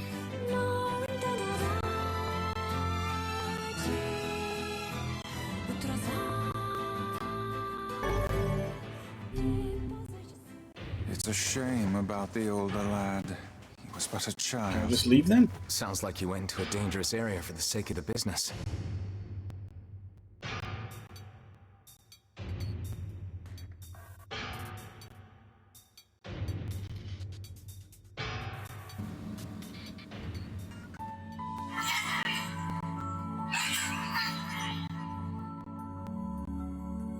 A large seagoing vessel that carries freight and passengers over bodies of water.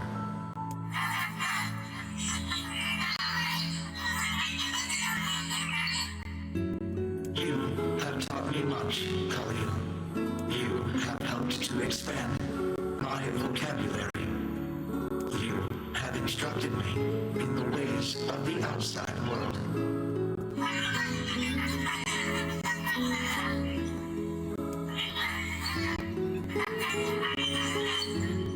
Because we are friends.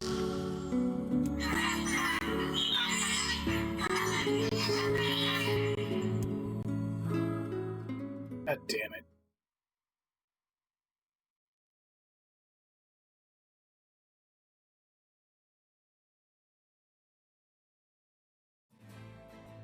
So what the hell does that make Vice?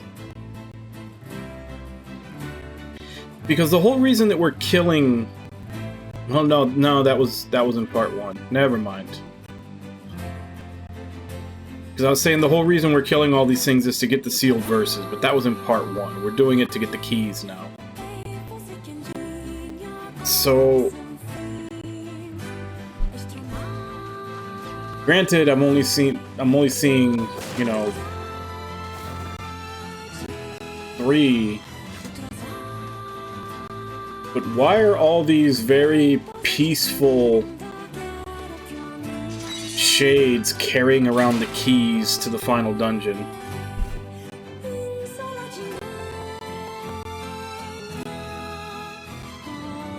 Now, I don't know if peaceful is the right word, but...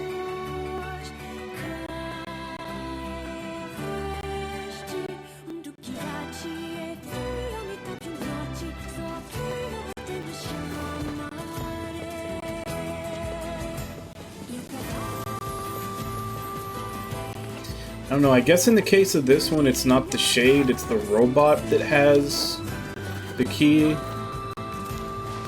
He is a military robot.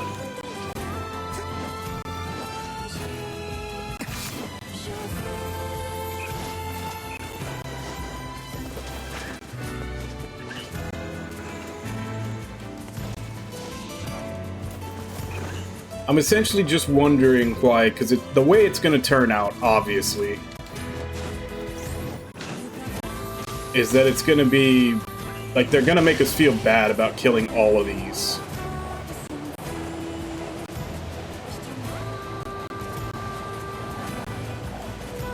So why do all of these that, you know, we should feel bad about killing are all carrying the keys that we need? I guess I have to wait till I see the reasoning behind all of them. I'm trying to think of a reason. Like, how are they going to make me feel bad about killing the wolf after he, like, murdered Fira on her wedding day?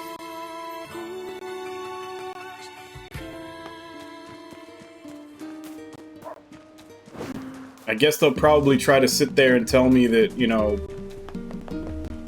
all the people on his side that have been killed in the war between them and Facade, but, I mean, that's war.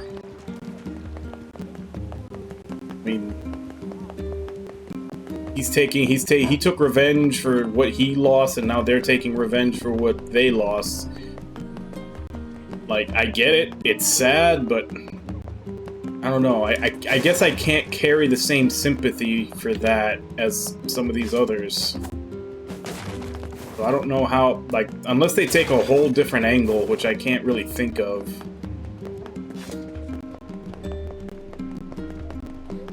But I am curious to see how they try to make you feel like a piece of shit for the wolf.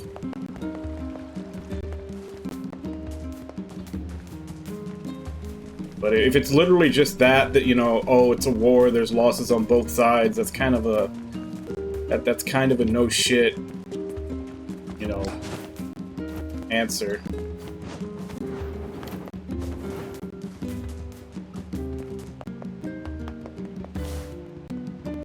Am I supposed to be going?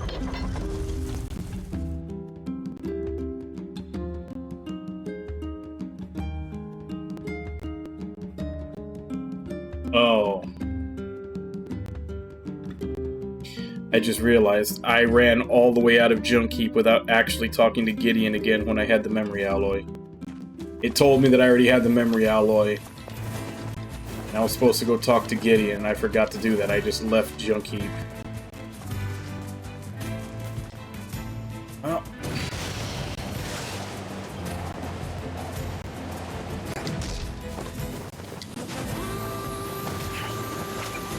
Just ran through all this for nothing. I gotta go back.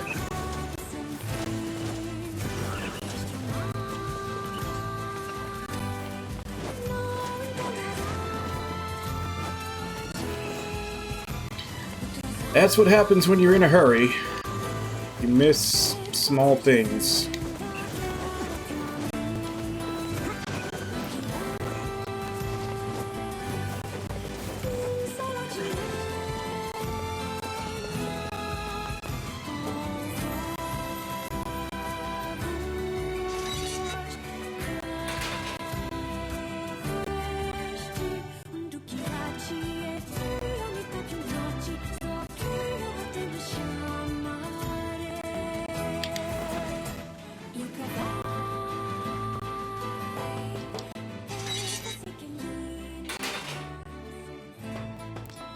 I'm pretty impressed. I'll start upgrading your weapon right away.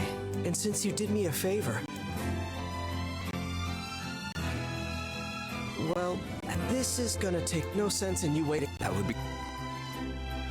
So now we have to wait for the letter, which means now they're gonna... We have some free time on our hands. They're gonna send us to go into the boat. Maybe Popol has found some information about the Shadow Lord. Let's drop by the village. Very well.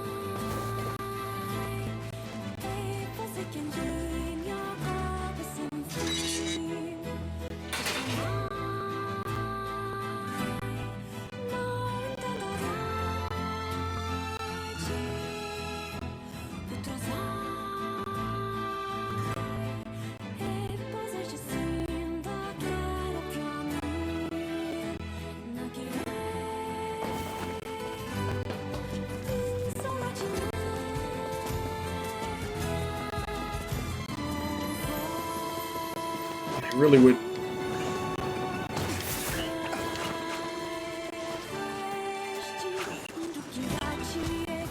I wish I knew what was wrong with that promised gift side quest.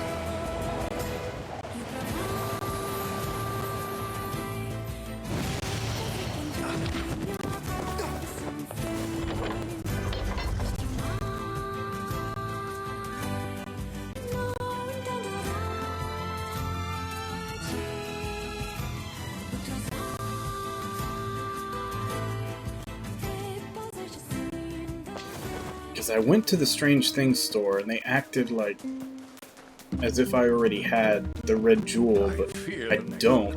I think it got taken away from me when the cycles reset.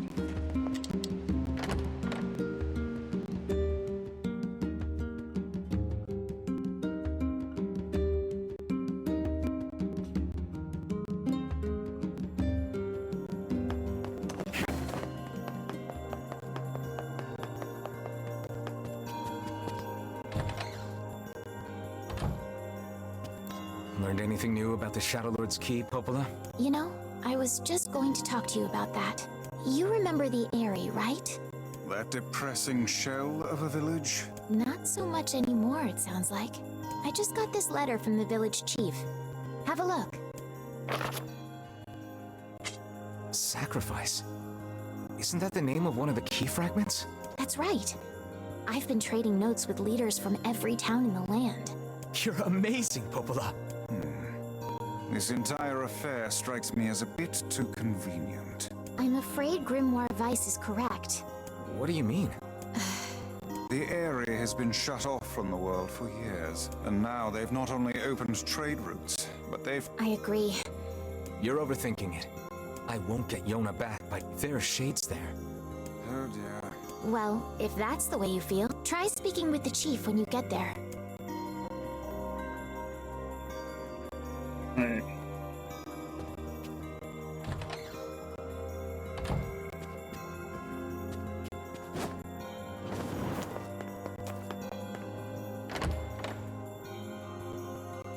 So is it skipping? Is it skipping the ghost ship thing now?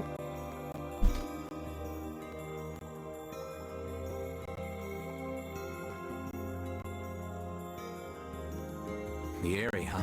What a so...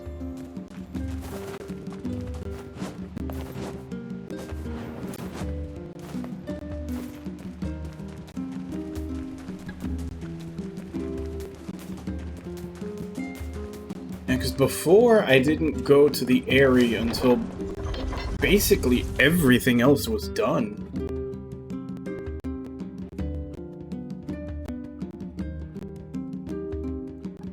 Of course, this time I did choose to do the Forest of Myth first. Because last time I chose to do the Junk Heap first, so that, I guess maybe that affects the order of cheese that you go after. I cannot fathom that village setting up a mercantile. They must have truly opened their minds. Yeah, I have my doubts. Aren't you glad to be going back home, Kaine? Home? That place is a shithole. Ooh, the village. It's home to so many terrible little memories, isn't it, Kaine? Shut up, shut up, shut up!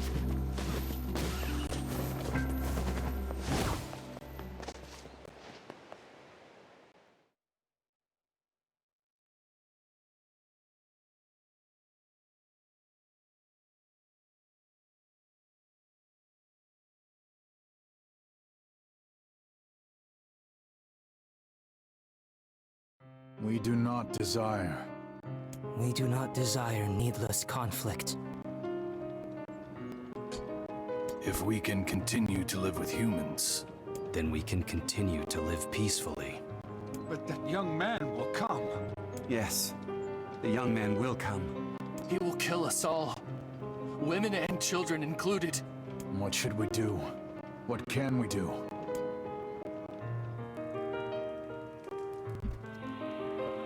I mean, they're not wrong.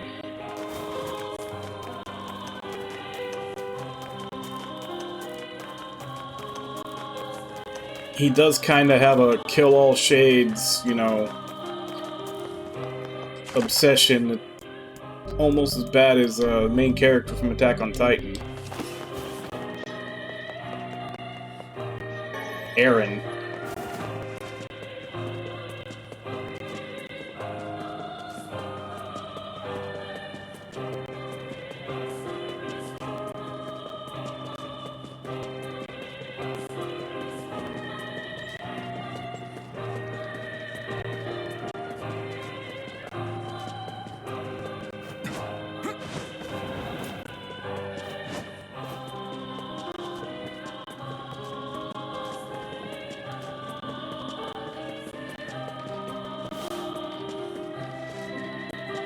Which one was I supposed to talk to start all this off?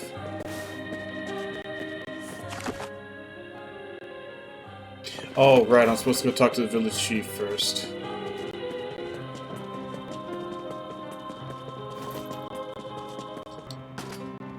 It's village chief, and then go over there and talk to someone.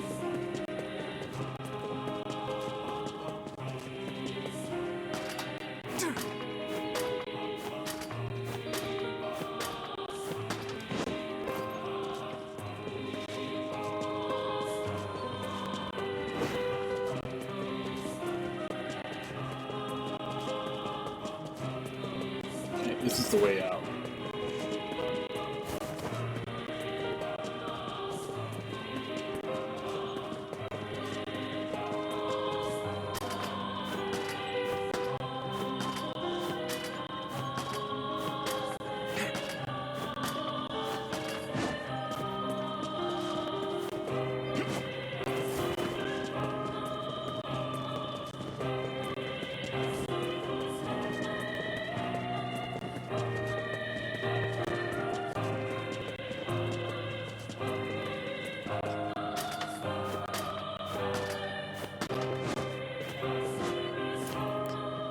Hello?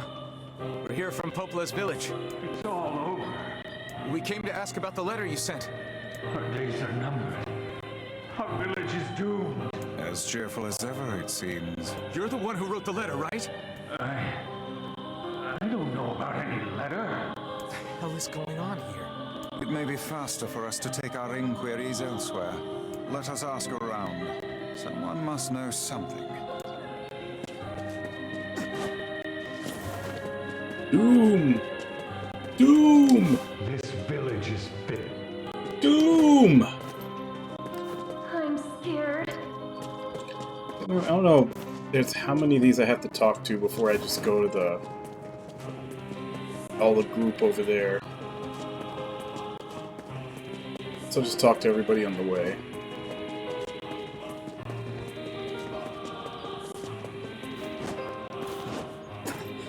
The shades attacking. It's over. I don't believe Doom, I tells ya!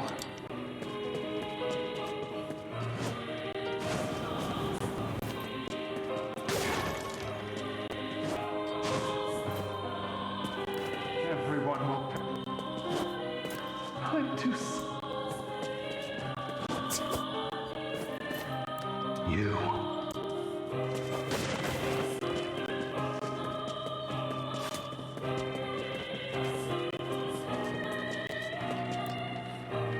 A letter, huh? Yeah, I think I heard something about that. So, you know about the letter? Maybe I don't. I'm not sure. Which is it, man? Oh, and if I may ask, are you friends of Kaine? You could say that. Ah, I've heard the rumors. Here to hunt shades, are you? Indeed. Our aim is to defeat every last one. Every last one? Everyone? Everyone? Everyone? Vice! Beware, this man is a shade. Damn it, it's a trap! I figured as much. You guys sure are taking your goddamn time. 1,000 apologies. We were distracted by the local welcoming party. Want some help? A carnival of murder? I love it.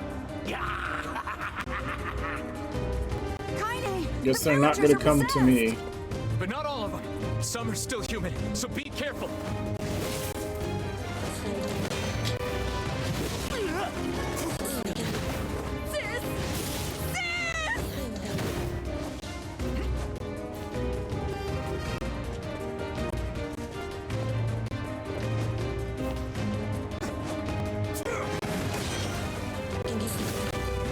Shades! My husband's a shade!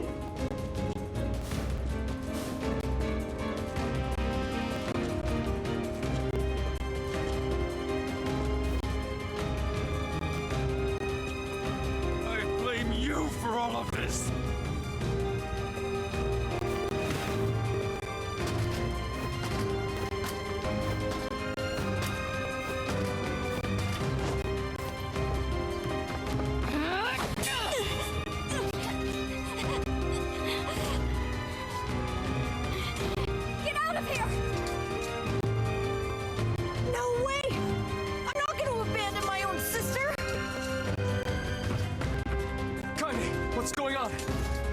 killed by this lady. She's a shade.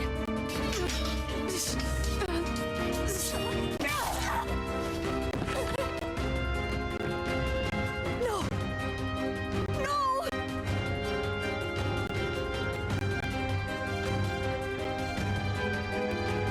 You people are the monsters here! Stay back, kid. Your sister is one of them now. I don't care what she is! She's my sister, and I love her. That's the kind of thinking that'll get you killed in the zombie apocalypse.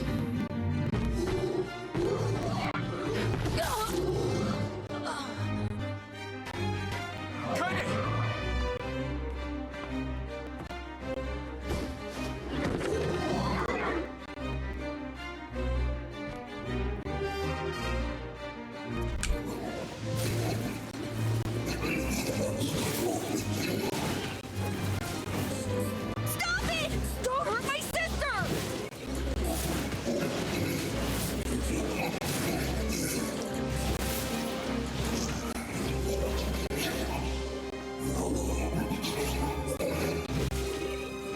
What madness.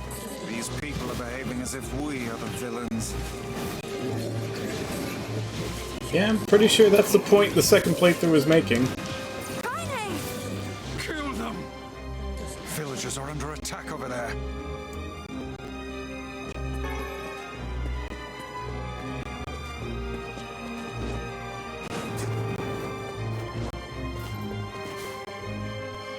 What could those black swirls be? Put down that weapon, please! I beg of you!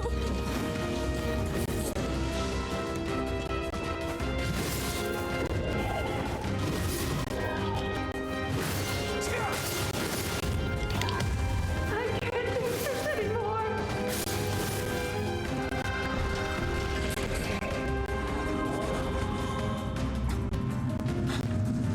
What's happening?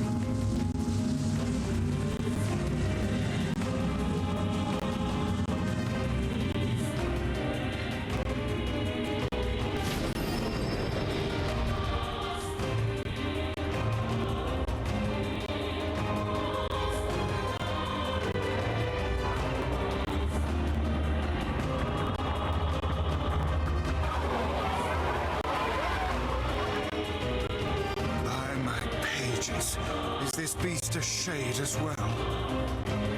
That thing sucked up the villagers. No! If we keep this up, we're gonna kill them all! We can't let that happen!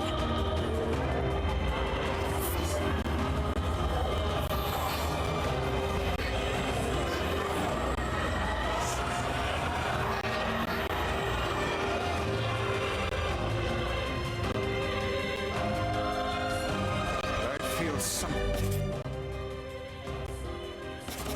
from within the creature.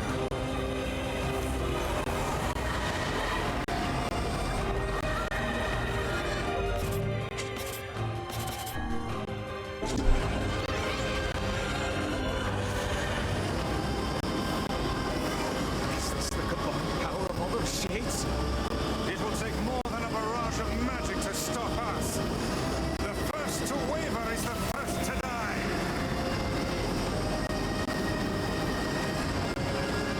I sense magic coming from the center of that eye.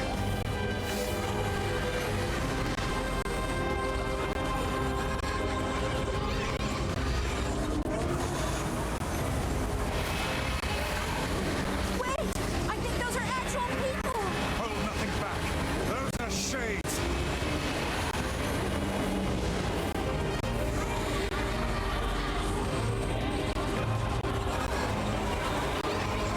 The surrounding tentacles appear to deflect magic. Now, focus your magic on the beast's center. Such speed!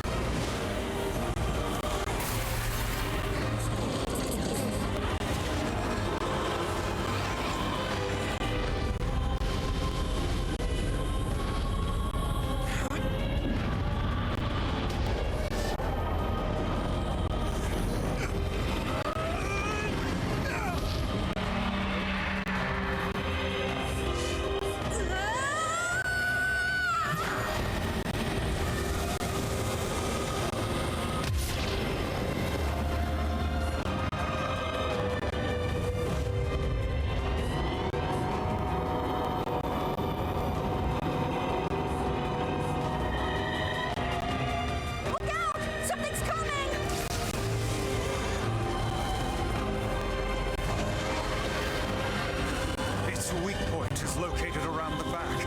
Try attacking it from above. I'll try to pin it down! Emil! Emil! I'll keep it busy! You should be able to attack from behind! Go around and get it!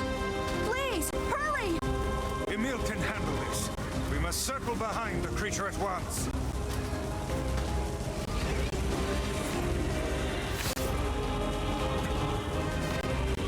You must strike it in the eye.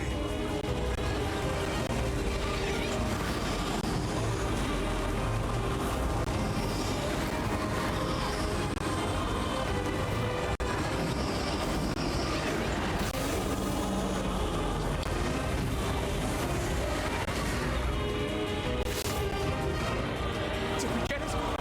It is escaping to the inner level. I'm coming! Gotta catch my breath! Careful, Emil. Won't help anyone if we lose you here.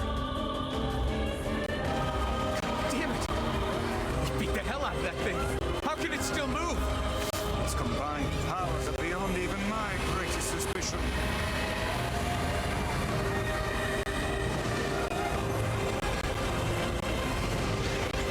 Come on! Take it out! I'm on it.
That one wasn't too different from before.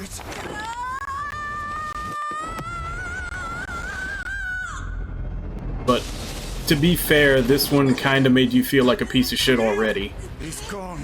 His instincts have taken hold. The ultimate weapon is being deployed. Ah, fuck. This ain't good, Sunshine.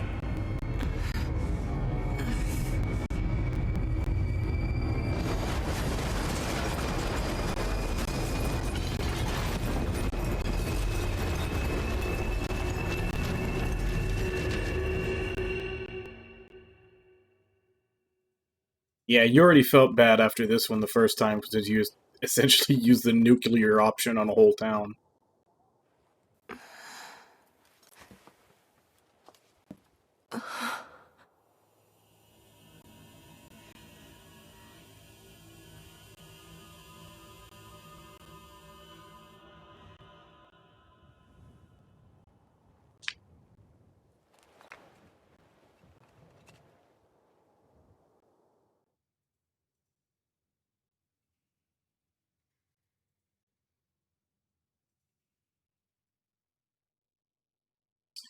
Uncontrollable magic. I have to protect the people I love. That was my only thought as I unleashed a magic powerful enough to destroy not only the Shade, but everyone else as well. All of them. So many innocent lives. Destroy, eviscerate, crush, kill. These are the dark impulses that override all other thoughts. As a being that was created to be a magical weapon, these are my instincts. Maybe it was better to call them our instincts.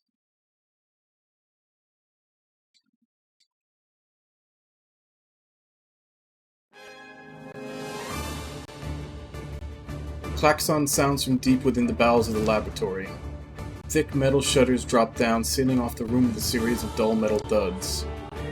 Abort the experiment! Number 6 is out of control! Everyone get out of here now! Get out of! Researcher's words are abruptly cut off as a massive hand materializes out of the gloom and lifts him high into the air. Researcher begins to scream. He screams and screams, the sound echoing off the walls of the laboratory until the hand squeezes down, coating the room in a deep crimson hue. The rest of his colleagues stand in silence, mouths open, unable to process what they have just seen. The female scientist takes a step back and lets fly with a heartbreaking wail. But this is a terrible mistake, for the sound of her cries suddenly brings forth a monster in all its terrible glory. Its body is a bloated corpse, its head a grinning skull, and it's massive, many times the size of a human. The head lolls from side to side as it tromps about the room on all fours, bringing to mind the wild maneuverings of some wretched, starving beast. Yeah, we just finished the Airy. I think we still have the junk heap and the junk heap and facade keys left. Also, we haven't done the boat yet, either. I don't know, like, since I chose to go to the Forest of Mist first this time, it seems like everything's on a different order. This creature, this thing, is experimental weapon number 6, also known as Halua. No, please no, stop! Oh God, save me! I don't want to die! One by one, the maddened cries of the researchers are silenced. Number 6 understands their petition, it pays them no heed, instead continuing its rampage of destruction and slaughter with a focus that borders on obsession. After an eternity, the screaming stops. The alarms fall silent, and only then does the creature make a sound, howling out with an unfathomable roar that echoes up and down the empty halls of the blood-soaked laboratory. It's a sound that curses those who had dared bring such evil into the world, and yet one that also seemed to be pleading for help.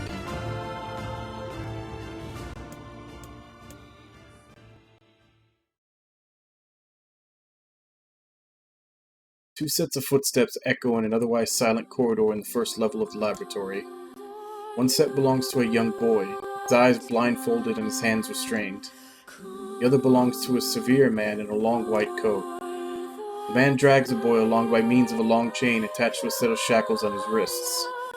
Rubble is scattered here and there across the floor of the corridor, making the journey exceedingly difficult for a boy who cannot see. Excuse me? Could you please walk a bit slower, sir? I'm not used to being blindfolded, and... Rather than stopping, the man only increases his pace, causing the boy to stumble in an attempt to keep up. The last humiliation proves too much. The boy finds himself unable to arrest his fall. Without the ability to brace himself, he topples to the floor, smashing his head on a pile of debris and causing a trickle of blood to worm its way down his pale, frightened face. Agonized by the pain, the boy inadvertently opens his eyes, causing the falling drops of blood to emit a strange crackling sound before transforming into tiny white rocks. "Close your damn eyes!" roars the man. "Yes, sir," stammers the boy as he slams his lid shut. He hadn't realized the blindfold had slipped off during the fall, but now he keeps his eyes squeezed shut so tightly that sparkles appear against the back of his vision. The boy is Emil, also known as Number 7. He is a magical weapon whose eyes are capable of turning to stone anything that falls under their gaze. "Don't look at me," barks the man. "Never look at me!" "I'm sorry, sir. I'm looking at the ground now. So if you just hand me the blind..." Instead of waiting for him to finish, the man extends one foot and presses Emil's face to the floor with a heavy black boot. "Sir, stop. You're hurting me." "Told you to keep your eyes and your mouth shut, so do it!"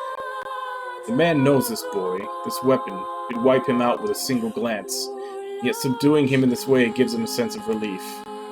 After making certain the boy is sufficiently cowed, the man heads down, retrieves the blindfold, and knots it tightly around the boy's quivering head.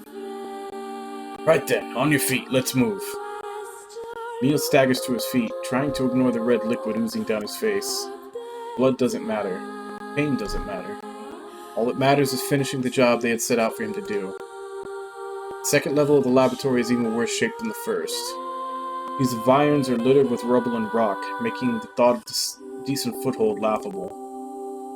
The man's eyes linger on a section... I'm getting tired.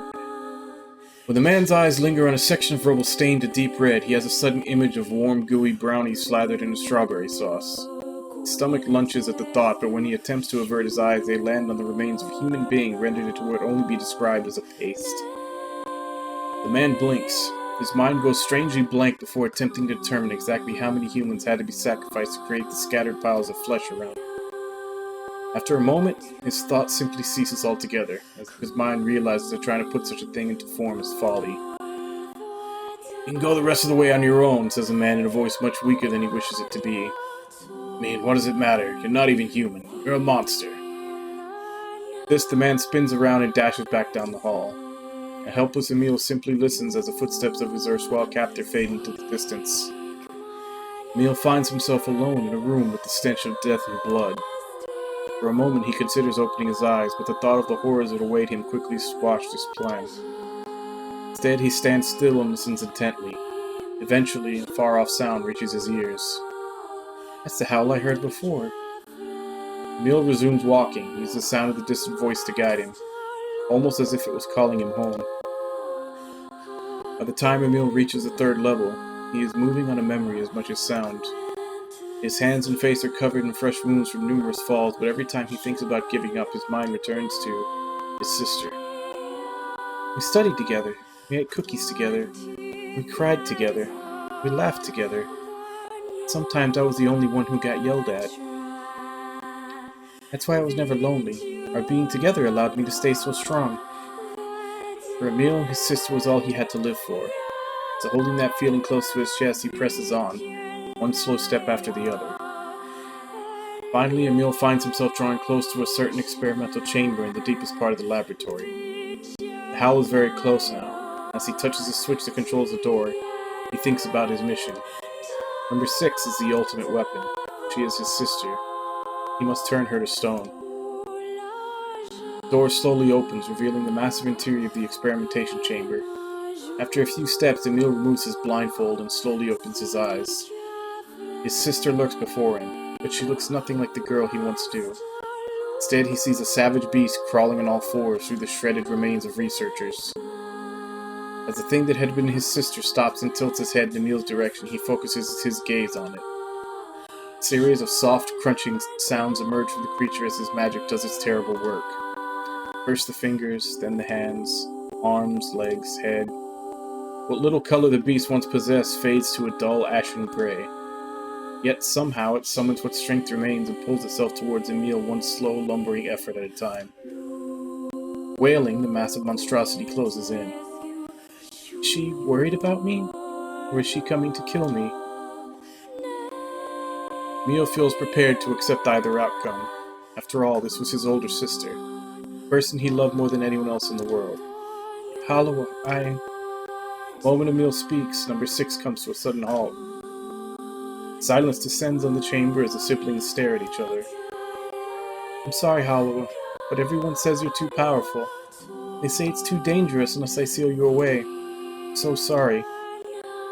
As Emil watches her body begin to turn to stone once more, number 6 simply waits in utter perfect silence. I'm sorry. Sorry.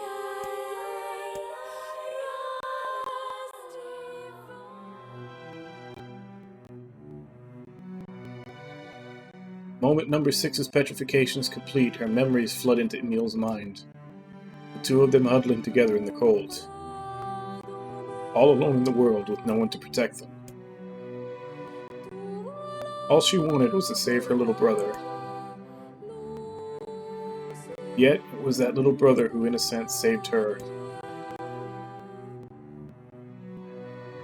The moment the petrification is complete, Emil sinks to his knees. Frozen sister and a little brother racked with sin. Alone in this cold cage, the two of them weep in a single silent voice.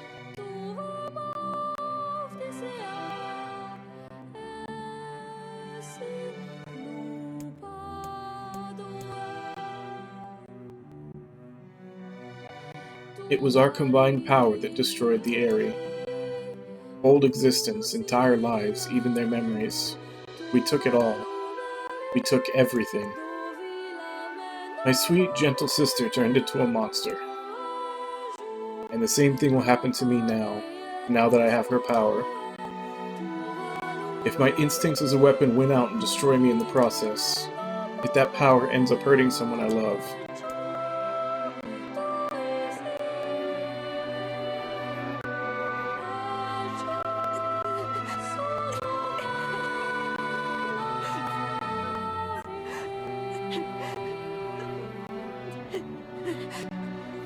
I done?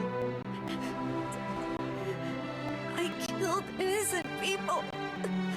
I killed them all. But you saved us. If it wasn't for you, we'd all be dead. We owe you. But It's all right.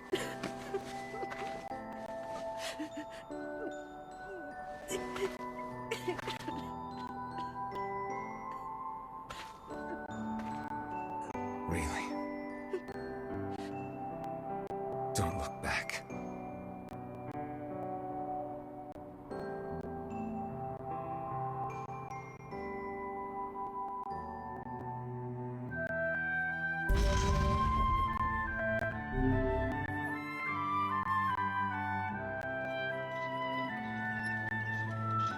We had best be off. Yeah. So as I was saying before that happened, they didn't really do much more to make you feel like a piece of shit for what happened there. The scenario was about the same. They did it, and now I find out they do it by delving into Emil's past right afterwards.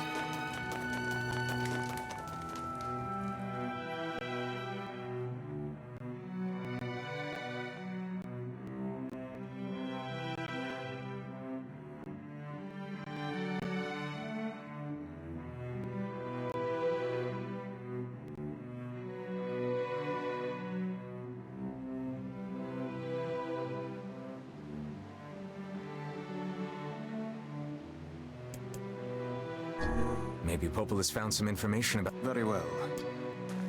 Guessing this will be when it sends us to go to the boat.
Hey, Popola. Ah, you're back. Have you learned anything more about the Shadow Lord's key? I'm sorry, but it's... I see. Well, can I take some... Oh, how about this? You know the... Well, he's been... Can I ask you to go to Seafront and check on him? Sure thing. He's already dead.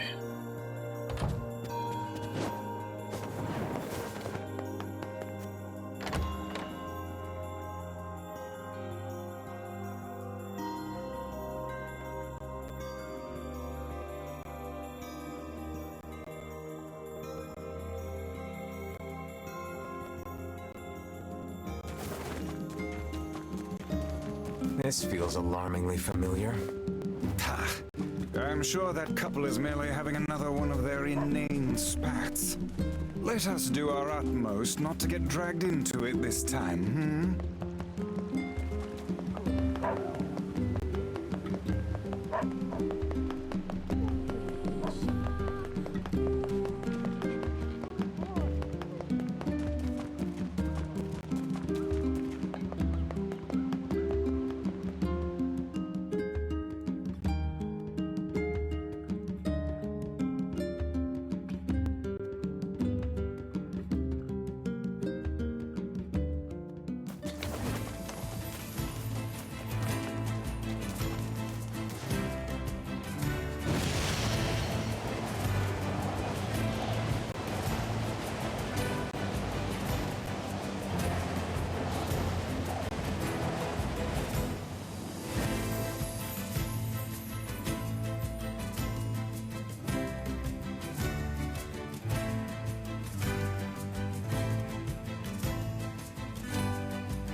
Yeesh.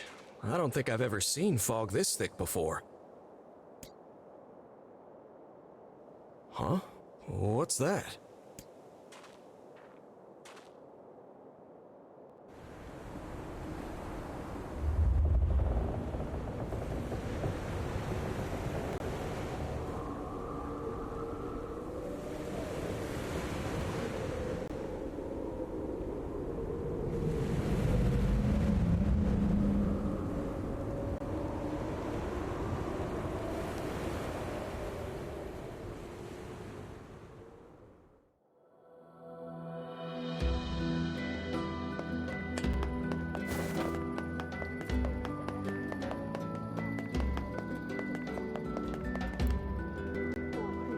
Oh god, it's over.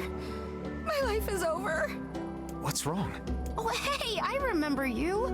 You're the ones who helped us out way back when. Seeing as we've come all this way, I suppose we had best ask, what is the matter? I had a fight with my husband, and he ran away from home. Yes. You may color me utterly flabbergasted. But it's all that idiot's fault.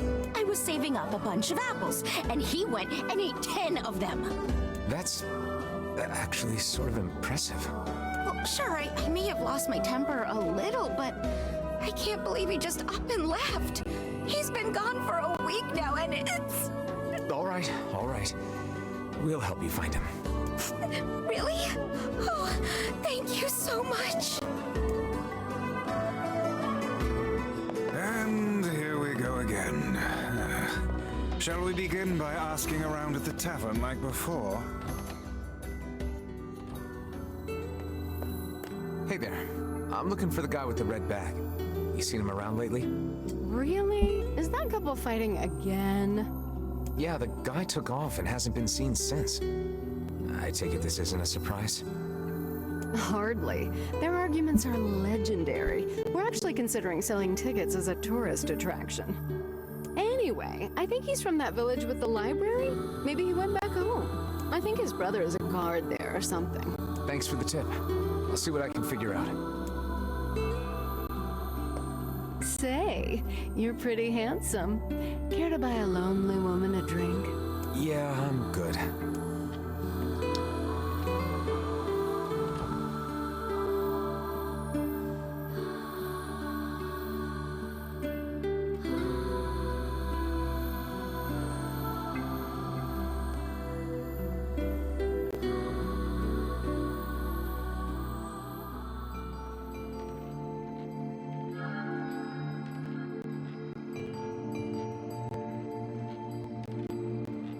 Hard to believe a ship of this size managed to run aground.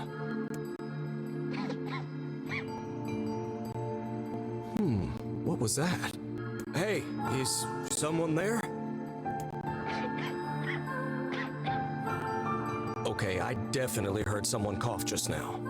Maybe it's one of those kids from town? But where are they?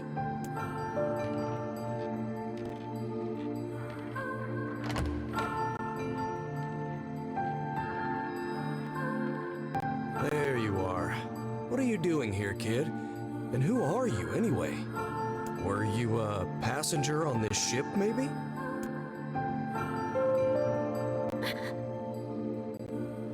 Hey, it's okay. You don't need to be scared.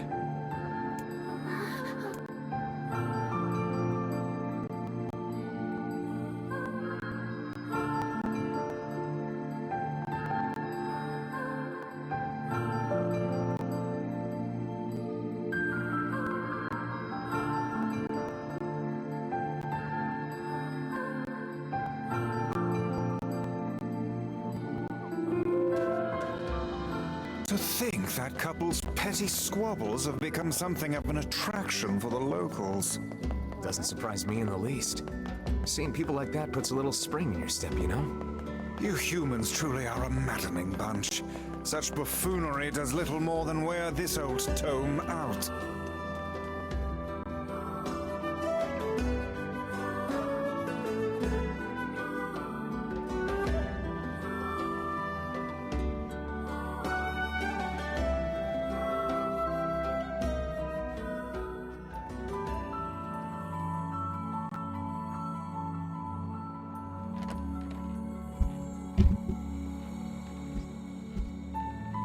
Hey there.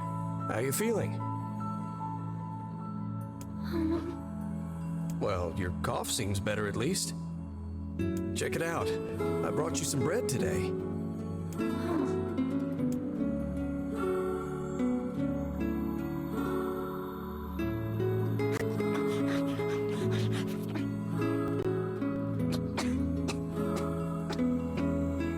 Whoa, easy there.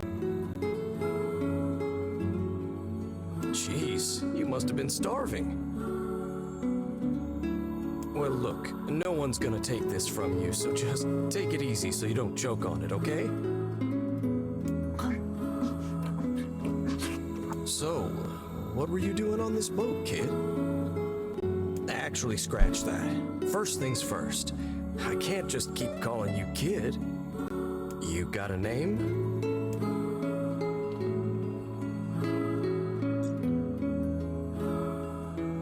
Well, this is going nowhere fast. Let's see. Louise. Yeah, what about Louise? I mean, it just sort of popped into my head, but what do you think?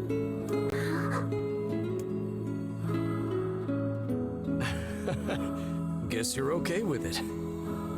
Well, it's nice to meet you, Louise.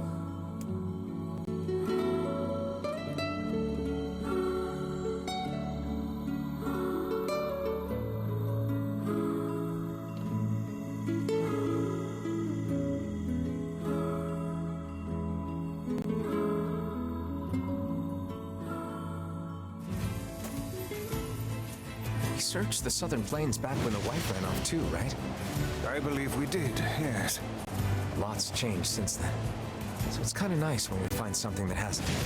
The fact that couple is still arguing almost fills me with, I don't know, hope, I guess. If you ask me, that particular couple could benefit from a little change.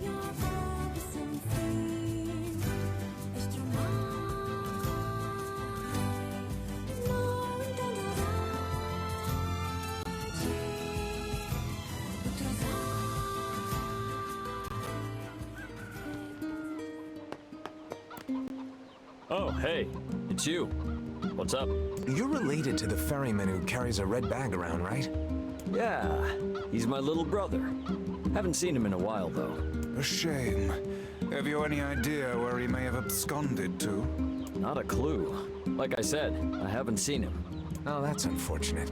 Oh, but the last time I did see him, he said something about using his ferry to deliver letters. Maybe you should try talking to someone at the post office. I guess we could ask the postman over in Seafront. Just once, I would enjoy receiving a quest that can be solved in the general vicinity of the Asker.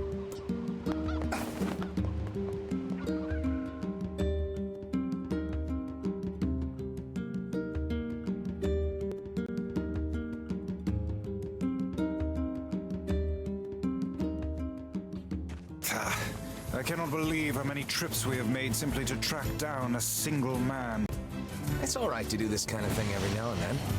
I only pray this is not the calm before some manner of storm. And once again, I say we are not doing these trips for a single man, we're doing these trips for a married man. No, I'm not big on writing. It always takes me forever to figure out what I want to say.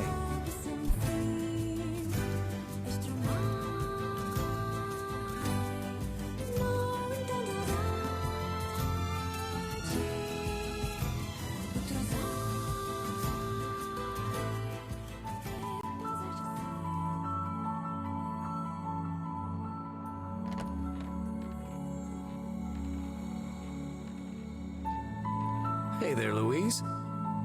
Say, where'd you get that red bag?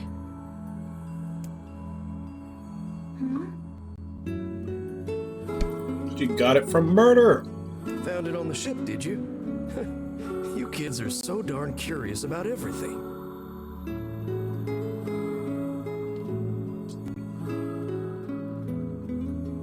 She got it from murdering a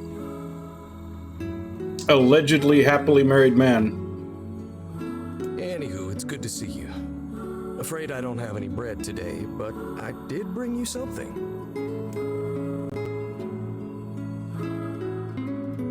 Here, That's a ribbon. Let me tie it in your hair for you.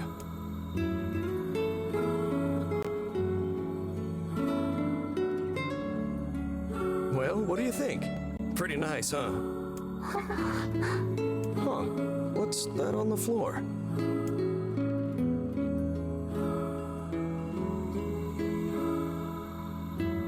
Oh, it's a mirror. Well, that's a stroke of luck. Let's go ahead and check out your new look. If you go over there where it's brighter, you'll be able to see yourself more clearly.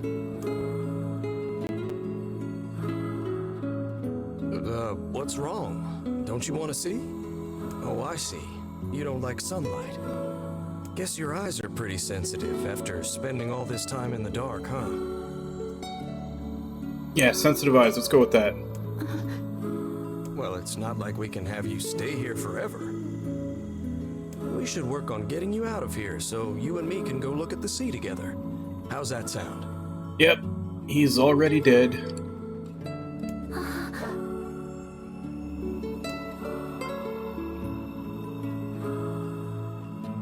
Like, I know a lot of this added content so far has been trying to make you feel bad for the bosses that you're killing. This one doesn't so much make me feel bad for the boss so much as it's making me feel bad for the postman, who legitimately thought he was helping someone.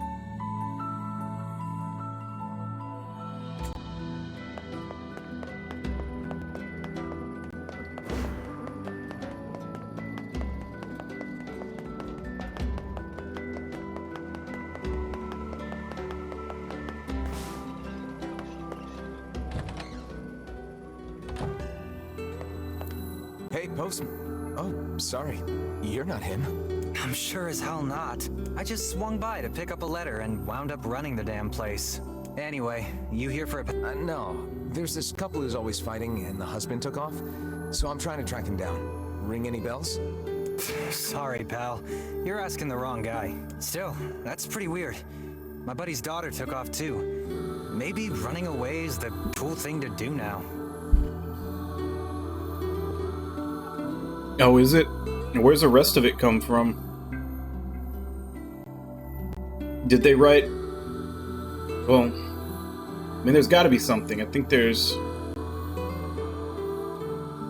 I know there's a novella for the Drakengard games. I think there's a manga with this. I find it exceedingly unlikely this pair of runaways is mere coincidence. Any idea where she might have went? That is the question, isn't it? Actually, you know what? I bet she went to check out the huge shipwreck that drifted into the inlet the other day. Not often something like that comes around. It's all the kids have been talking about. Yeah, like I said, I'm just wondering where that lore is. If it's on like a manga or a novel, or... I don't think there's any... I don't think you pick up any information on her about this. Yeah, Ragnar was telling me about that before, about how he thinks this part, like this whole section, was added for the remake. Hey, Louise. I brought your food for today. What's wrong? Aren't you hungry? Huh. You haven't been eating much lately. Are you okay? Well then, let's try this.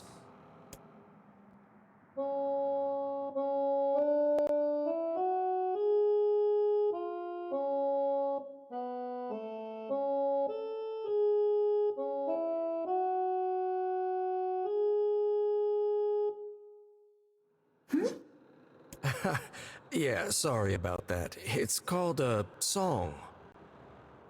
Humming a jaunty tune is the best thing for putting a spring in your step. I'm guessing something like that, because they do mention that this was like a human trafficking ship. So I'm guessing they were trying. She was on there, and they were trying to sell her. Songs are like a little bit of wisdom that makes the tough times easier. I love them personally. I mean, not that I'm any good at singing. I may look at the wiki. Hopefully, whatever the source is, like I said, if it's like a novel or a manga, hopefully whatever the source of it is translated somewhere. I'd rather read from the source.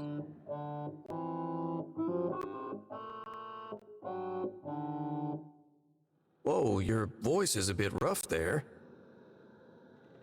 But you're actually pretty good.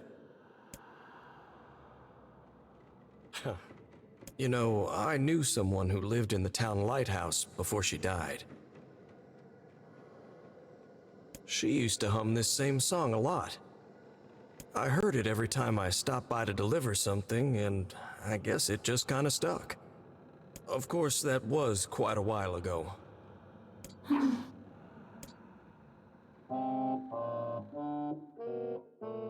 Hey, are you trying to cheer me up? You are a kind soul, Louise.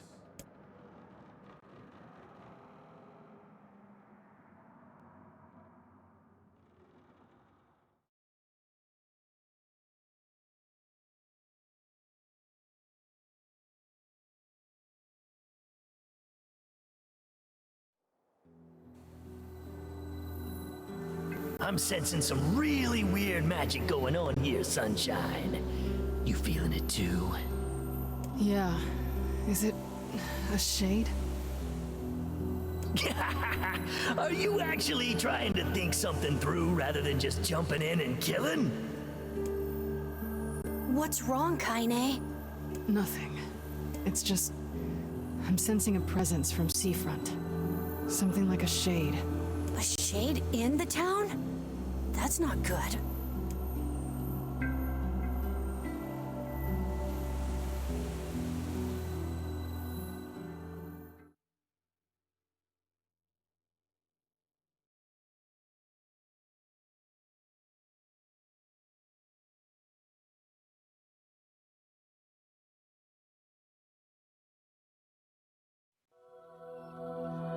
A shipwreck, is it? I suppose we might as well investigate, seeing as how we lack any other tenable leads. Right. Let's head for the inlet. Kaine. Alright, time to do the Scooby-Doo section.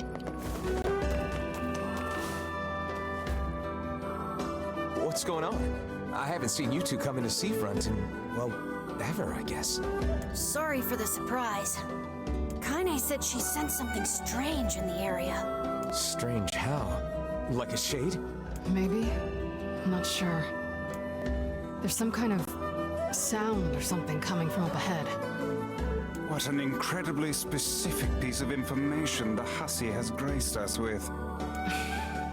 What is it, Kaine? Nothing. Let's get moving.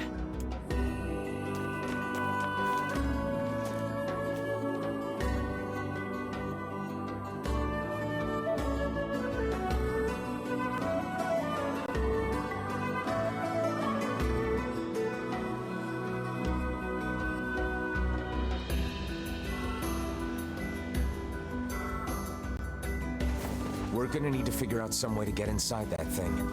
This ship is in a state of wanton decay. Surely we can find these planks. We can probably get in. I'm worried about whatever it is.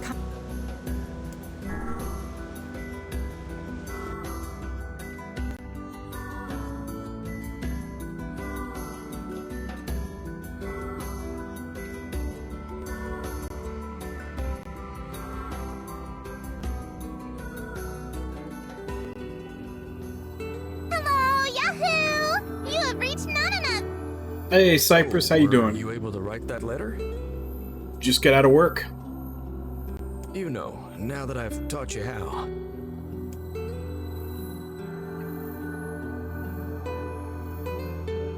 Not yet, huh? Well, there's certainly no reason to rush. She's standing in a pool of blood. You know, it makes me happy that you've taken such a shine to me. First time we met, I didn't have the foggiest idea what was going on in that head of yours.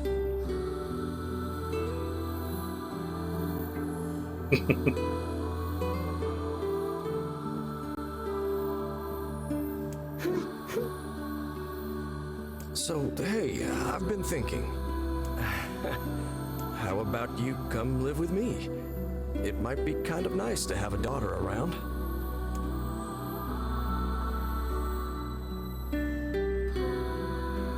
Not into it, huh? Guess I should have figured. I'm sad to hear it, but it's your choice, of course. Now, of course, Cypress, you are obligated to go see Quiet Place 2 right after I finish my stream. Huh? The floor's wet. Wait, is this blood? Oh dear. Are you...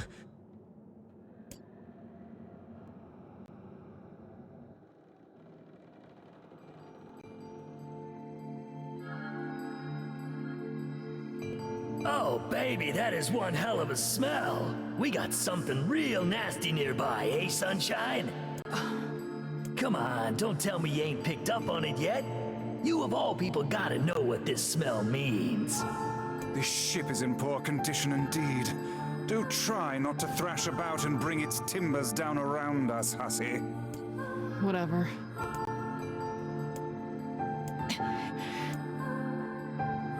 You sure you're all right, Kaine? You really shouldn't push yourself. Hey, I've got an idea. How about you and me search outside and get some nice fresh air in the process? Sure. Let's do that. Sounds good.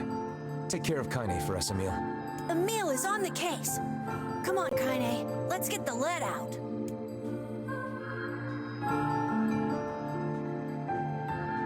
This place is pretty gloomy. I'm having a hard time imagining any townsfolk hanging around here. Well, as we've no other leads, let the search begin.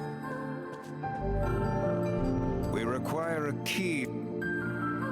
Look there. And there's still some more.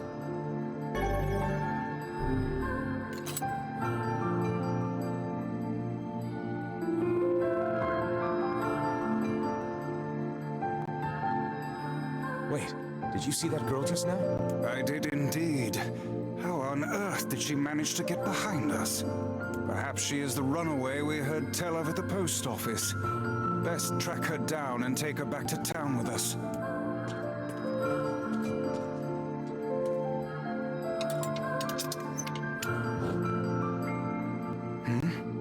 There's no one here.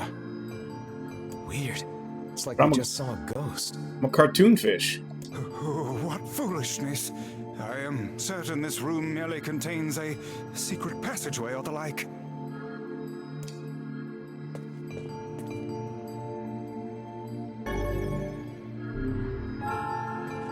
What is with this ship anyway?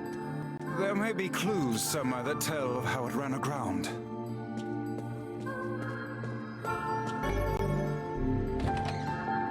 I'm also like an evil elder god fish.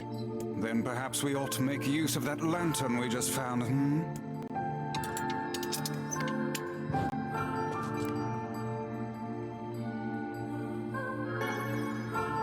What's this? Oh, what are you reading? Did you give in? Are you reading? Oh wait, never mind. You did. Yeah, you'd already said you were reading the manga for Jujutsu Kaisen. An apple. It's a bit bruised, but it's not super old or anything. I wager it was dropped by that fruit-loving ferryman with the red bag. Perhaps he absconded to this ship to wait out the storm after yet another spirited debate with his wife. Ah, goodness, what a troublesome couple. Let's keep moving.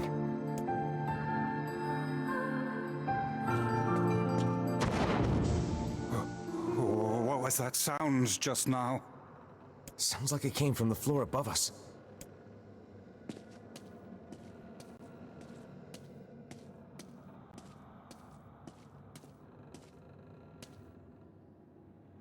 This barrel's been knocked over, and there's flour everywhere. Surely it was toppled by the girl we saw at the entrance. Wait. Cast your eyes to the floor, lad.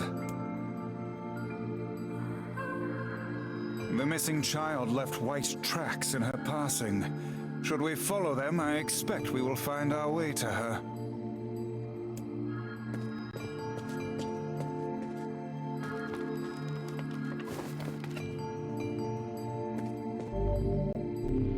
right hand. That's weird. How is it locked if the girl just used it? She's actually... I demand you cease your interminable chatter about ghosts at once.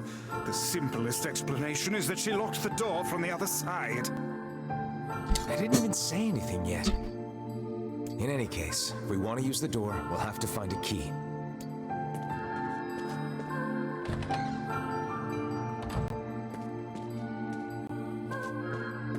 Hey, there's a notebook on this. A record of the cup by my pet. Wait, you're telling me they sold people? And made out quite handsomely from the transactions, it would seem. How could they do something like that? I do not know, nor do I care to ponder it. Let it suffice to say there are monsters who trade coin for misery in all corners of this accursed world. There's a breeze coming through these shelves. That white vase is rather conspicuous. Try giving it a nudge.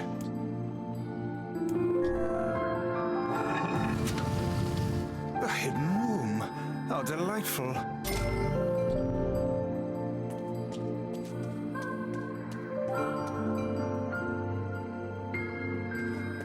These chests are pretty huge. And what do they contain? Treasure, perhaps? I wish. Looks like a bunch of iron tools. Those are no mere tools, lad. They are instruments of torture. I shudder to think what evil transpired in this room.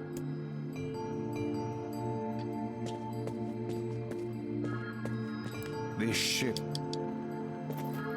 The exit looks walled. And in blood, no doubt they could... We may be able to pass through here should we push the shelves in the outer passageway. That's right, I forgot that's actually something you have to do. I thought it was optional and just got you like a healing item, but you actually gotta do it. These shelves are blocking the... Only one way to find...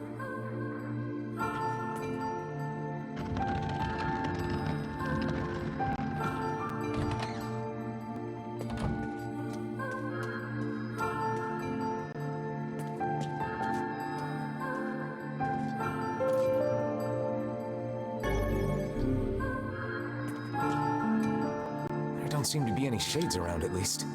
Fortunate for us. Now let no more time be wasted in our search for the townsfolk.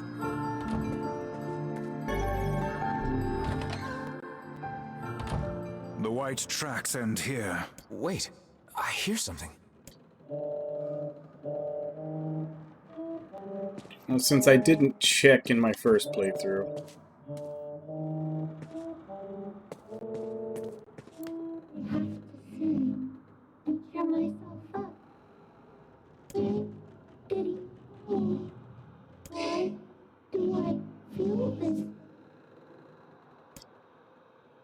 Whatever that sound was, it stopped.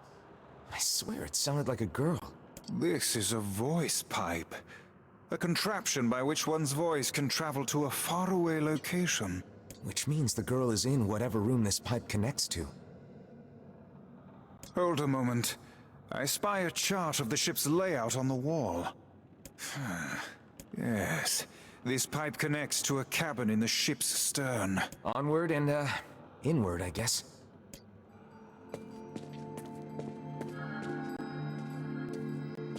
This little lantern has brought us quite far, hasn't it? Yeah, and the light it gives off makes me feel, I don't know, safe somehow. Well... Oh, damn. The hell is this smell? Perhaps it is wafting from further inside?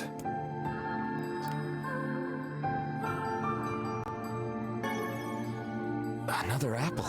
Just how many apples does that quibbling husband keep on his person while he's out and about? Let's keep searching.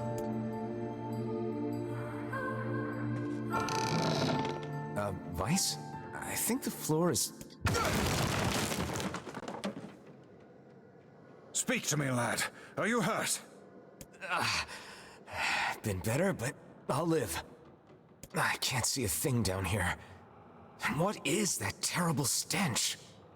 I suspect we may have fallen into the ship's hold. The lantern got away from me during the fall. We'd better look for it.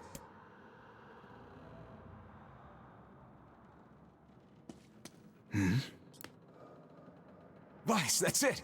We found the lantern. About time. Might I suggest you...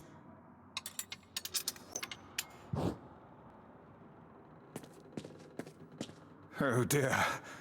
Look at the bodies. They are all people from town. And, I fear, the missing ferryman. Oh no. This can't be real. Why? Why did everyone have to... God damn it. Pull yourself together, lad. Remember the presence Kaine sensed? The culprit who murdered these poor folk likely awaits us further within. I won't let them get away with this. That's enough, lad.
Hey there, you two. Hey, I didn't know you guys came back inside. Did we ever? Found a nice hole in the wall to slide through. But then we heard a bunch of noise coming from that super dark floor downstairs. You sure had us worried. Yeah, sorry about that. You feeling better, Kaine? A little, yeah. Sorry for the trouble. Good. That's good. Jeez, you seem really down in the dumps. Did something happen? Tell me, Kaine, that presence you sensed. It's on the floor above us. I feared as much. It seems we've little choice but to press onward.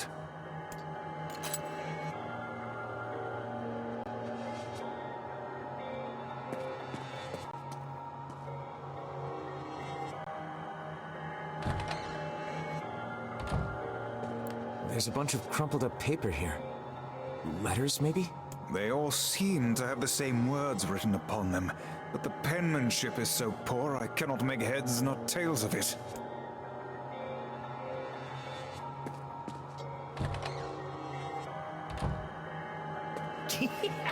Oh man, that smell is getting ripe. How you feeling there, Sunshine? Not great. Can't you tell?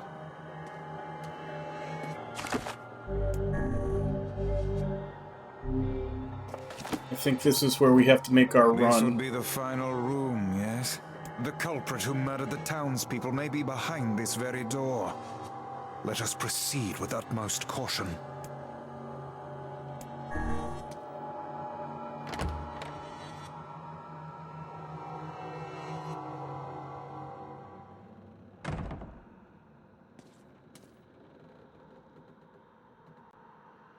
It's that girl we saw when we first entered the ship. Old lad, this is a lone child sitting inside a hulking ship littered with corpses. Something is clearly amiss. Yeah, I don't know how long the good fight is gonna last if I use my good weapons, though. There. Oh man, this shade is nuts. I think I'm in love. You can feel her power hanging in the air, and she ain't even trying yet. Things are finally heating up. Huh? Could this girl be the presence you sensed, Kaine?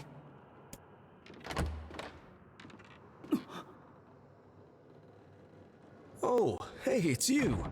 Been a while. Man. Fuck that. I have to go back to the title screen just to change the difficulty. Too much of a pain in the end. Wait, you're the postman. What are you doing here? Oh, I've been coming here a lot lately. I think this girl was on the ship when it drifted in. I've been keeping an eye on her until she's well enough to leave. Hey, so this is kind of awkward, but the girl is, you know, bleeding? I brought a bunch of bandages with me, but, well, how exactly does one deal with a woman's time of the month? Sorry. Clearly crossed a line there. Forget I said anything.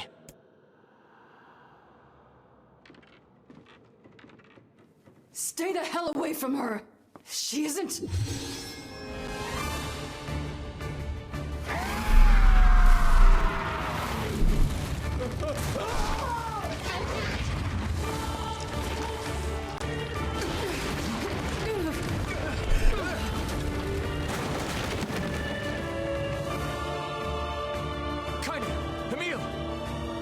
We'll figure something out. You just find a way to get the hell out of here. The two of them will be fine, but you and I must withdraw.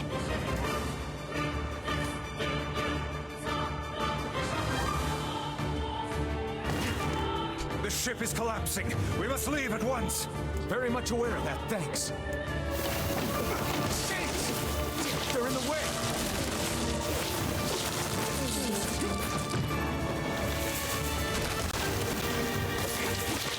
Looks like we can get out through that hole up there.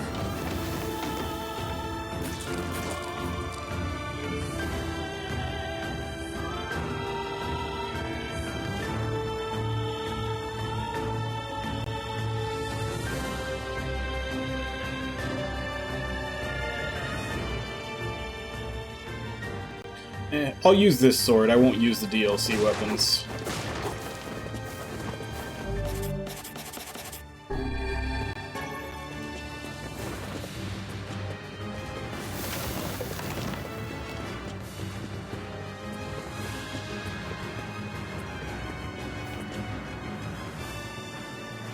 Glad you two made it out in one piece.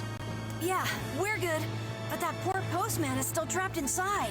We'd better go help him out. No shade would dare pursue us into sunlight such as this. We should use the opportunity to ready ourselves.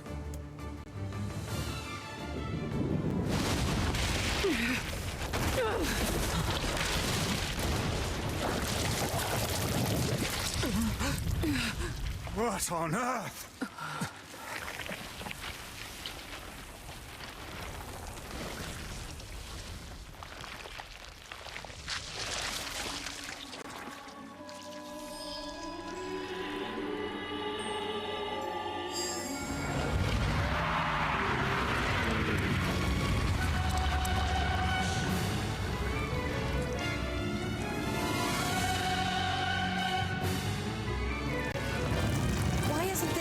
Being hurt by the sun. That is not precisely the case. It most certainly is being burned by the sunlight. However, its regenerative abilities far outpace whatever damage the light is able to inflict. This light, something is coming. Get out of the way at once. Oh, listen, it's singing. This thing actually thinks it's a person.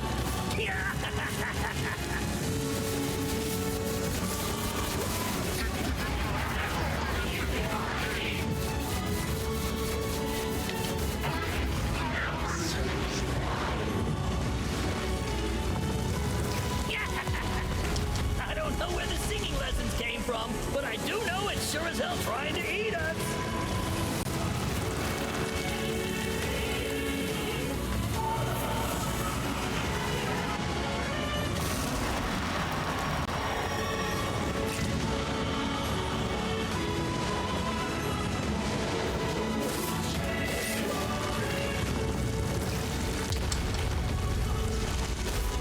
Aim for the tentacles with faces on them. Don't stop now. Focus on the next one.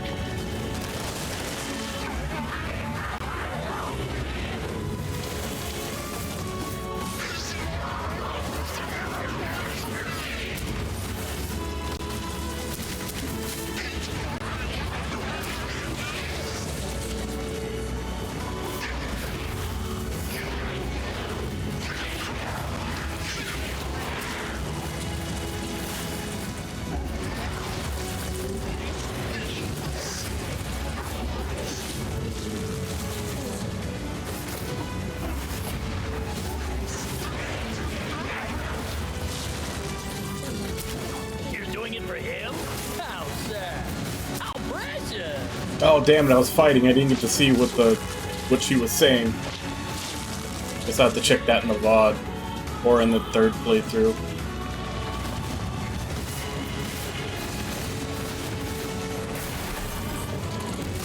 Now is our chance. Attack with all that you have.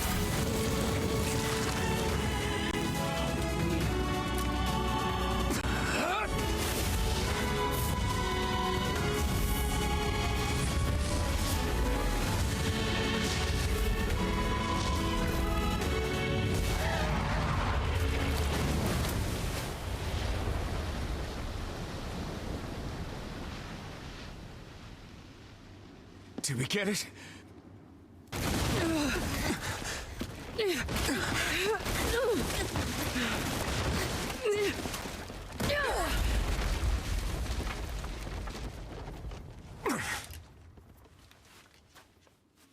Oh, hell.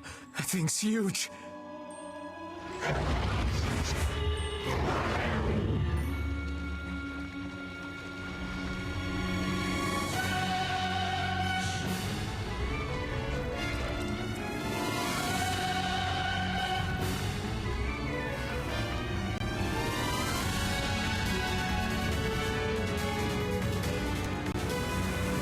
It could recover from such a grievous wound. Ordinary attacks aren't gonna do shit against this thing. Hey, the guy from before's collapsed on the beach. That shade's got some kind of hard-on for him.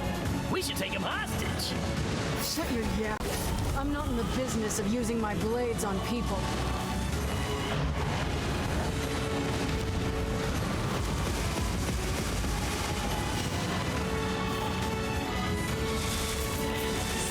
Turning its body into spears and shooting them at us?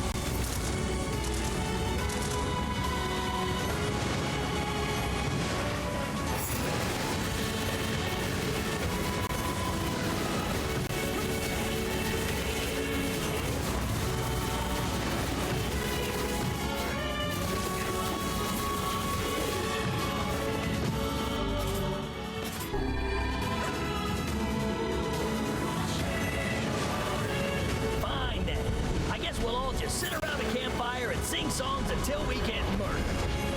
God damn it.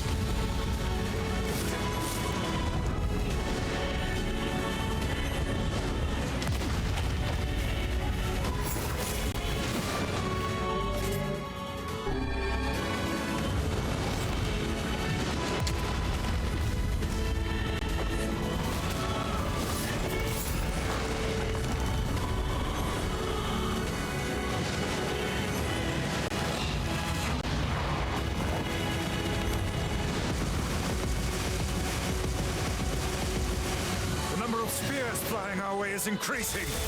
Yeah, I can see that. Damn it. My word, if this continues...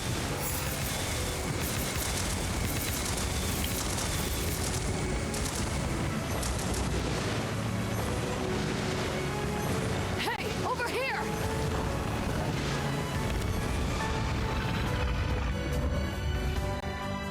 This guy's important to you, isn't he?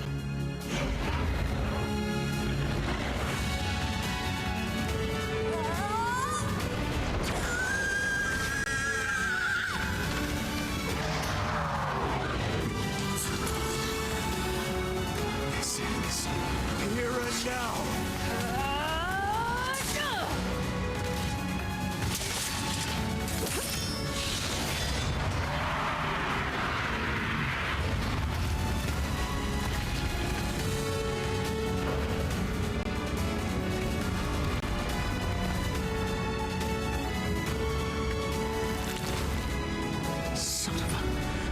Is this thing immortal? How can it withstand such an onslaught? I'm really scared, guys! We will be in grave danger if it unleashes that attack. We must stop it.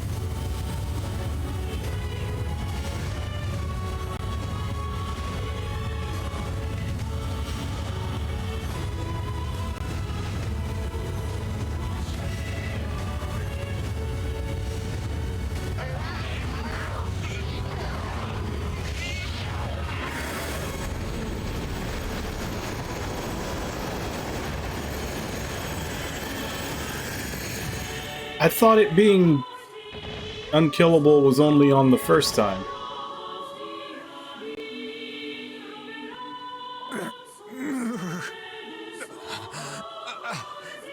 I think we're in trouble. What the hell are you doing? Stop him already! My body won't. Damn it! Fuck!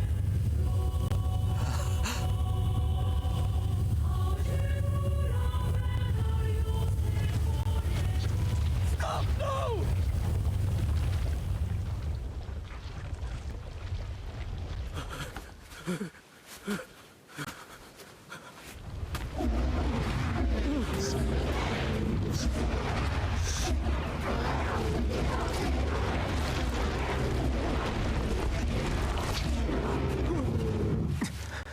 What are you doing? You're gonna get yourself killed.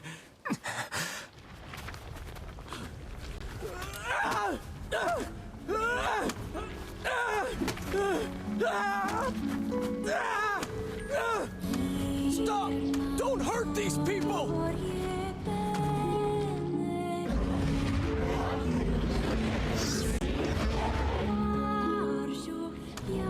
So you've been lying to me this whole time?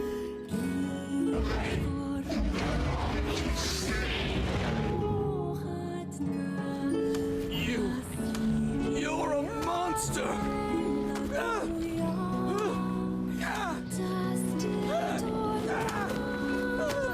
It stopped.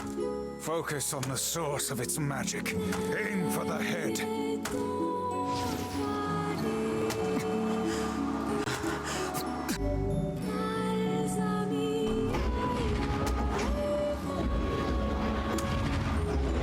We can never be together. You disgust me.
Thanks.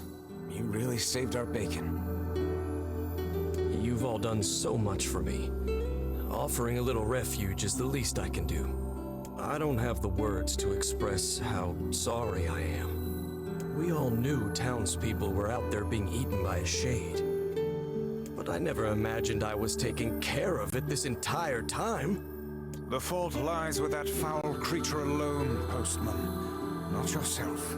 I hope I can believe that someday. All right, well, we'd better get going. There's someone else we need to break this news to. Fair enough. I hope to see you out there on the old letter trail again soon.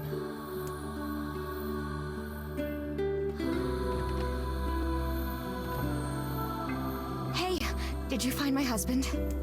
Yeah. The thing is... Wait, why are you hesitating? Is he all right? Please tell me he's all right. Come on, say something already. You're husband was killed by a shade. I'm sorry. We tracked him down, but it was already too late. No, it can't be true. That big idiot, always carrying his bag around, thinking about me all the time. Oh God, this can't be happening.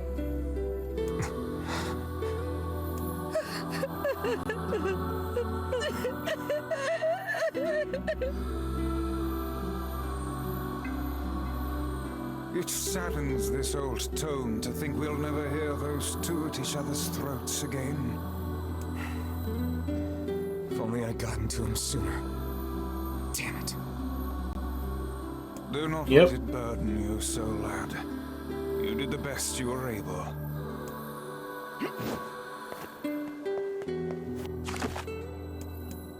He got killed for being fashionable.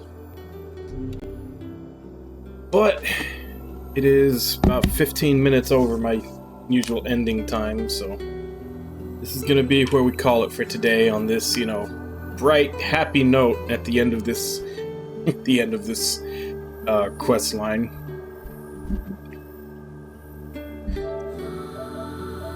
And again, considering the game we're playing, it'd be kind of hard not to end on a depressing note.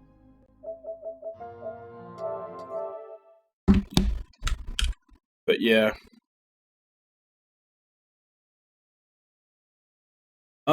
Yeah, I feel a little bad for Louise. Although, granted, I have seen that story premise done, like, I've seen it done before and fleshed out more, because the places I've seen it, it's usually like the main story thing, not just a quick little side story within a bigger one. So yeah, I've seen that whole thing play out better in other stuff.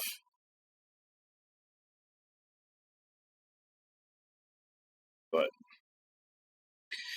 so the only things we have for ending B is we have to do the junk heap, which I have a feeling is the one that's going to be really depressing, the way they're playing off that Shaden robot as being a little kid and its protector. And then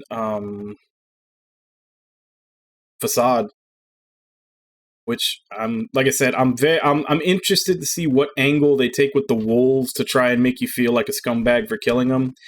But I have a feeling it's just going to be the very typical, you know, like the wolves and Facade are at war, and there's casualties on both sides. So the wolves have suffered casualties too, which, I mean, it's war. There always is casualties on both sides. But I have a feeling that junk heap one is going to be the one that's really going to hit me hard. So we have those two, and then the final dungeon to get ending B.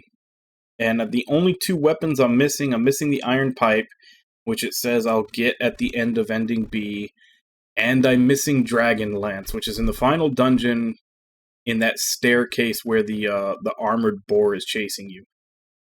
Because I remember picking it up, but then I died, and I think I forgot to pick it up on the run that I actually survived. So I need to remember to get that, because those are the only two weapons I'm missing.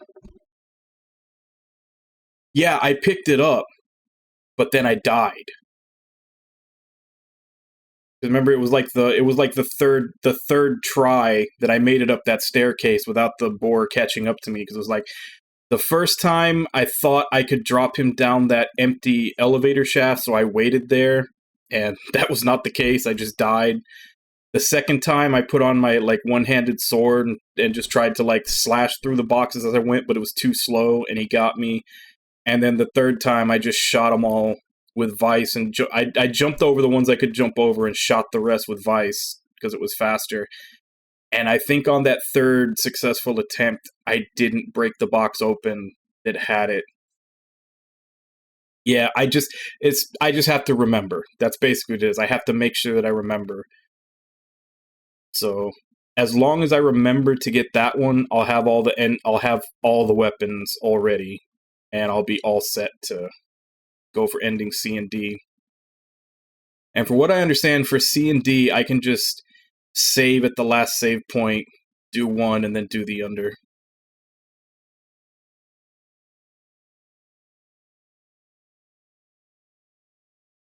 Well, I did miss it in the side quest. And near as I can tell, they don't let you redo side quests that you've already finished. Because I checked around to see if there were any other side quests that I had already done, if I could repick them up. Because apparently during that fight with the fortune teller, I think I killed, like, the last boss drops it, and I think I killed the last boss with a ranged attack, and I didn't pick it up before the screen, like, faded back out of the fortune teller thing. But it says it's automatically given to you at the end of...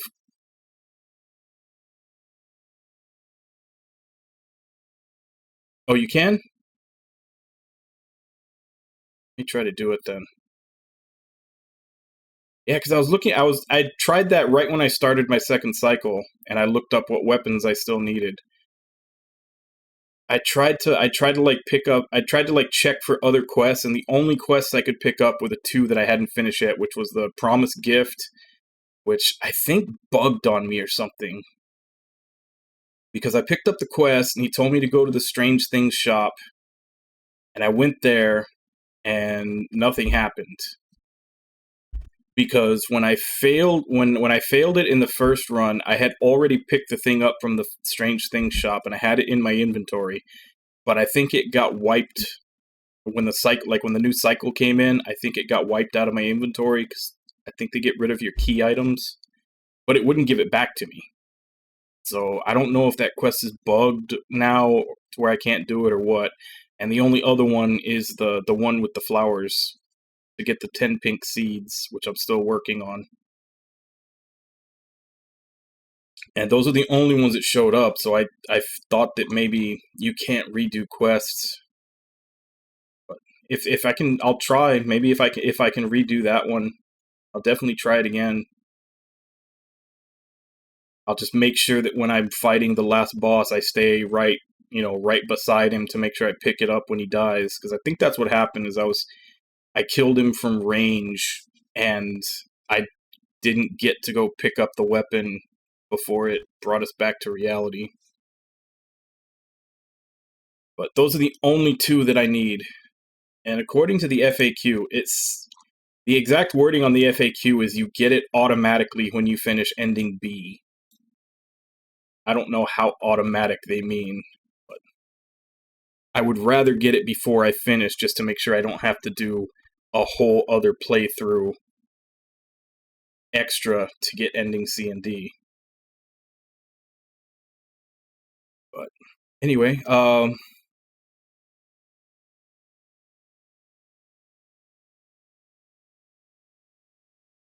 behind the shelves in the supermarket.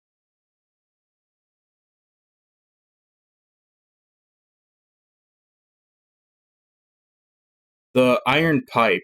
It's the one that you do, like, where you have to go to the top of the ruins. Yeah. It's the quest where you have to go to the top of the ruins, get the Stone of Power, go back, and she gives you a flashback where you're essentially fighting all the enemies you did in the prologue. And it's supposed to be dropped by the boss in that whole thing. But like I said, I think I was too far away when I killed it, and I couldn't pick it up by the time they sent us back to reality. So I didn't get it. And then the guide says that you can get it there, or it'll be given to you at the end of ending B. But if it's not given to me automatically at the end of ending B, that's a whole other playthrough I have to do just to pick it up. And then another playthrough to do ending C and D. So it would add a whole other playthrough.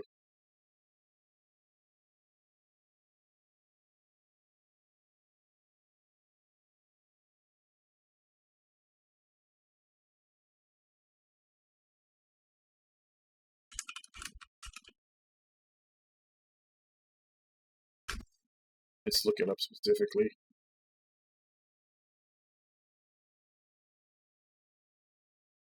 One-handed sword and one-handed sword name was a default weapon used to protagonist during the prologue before his first weapon name was blade.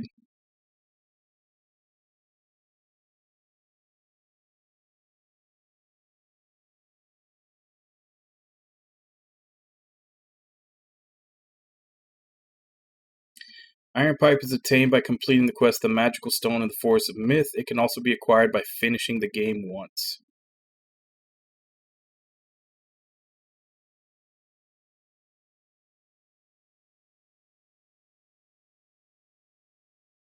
It said it's the other thing said ending B. This one's saying by finishing the game once.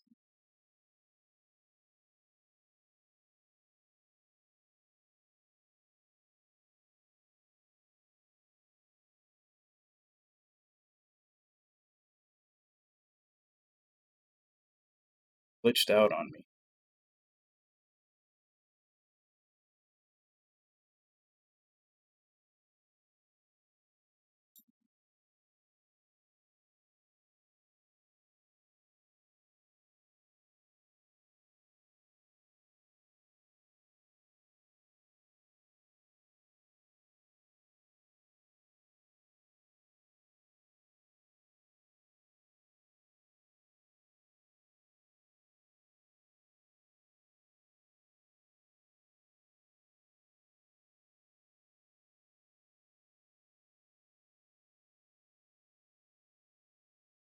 Oh, okay.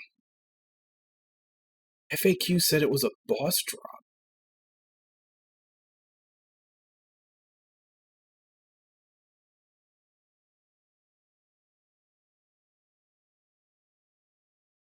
Well, as long as I can redo that, I'll make sure I'll just make sure to find it before I finish.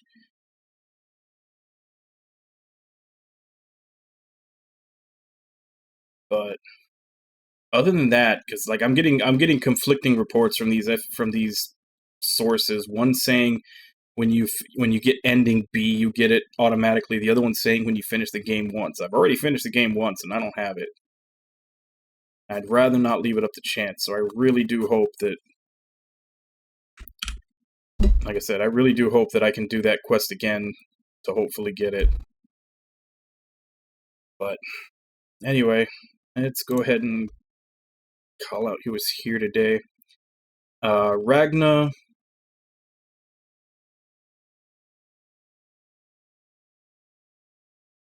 Ragna, Denob, Cypress, Buckboy, Nami, Shadow, Irby, and Snorchupicarp. Thank you all for coming in and chatting with my play. Thank you, Deadly Kitten 13, for the follow. Thank you to anybody else who may have been lurking and watching. As I said, we'll continue this tomorrow, same time, 2 a.m. Central Standard Time. Check below in the schedule to see what time that is in your area. We'll most likely be getting ending B tomorrow and probably getting started on the third playthrough for ending C and D. So as for right now, let me see if I can find someone to raid.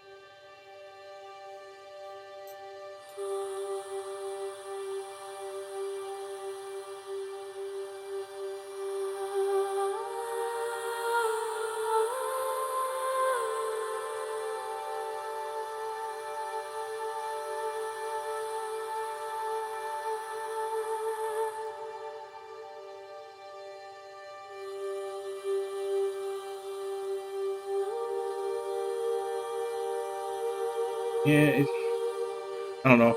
I'll have to look into it more. I just don't want to have to do an extra playthrough to get the next endings because it didn't pop up where the FAQs told me it would, or it didn't automatically come to me. But we'll check it. We'll check it tomorrow because I've already finished the Forest of Myth section. So I should be able to go back and see if I can do that quest.